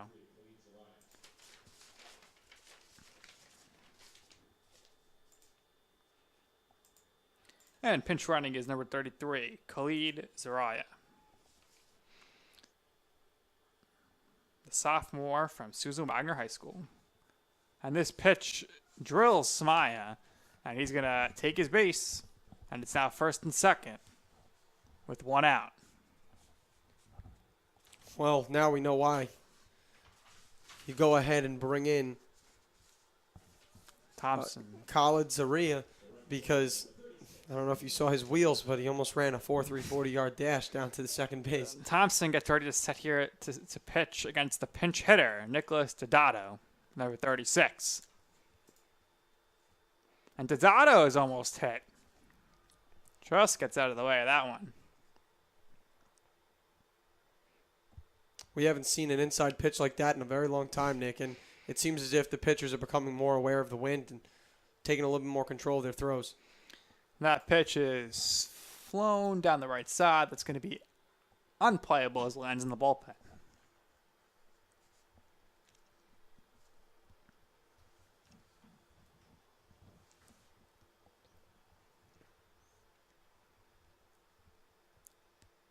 Two men on, one man out. You'd like to see something happen for CSI. Keep piling on, but I got to be honest with you. I don't know if Andrew Thompson really has that same idea that the Dolphins have. That ball is once again hit into the bullpen. Foul ball.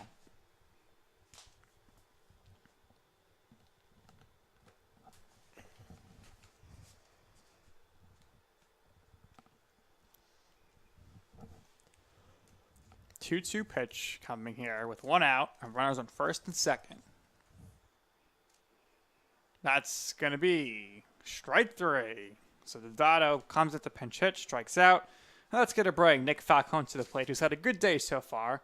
He is 2 for 3, and he has an RBI and 2 runs scored.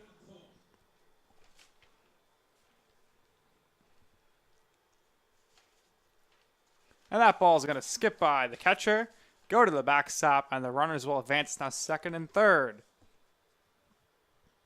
As Van Bieber just cannot hold on to that one.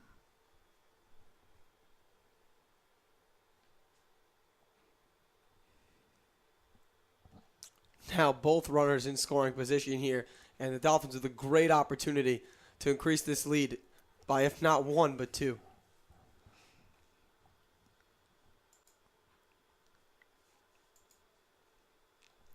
Falcone fouls it off.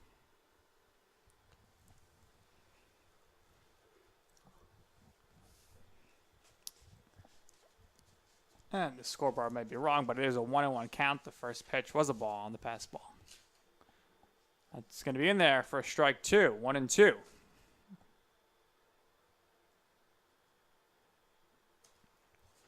There's nothing wrong with bringing the guy home from third here. That ball's taken outside, 2-2. Nice job by Falcone staying in the count and staying into the batter's box and not backing down.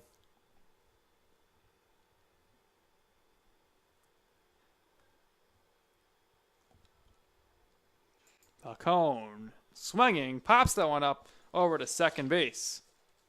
The second baseman, James Lynch, had it, but then he dropped it. And because it was 2 outs, both runners score. They were moving.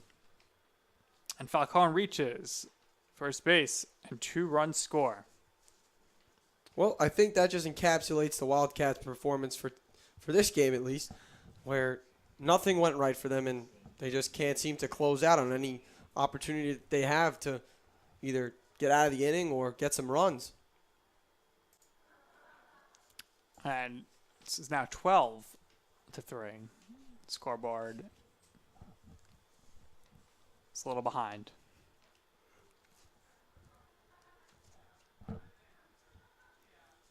That ball by Jet is hit over to Lynch, who makes a nice grab. Oh, but it's dropped at first base by Natalizio.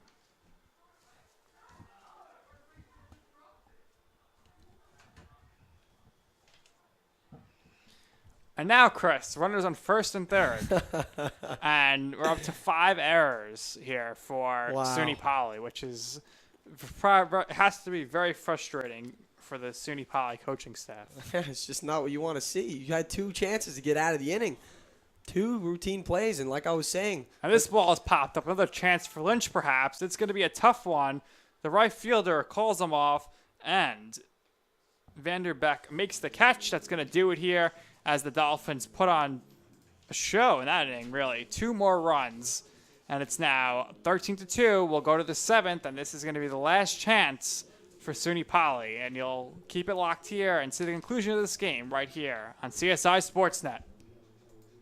Do you want to retire like a champ? Just like legendary basketball star Uncle Drew? Don't do him like that, Uncle Drew! You're already acing the game. You've got your dream ride.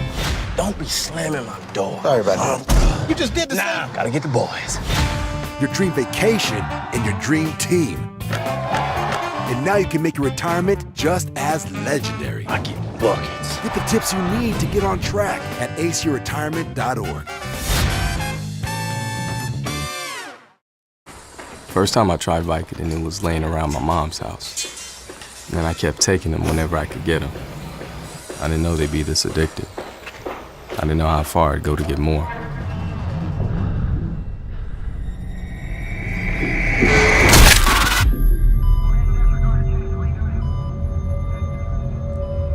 Opioid dependence can happen after just 5 days. Know the truth, spread the truth. No doubt you're going places, young lady. Thank you. And thank you for the interview as well. I can imagine it was the last thing that you wanted to do after such a long campaign meeting. You really are a very intelligent young woman. You're very smooth. You're very smooth yourself. You have no idea.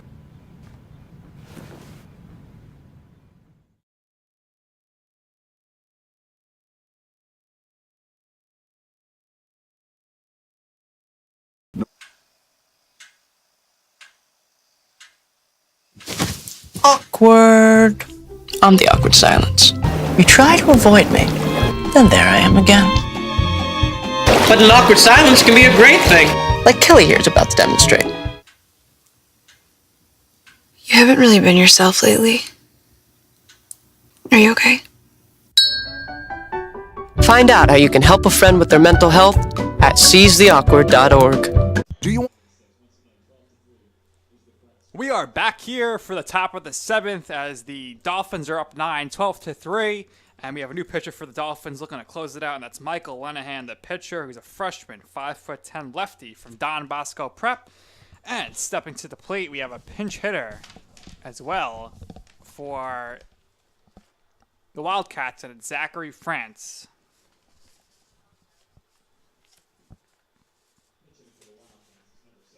This is it. This is it, Nick. This is the Wildcats' very, very last chance to come back from a 9-run deficit that should only be a 7-run deficit if it wasn't for the horrible mistakes that were made by them in the outfield and the infield. Absolutely. Very hard to win when you have 5 errors, as CSI themselves know.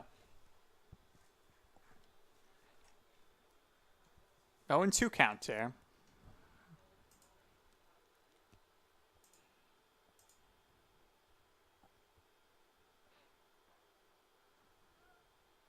That one's taken for a ball.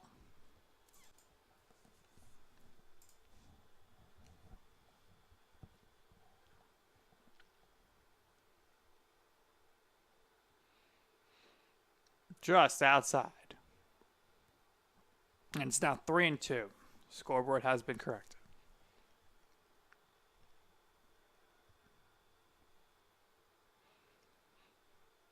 Monahan looking to retire the first batter he's faced here. And France fouls that one off into the parking lot.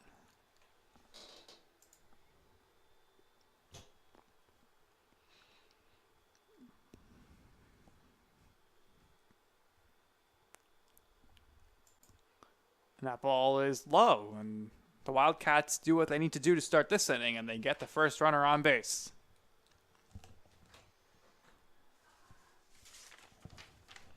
Connor Lovelace is going to be pinch hit for her now, and Manuel Santiago comes in, the 5'7" sophomore from Albany, New York.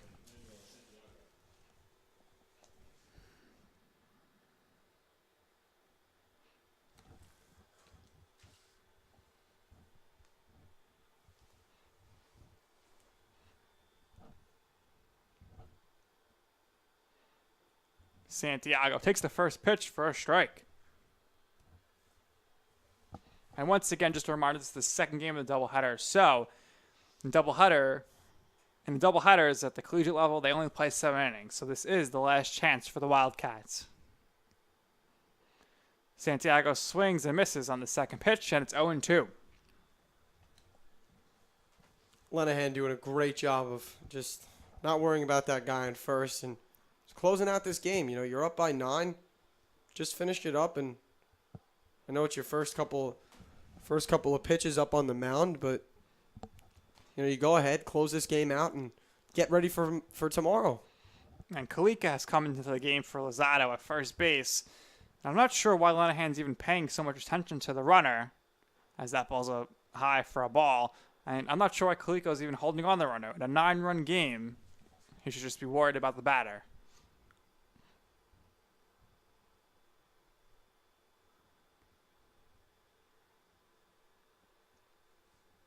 Lenahan gets the sign, and he's going to step off the mound.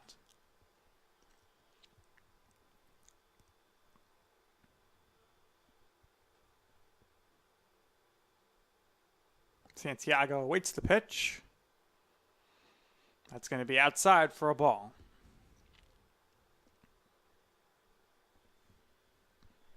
2-2 count here with France on first base and nobody out. Well, not saying that you'd rather have a loss in general, but definitely better for the Dolphins to end on a good note here today in Staten Island, you know, rather than oppose them win the first game and lose the second, you know, because now they're going in with positive momentum up against NJCU. And as Lenahan strikes out Santiago, and there's one away. And the mindset, right, to, you know, really follow up with the same great performance that they've had right now against the Wildcats today. And the Dolphins, so far, so good, looking for their first home win of the season right now. 2 outs away from that.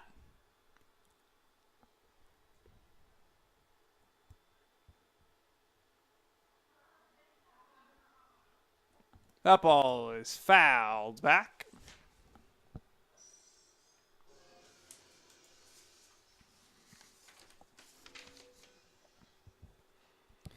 And correction, Santiago pinch hit for Natalizio, and France pitch hit for the DH Jake Montrose, and Connor Lovelace is still in the game. He is batting.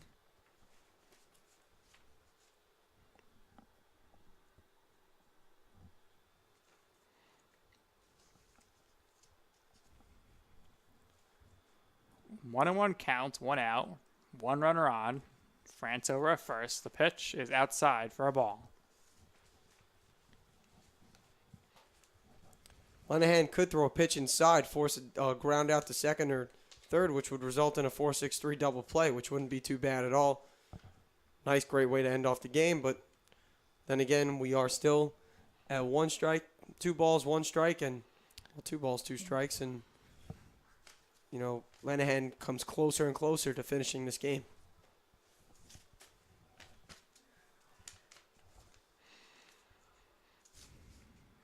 Lenahan set to deliver the 2-2 pitch.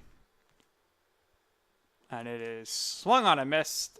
Lovelace strikes out, and there's 2 away here. Dolphins now 1 out away from their first home victory of the season. Man, oh man, what a big win it is. And coming into today, the Dolphins were 4-6. They dropped the first game to get to 4-7. So they're looking to get back in the win column here to end the day at 5-7.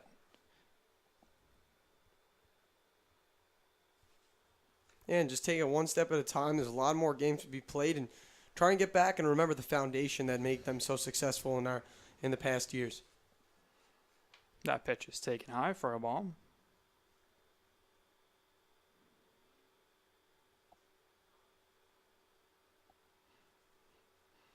And SUNY-Poly, coming into today, had lost 9 straight. And they broke that streak in the first game, put up a lot of offense.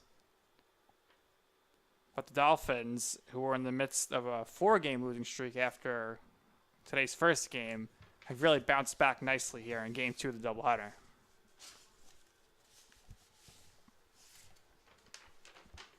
Jacob Van Bieber waits for the 1-2 pitch. He hits that one foul into the parking lot. Here it is. One more. What do you got, Lenahan? So the Wildcats down to the last strike. 1-2 count, 2 outs. France takes the lead from first. And Jacob Van Bieber awaits the pitch from Lenahan. Taken high for a ball. That's a close one. I don't know. If I'm sitting there behind the catcher, I don't know. I don't know what to say about that one. Maybe too high? Who knows? 2-2 count with 2 outs. Lenahan delivers. And that is hit back towards second baseman Jet. And he flips it over to the shortstop, Nathan. And that's going to do it as the College of Staten Island Dolphins pick up the victory 12-3 here at the College of Staten Island. So once again, the College of Staten Island Dolphins defeat the SUNY-Polytechnic Wildcats 12-3 here in the second game of the doubleheader. They split the doubleheader, and this is a reminder to stay tuned for tomorrow when the CSI baseball team takes on NJCU at 12 p.m. right here at the College of Staten Island.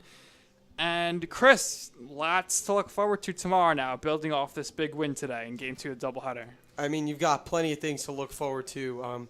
You had Andrew Nathan with a great 2 games. I'm sure he sees no signs of stopping for tomorrow against NJCU, especially another more home field advantage here for the Dolphins as they increase their record to 5-7, which is inching closer and closer to breaking 500 and going furthermore towards a winning record. But we also have a lot of good things to come from where they learned from their mistakes in the first game today, where they stopped making errors, they capitalized on their base running, and they were able to keep the lead and maintain control of the game. And let's see if they can make that happen tomorrow against NJCU, Nick.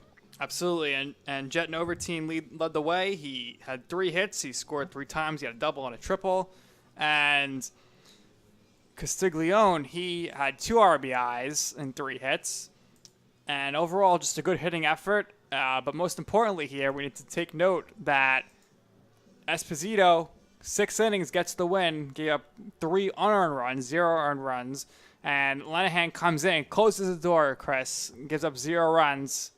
And a solid pitching performance, which is something we haven't seen in a while from the Dolphins. Yeah, and on top of that, with Esposito, unbelievable job today. 5 solid innings. I mean, only 3 runs given up, and he almost gave the same performance as Horton did. And just really, really great job by Esposito, giving them a great run and then allowing the next 2 pitchers. And Lenahan, really unbelievable job of closing out the game and making sure no damage was done late in the 7th. And that's going to do it for our broadcast today. In the second game of the doubleheader, the Dolphins win 12-3 over the Wildcats. We'll be back tomorrow as the Dolphins take on NJCU. We'll be on the air around 12 p.m., so make sure you tune in for that.